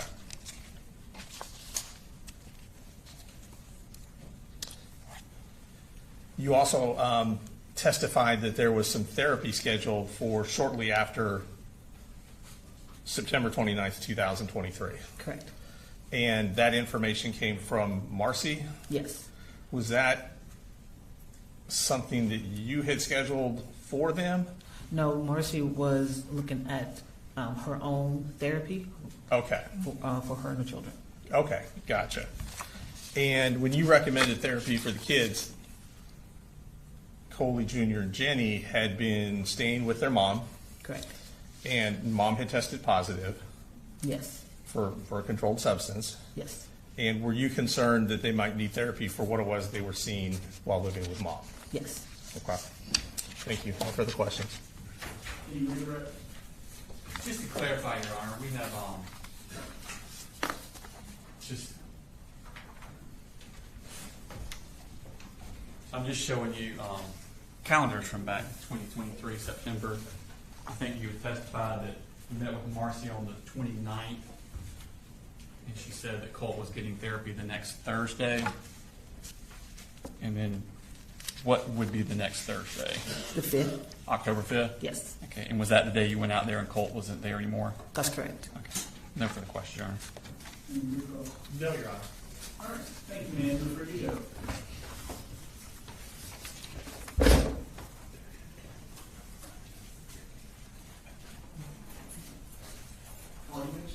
Kareem Pierre Charles.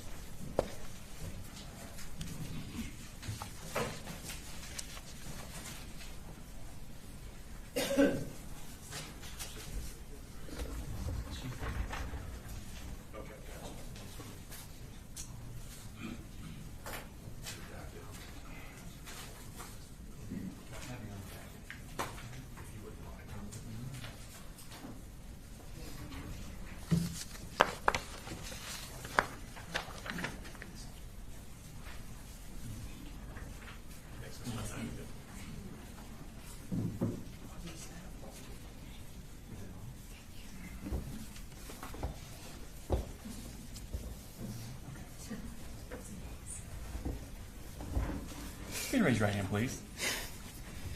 For the testimony you give a matter of now pending before this court be the truth, the whole truth, and nothing but the truth, so help you God. I do. Okay. If you could introduce yourself to the jury. Hello, I'm Kareem Pierre Charles. Okay. And now if you could please spell your name for the court reporter. KARINEPIERRE-CHARLES. And what do you do, Ms. Pierre Charles?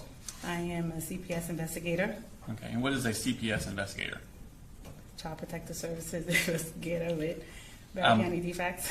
Is that the same? Child DeFax is Yes. CPS DeFax? Yes. Are they kind of interchangeable? Did y'all change names or? No, we just CPS investigators, case managers. Oh, okay. So that's the title of your thing. Okay. Yes. But you work for DeFax? Yes. Okay. I was confused. Sometimes agencies change their names and don't tell anybody. So were you working in that capacity back in October of 2023? Yes. Okay. Did you get asked to do an agency assist for the Ben Hill County DeFax? Yes. And what is an agency assist? A courtesy visit where a county will ask to do a home visit and ask questions, and then report back to the county that requested the home visit. Okay. And did you do a home assessment? Yes, I did. Okay. Is that a routine thing for you to have done for your job duties back then? Yes. Okay. And is it something where you're generally doing a list of things for every single one, and then you add a few things if it's something specific? Yes. Okay. So there are certain categories you're always looking for? Depending on the case, but we do ask questions. And what general categories of things are you looking for? You know, who lives in a home, find out if there's anything in the home, like any safety concerns in the home. We ask questions about the children, you know, like school,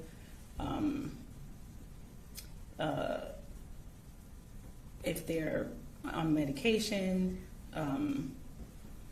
safety assessments. Okay.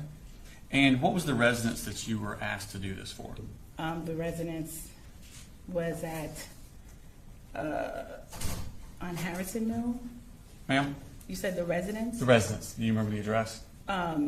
Harrison Mill, I think it was 895 or 894 Harrison Mill. Well, let me ask you this. Did you write up a report?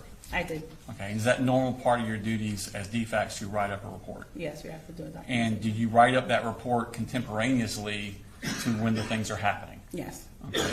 And does it accurately reflect the things that have happened? Yes. Okay. And is that so that you can refresh your knowledge and learn about it for later, testifying a year later, 2 years later, 3 years later? Yes. Okay. I'm going to show you Smart State Exhibit number 139 and ask you if you can identify that. Yes. Okay. And what is that? That is a documentation on the home visit. Okay. And is that what you typed? Yes. Okay. Now, some of that's been blacked out. So has it been redacted that way? Yes, it depends on if, I guess with court. No, we redacted it. I just wanted you to point that out. I'm not telling you. Okay. You need to. Can you tell in there what is redacted out? A conversation with children. Okay. Is what's left in there your conversation, what you saw in your conversation with Colin Gray? Yes. Okay. Other than blacking out your conversations with the children, is it a true and accurate copy of your assessment? Yes. Okay. Your Honor, this time I tender State Exhibit number 139 to evidence this redacted version. No objection. All right, 139. Okay.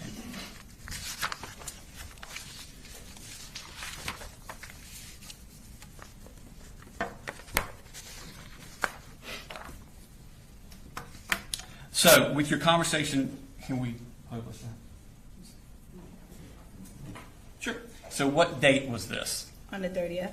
Okay, of 2023? Of 2023. Okay, and that shows the address there, 894 Harrison Mill Road? Yes. Okay. Is that in Barrow County? Yes. Okay. And then the next section. So this is your conversation with Colin Gray? Yes. Okay. And what did he tell you about counseling services that he was going to get for children? He stated that he was arranging counseling services for the children and for himself. Did he say he was arranging or arranged? Arranged. Okay, so it already happened? Yes. Okay. And where did he say that those counseling services were at? Barrow Village Ministry. Are you familiar with that place? Yes. Okay, so you know that's a real place that exists? Yes. Okay. And did you also talk about the education for the children? Yes, he did. And what did he say about that? He stated that the children has started at Austin Elementary, and the other two children will be transferred to a middle school. And which middle school is that? Heyman Morris Middle School. Is that middle school in Barrow County? Yes. Okay. Going down to the next paragraph, did you discuss a safety plan with the children? He stated that he was given a safety plan. Okay. And who has supervision over those children according to the safety plan? He stated that the safety plan stated that he was able to let the children see mom with or without supervision. Okay. Did you ask him about weapons in the home? I did. Okay. And is that something that is important for your safety assessment? We will usually, that's a question that we would ask. Okay. And what did he say about weapons in the home? He said that he has a weapon and that it was secured and locked up. Okay.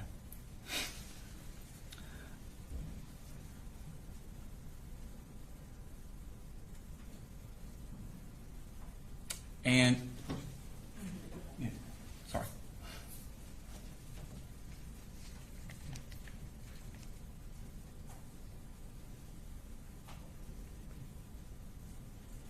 In the third paragraph, did he talk about DeFax involvement with his case? He did. What did he say on that last? He paragraph? said that he had never been involved with DeFax. Okay.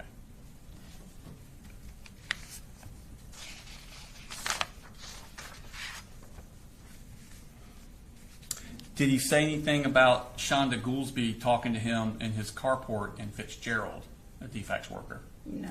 Okay. Did he make any mention of Michaela Anderson, also a DeFax worker, coming to his house 4 times earlier that same year? No. Okay. So he tells you this is his first dealing with DeFax ever? Yes. Okay. Did you, and so you wrote up this synopsis, did you send that to Tamika Mitchum?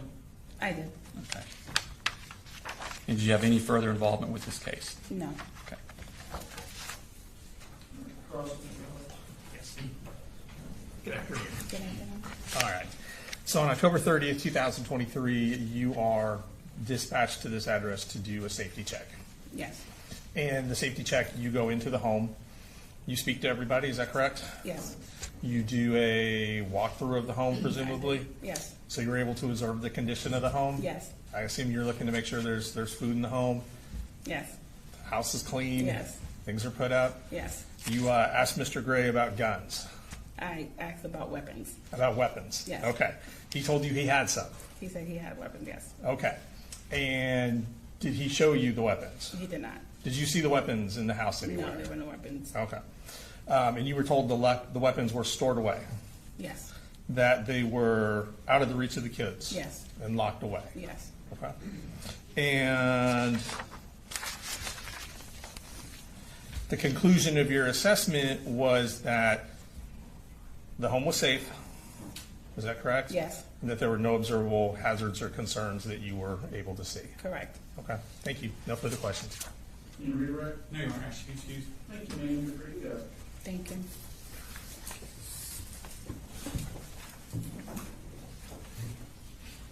Take 12 minutes. The state calls Scott Dakin.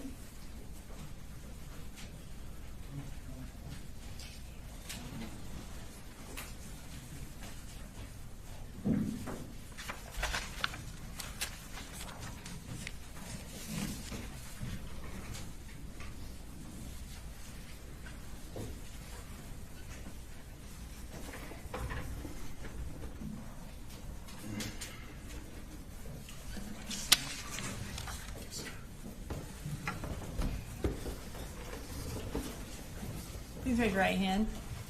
Do you swear to tell the truth, the whole truth, and nothing but the truth to help you God? Yes, ma'am. Okay. Can you introduce yourself to the jury and go ahead and spell your last name for the court reporter? My name is Scott Dakin, D-A-K-I-N. And what do you do currently? Currently, I am the executive director of the Ministry Village here in Winder, which is a Christian counseling nonprofit and a resiliency center. Okay. So prior to working for Bear Ministry Village, what did you do? I spent almost 30 years in fire and EMS here in Barrow County. Okay. We've had some teachers testify about training regarding like Stop the Bleed, that kind of thing at school. Were you involved in that? Yes, ma'am. In the summer of 2017, I met with the school administration about the Stop the Bleed program to try to get help set up. In 2017, we actually taught every staff member of Barrow County schools and have continued to teach staff members since then. We also started implementing it in the high schools as well, teaching students, some of the students. And when did you retire from fire EMS? January 6th of 2024. And when did you take over as executive director of the Barrow Ministry Village? Towards the end of February of that year. Okay. So February of 2024, you took over. What do you do as executive director of Barrow Ministry Village? I'm responsible for the overall management of the organization. And you indicated that it's counseling services. Can you just tell us a little bit about who you offer counseling to? So we have numerous programs and numerous counselors. We offer a lot to victims of crime. We do a lot of teenage anxiety and depression. We offer it depending on how we have sliding scale fees and everything else to help as much as we can. We want to make it accessible to everybody. So that would include adults, teenagers, and children? Yes, ma'am. Okay. As part of your duties as executive director of Barrow Ministry Village, do you have access to their records? Yes, I do. Okay. And do y'all keep records for each individual person that y'all treat, or that has been referred for treatment, or has filled out a referral to get treatment? Yes, ma'am. We are required to keep, especially if they come in as clients, we are required to keep their information for many years. Okay. And as far as someone who wants to get treatment through Barrow Ministry Village, how do they go about contacting y'all? So whether they call or what, we prefer people to go online. There's a referral form, and even if they call, we have them fill out that referral form. That referral form goes into our system at that point. Okay. And then does that create a record of a patient or potential patient for y'all? Yes, ma'am. Okay. And how far do those records of yours go back for referral forms and also for patients? So at different times, but both of them date back to about 2019. Okay.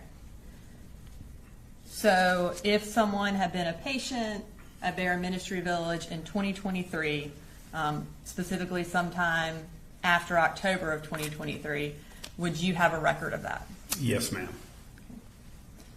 Did you review your records in preparation for testifying today? Yes, I did. And did you specifically look to see whether or not Colin Gray, Colt Gray, Jenny Gray, and Coley Gray had ever been a patient at Barrow Ministry Village? Yes, I did. And did any of those individuals ever receive treatment at Barrow Ministry Village? There is no mention of any of them individuals in any of our systems. So would that include also them never having filled out a referral form for Barrow Ministry Village? Yes, ma'am. Okay. And is there any records that suggest anyone on that list ever contacted Barrow Ministry Village for any reason? No, ma'am. The way we search, it should have showed up if any of them even just filled out a referral form. Okay. Nothing further. Thank you. Just a couple of questions, and I'll do it from here, not wasting any of your time. Your records would not reflect if somebody called in and got asked questions. It would only be when somebody filled out a form. Is that correct? Yes, sir. All right. Thank you. Can you be excused? Yes, Your Honor. Thank you, sir.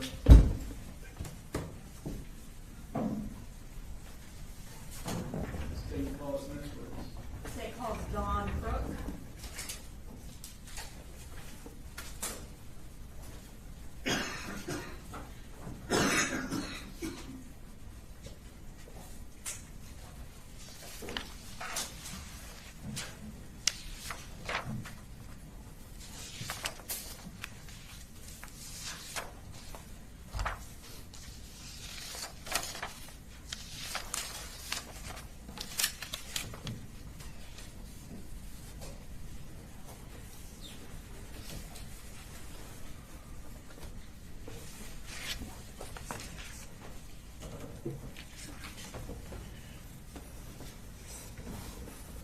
Hi, can you please raise your right hand? Yes. Do you swear to tell the truth, the whole truth, and nothing but the truth to help you God? I do. Can you introduce yourself to the jury and spell your name for the court reporter? Yes. My name is Dawn Crook. My first name is spelled D-A-W-N. The last name is C-R-O-O-K. And what do you do, Ms. Crook? I'm a therapist in the mental health field. And can you tell us a little bit about your qualifications that allow you to do that?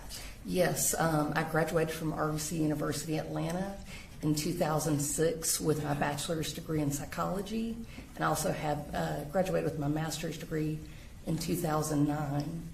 and community counseling from RUC University Atlanta as well. And do you have your own practice? Yes, I do. And what is it called? Enlightenment Counseling. How long have you had your own practice? It's been a little over 2 years now. And can you tell me a little bit about who you see and what you do at your practice? Yes, I tend to work with children, families, couples, providing counseling to them for a variety of issues: depression, anxiety, anger, a little bit of everything, really. And where are you located? My office is in Winder, Georgia. Okay. How would someone find you if they wanted to get counseling in the Bexar County area? So I have a website for my practice, and then I have a Psychology Today profile as well. I'm going to show you what's been marked as Exhibit 140.1 and 140.2. Okay. Do you recognize those? Yes, I do. And what do you recognize those as? That is my business website and the means in which to reach out for services. Okay, Your Honor, this time I'd like to introduce into evidence Exhibit 140.1 and 140.2. I don't have any problem with that. I don't know that they should go back to the jury advertisement, so we can talk about that later. Thank you, Your Honor. And we're going to go ahead and pull up 140.1. And you indicated this was your website? That is correct. And you don't have to read it specifically, but just kind of tell us exactly what this purpose of this part of your website is. It's just letting people know that, my experience in the field and what kind of therapy modalities I use, certification, the population that I work with, and also my degrees as well. And does that include teenagers, your population? That is correct. Then I'll pull up 140.2. All right, and tell us what this is. That is the form to fill out in order to reach out for services through my website as well. And how are you notified if someone fills out that form? I get an email in regards to those messages, and I can either access it through my email or the Wix site that hosts my email account, or hosts my business website, rather. Okay. And if someone contacts you through this form and that you get an email, how do you respond? I typically respond by acknowledging their email and letting them know I'll reach out, or sometimes people would just fill out the information and what kind of services they're looking for, and they may not necessarily provide me with a phone number, so sometimes I will respond asking them for a phone number to reach out and talk with them by phone. And before you meet with someone, do you generally want to talk with them by phone? Correct, I do. And why is that? Just to make sure that we're a good fit in what type of services they're looking for, that I have experience working with that population, to make sure that our schedules align as well, because sometimes with children, teenagers, families, they have busy lives and busy schedules, and they need evening appointments, and I may not always have those available. So. Okay. And I'm going to show you what's been marked as State's Exhibit 141.1, 141.2, and 141.3. Will you look through those and tell me if you recognize them? Did you say 141.1? Yes. Yes, I do recognize these. And what do you recognize those as? Those were emails sent to my private practice regarding services for Colt. Okay. And are they, I guess, a fair and accurate copy of those emails that you provided to the state? Yes, they are. Your Honor, this time I'd like to introduce into evidence State Exhibit 141.1 through 141.3. Any objection? Yes, Your Honor, I think they are continuing testimony, so I'll object to them going out. No objections or disability? No objection to questioning this witness about them. All right, very good. Thank you, Your Honor. And we're going to go ahead and pull up 141.1. All right, so I want to kind of just, before we read what the emails are, that first message up there, Is that from the initial contact submission? That is correct. Okay. And so how do you know who it's from? I can see his father's name at the beginning of the message. Okay. Is this how it shows up? You indicated on the Wix website. Is that correct? Is this how it That shows is up when correct. you are reviewing referrals? Yes. Okay. So what did the defendant write to you initially when he filled out the contact form?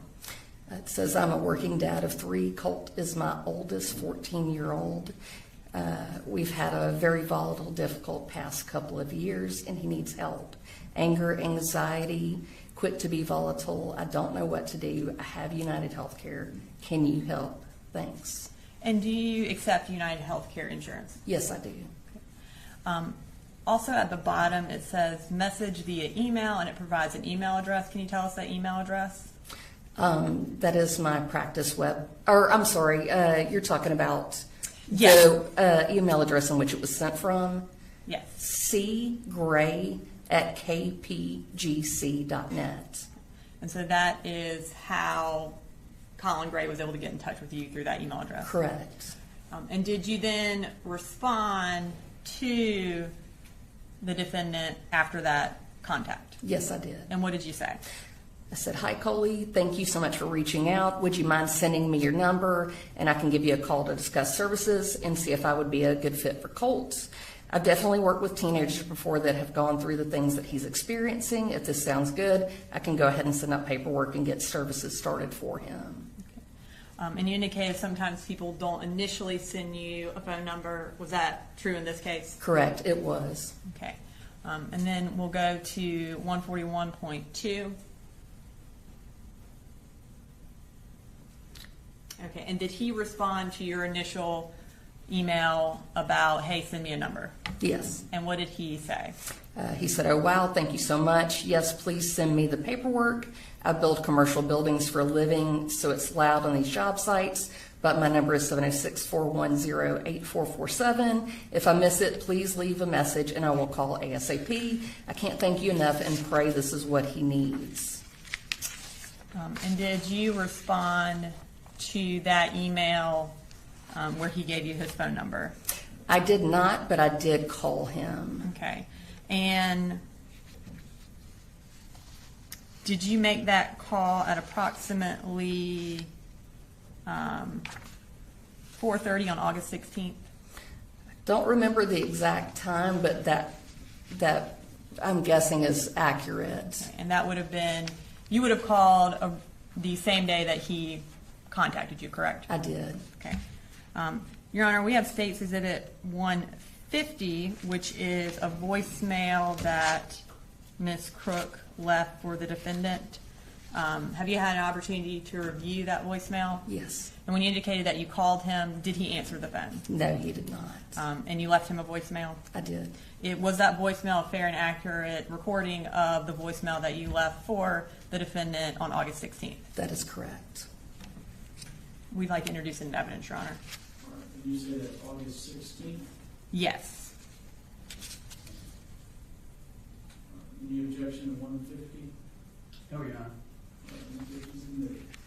Thank you. And that would have been August 16th of 2024, just for the record. All right, so at this time, we're going to play that voicemail.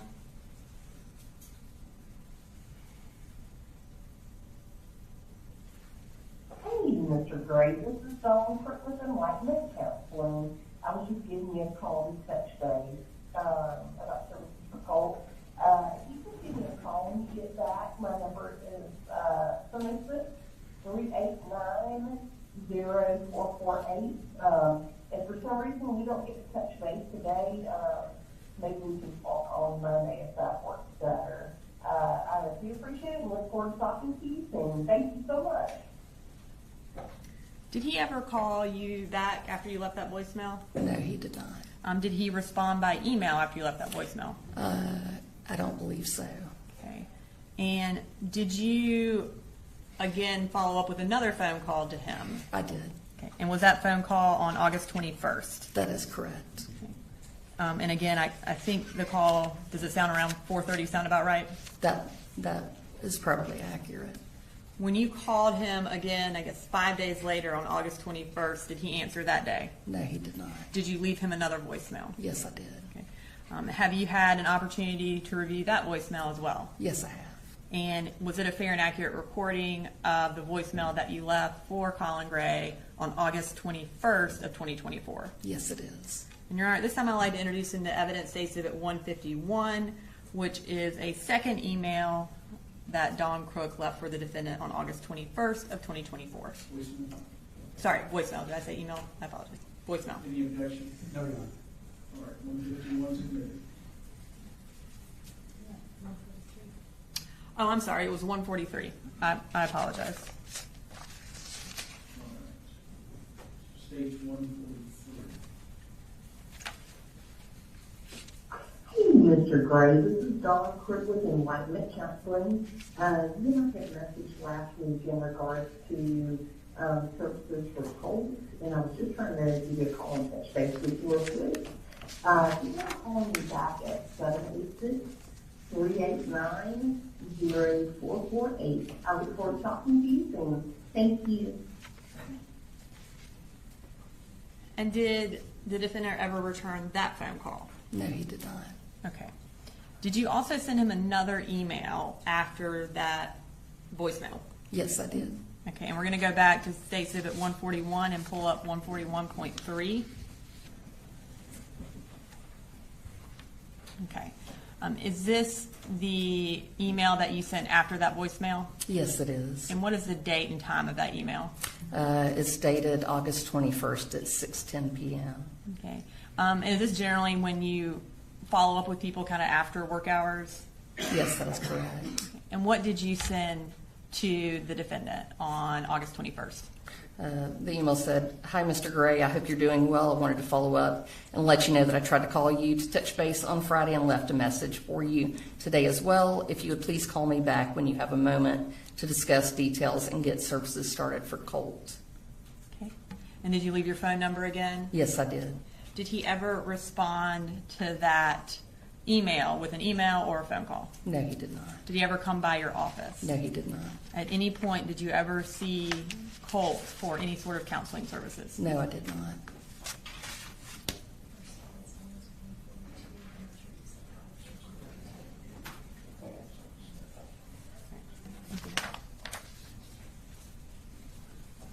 Cross.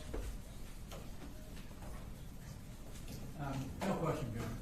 All right. Thank you, Andrew, for your help. Thank you, sir.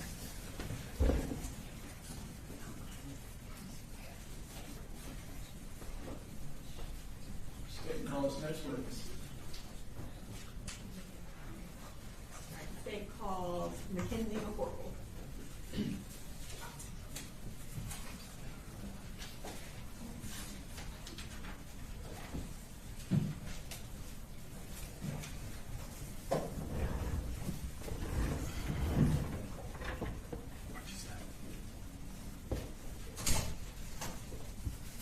Will you raise your right hand? Do you swear to tell the truth, the whole truth, and nothing but the truth to help you God? I swear. Can you introduce yourself to the jury and also spell both of your names for the court reporter? My name is Mackenzie Mccoral, Mackenzie. Last name Mccorkle.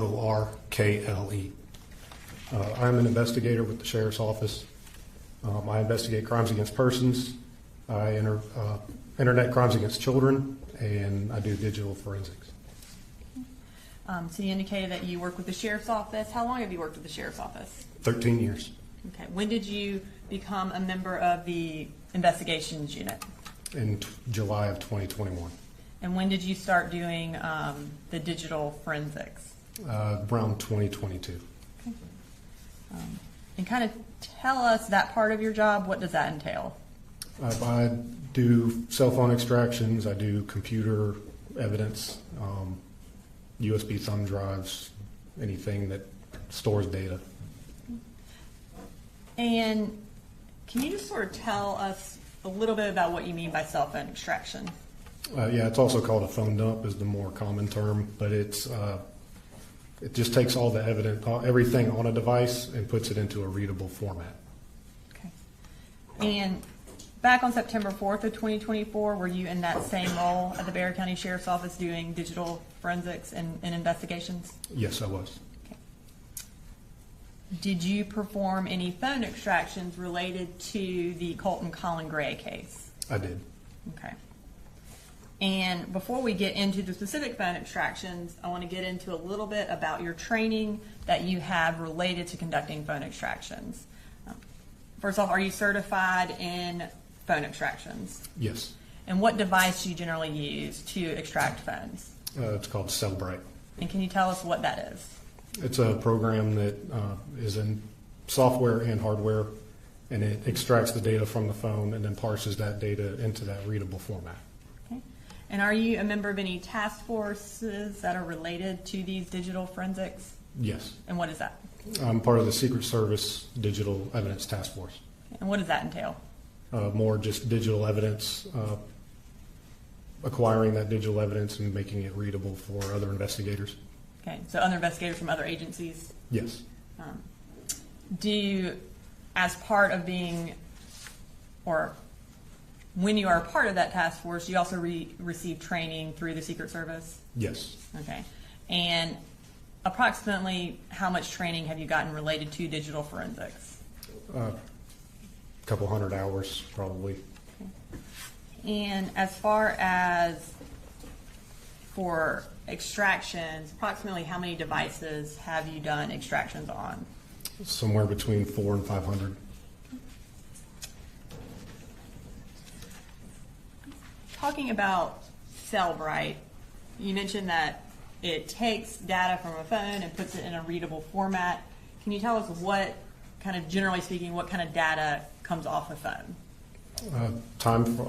Timestamps. So there's media files, pictures, videos, phone call logs, internet search history, text messages.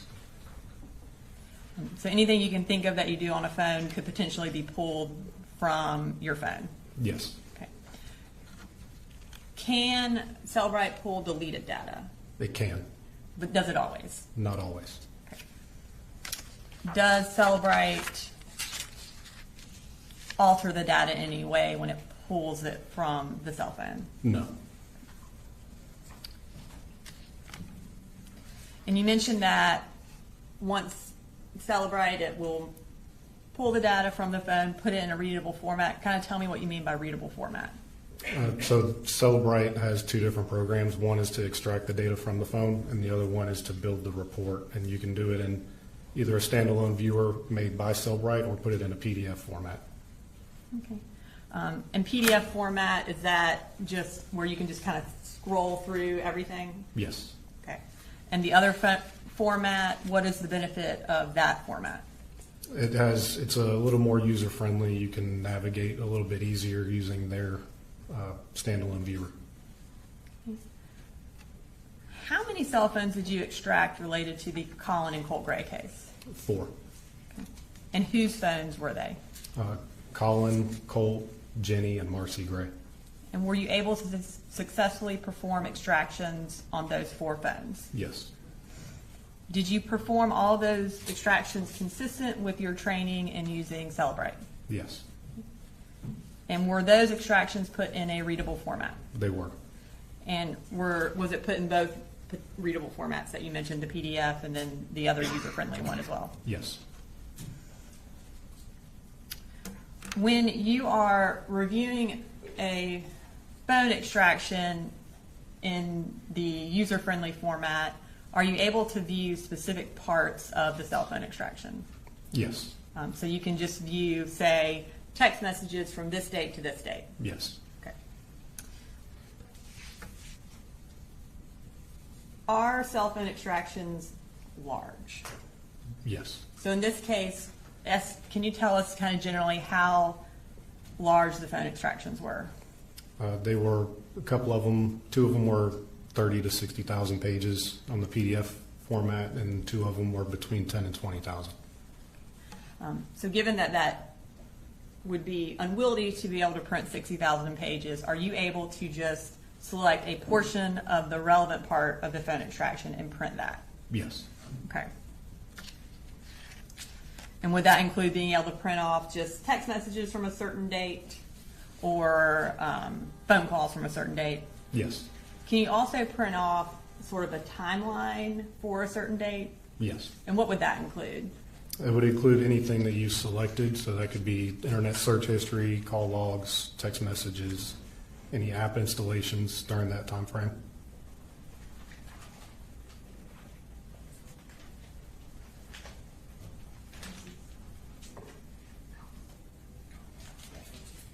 I'm going to show you what's been marked as Safe Exhibit 155. Do you recognize that? Yes. What do you recognize that as? It is Colin Gray's cell phone. Okay. And is that the phone that you extracted for Colin Gray? It is. Your Honor, this time I'd like to introduce an evidence Safe Exhibit 155, Colin Gray's cell phone. I'm not sure which ones they're going to use, but what he took off certainly you don't have any objection. And this one's just the phone. This is just the phone, yes. The phone itself. Okay. No good. All right, 155 is good. And I'm going to give you this for reference. Do you know what day you did the phone extraction on Colin Gray's phone? On September 5th of 2024. And what kind of phone was it? It was a iPhone 14. And were you able to do what you would consider a complete extraction of his phone? Yes, it was a full file system. And you indicated that at least two of the phones had about 60,000 pages. Did his phone have about 60,000 pages? It did, yes. Okay.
So I'm going to start with, say, Exhibit 156. Okay. And there are 3 notebooks for 156. Put them in order. Have you had an opportunity to review these? Yes. Okay. And can you just kind of briefly tell us what the time frame, it should be on the front of it, for each notebook is, and is it related to the cell phone extraction for Colin Gray? Yes, this first one is Colin Gray's phone extraction from May 2024 through July 2024. The second one is Colin Gray's phone extraction from August of 2024. And the last one is Colin Gray's phone extraction from September 1st of 2024 through September 4th of 2024. And are those notebooks organized by date? Yes. And then within each date, are there certain sections of the extraction that have been printed out that are relevant? Yes. Right. And would that include, I know we mentioned timeline extractions, text message, internet history, and then images? Is that essentially how each date is laid out? Yes. Okay. And having reviewed those previously, are those portions of Colin Gray's extraction that have been printed are all of those in that notebook that were, let me say that better. Is everything in that notebook from Colin Gray's extraction? Yes. Okay. You're right. This time I'll introduce an evidence case exhibit 156. Judge, under the rules that we talked about, we don't have any problem with that, but we may have individual objections to some of the items that they pull out of that book. All right. I find that a foundation's been laid for stage 156, moved into evidence, but some portions may or may not be admissible. Yes, sir. And just for the record, the state will be going through those notebooks with a different witness. We're just laying the foundation through Investigator Mccoral. I'm going to show you State Exhibit 157.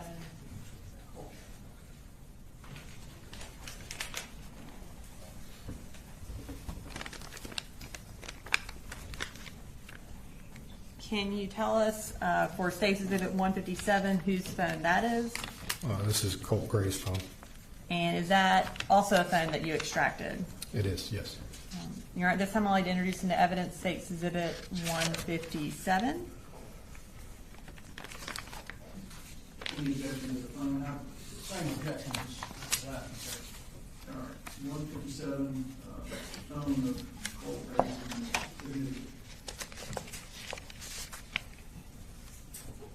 Just for reference in case you need it. When did you perform the extraction for Colt Gray's phone? I was on September 4th of 2024. Right. I'm going to go grab State Exhibit 158.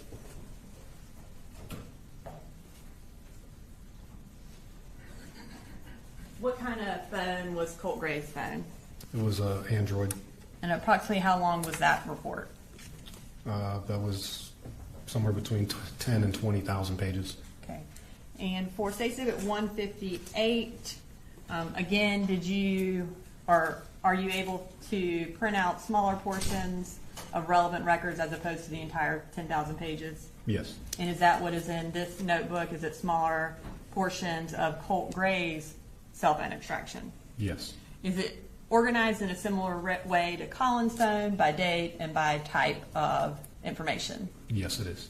Okay. And I'm going to show it to you. Have you had an opportunity to review that? Yes. And again, does that notebook only contain information from Colt Gray's extraction? Yes, it does. You're right. This time I'd like to introduce into evidence State's Exhibit 158. Same objection. All right. Foundations in the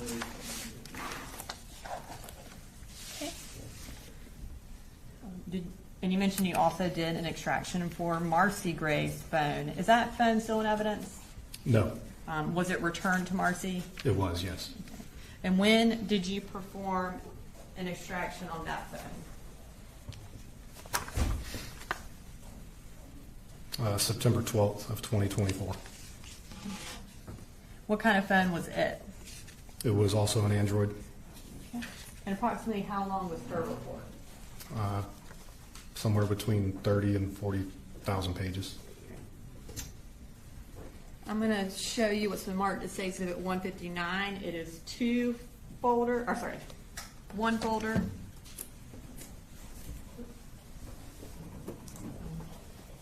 Can you tell us the time frame for that? This was August 21st through September 4th. Okay. And is everything in State Exhibit 159 from Marcy Gray's extraction? Yes. And again, is it the smaller snippets that are organized by date and by type of information? Yes. Your Honor, this time I'd like to introduce into evidence State Exhibit 159. Foundations from legal to 159. Okay. And did you mentioned you also did a phone extraction on Jenny Gray's phone. Is that phone still in evidence? No. Was it also returned to Jenny Gray? Yes, it was. Okay. And when did you perform an extraction on that phone?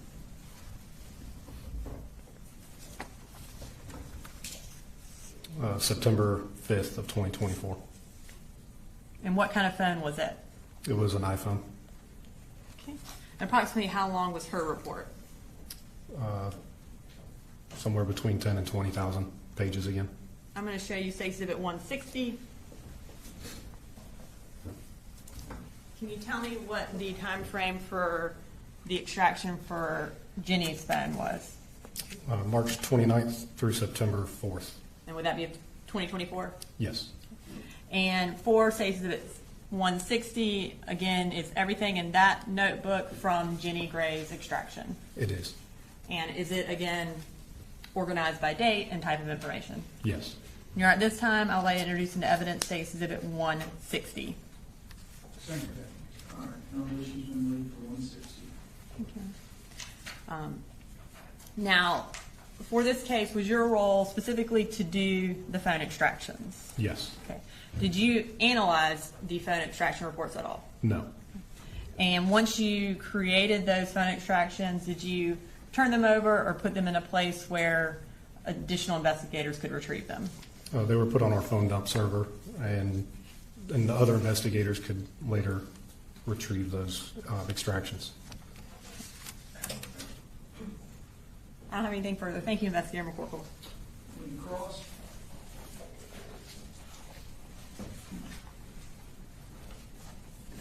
Good afternoon. Were you ever told that there was a second phone that Colt Gray had? Not that I recall. Okay.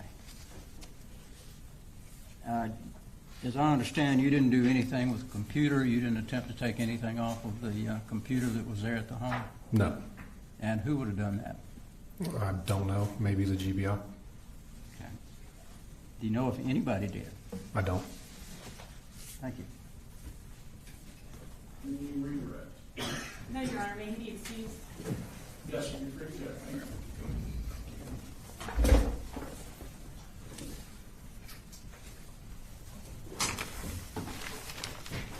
An additional witness? Yes, sir. It's going to be a similar type. Okay. You got Tom? Yes, sir. State calls Luke Payatt. Could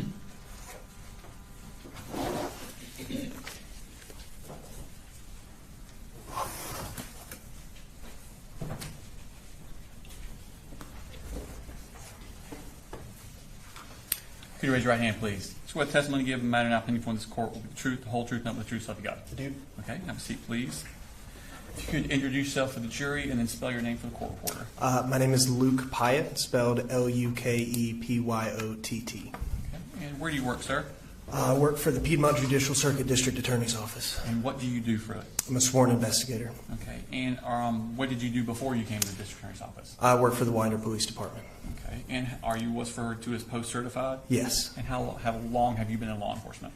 I started with Winder PD in 2019. I was certified in June of that year. Okay. And what are your duties with the district attorney's office? I wear a lot of hats. I work major felony cases, post-arrest or post-charges, things like sexual assault, murder, aggravated assault, child abuse.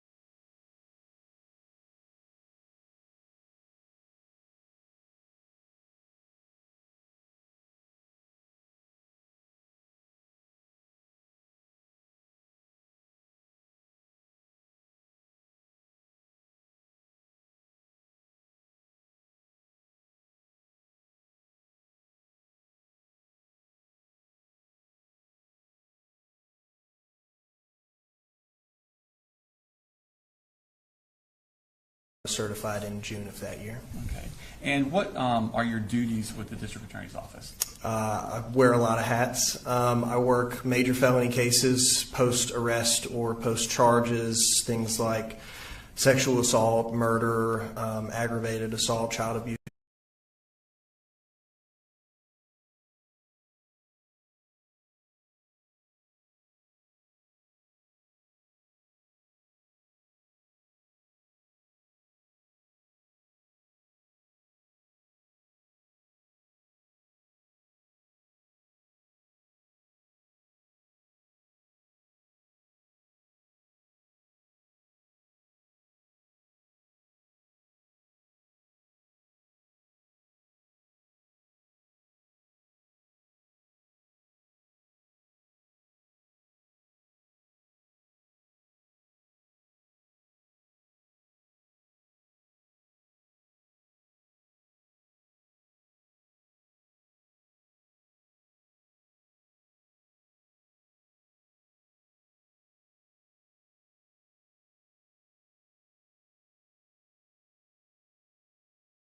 Certified in June of that year. Okay.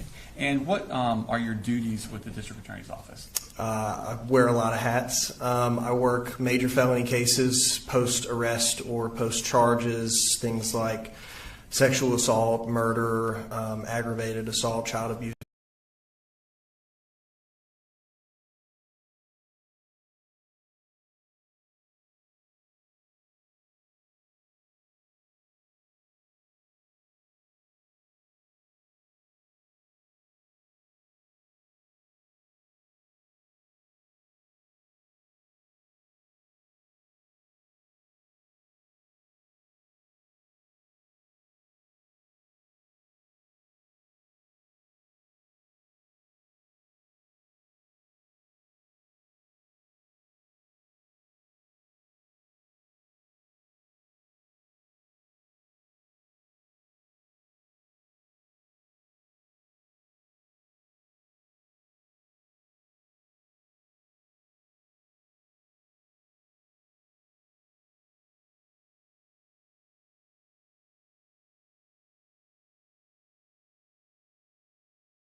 and I know the things that Edric done. Our is a good person, but I'm not going to say everything he has done in his life has been good, because do what you have to do, but at the same time know that God has the last word. I love you. Thank you. Anything, Mr. Yelmichilli from the state? No, Your Honor. Anything else, Mr. Cruz, in terms of witnesses? No, ma'am. All right. And anything else you'd like to tell the court with regard to counts 1 through 12, just Yes, as the state did? Go ahead. Yes, ma'am. Your Honor, I ask the Honorable Court to exercise its discretion. I understand in count 1, malice murder, the jury found Mr. Foss guilty of malice murder, and the Honorable Court, the only option the Honorable Court has is life with or life without parole. We would ask the Honorable Court to, in regards to count 1, for the lesser sentence, which is life, the lesser sentence, which is life with parole, in regards to count 1. Counts 2 through 5, those vacate as a matter of law. Count 6, our request is a 1-year sentence on the burglary.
And a baby boy. Men make them happy because men make them toys. But after man made everything he can. Man made lira, pesos, dollars, rubles, buy from every good woman. And every man.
bullshit pay so I can sit out here and waste my life away. Drag back home and drown my troubles away. It's a damn shame.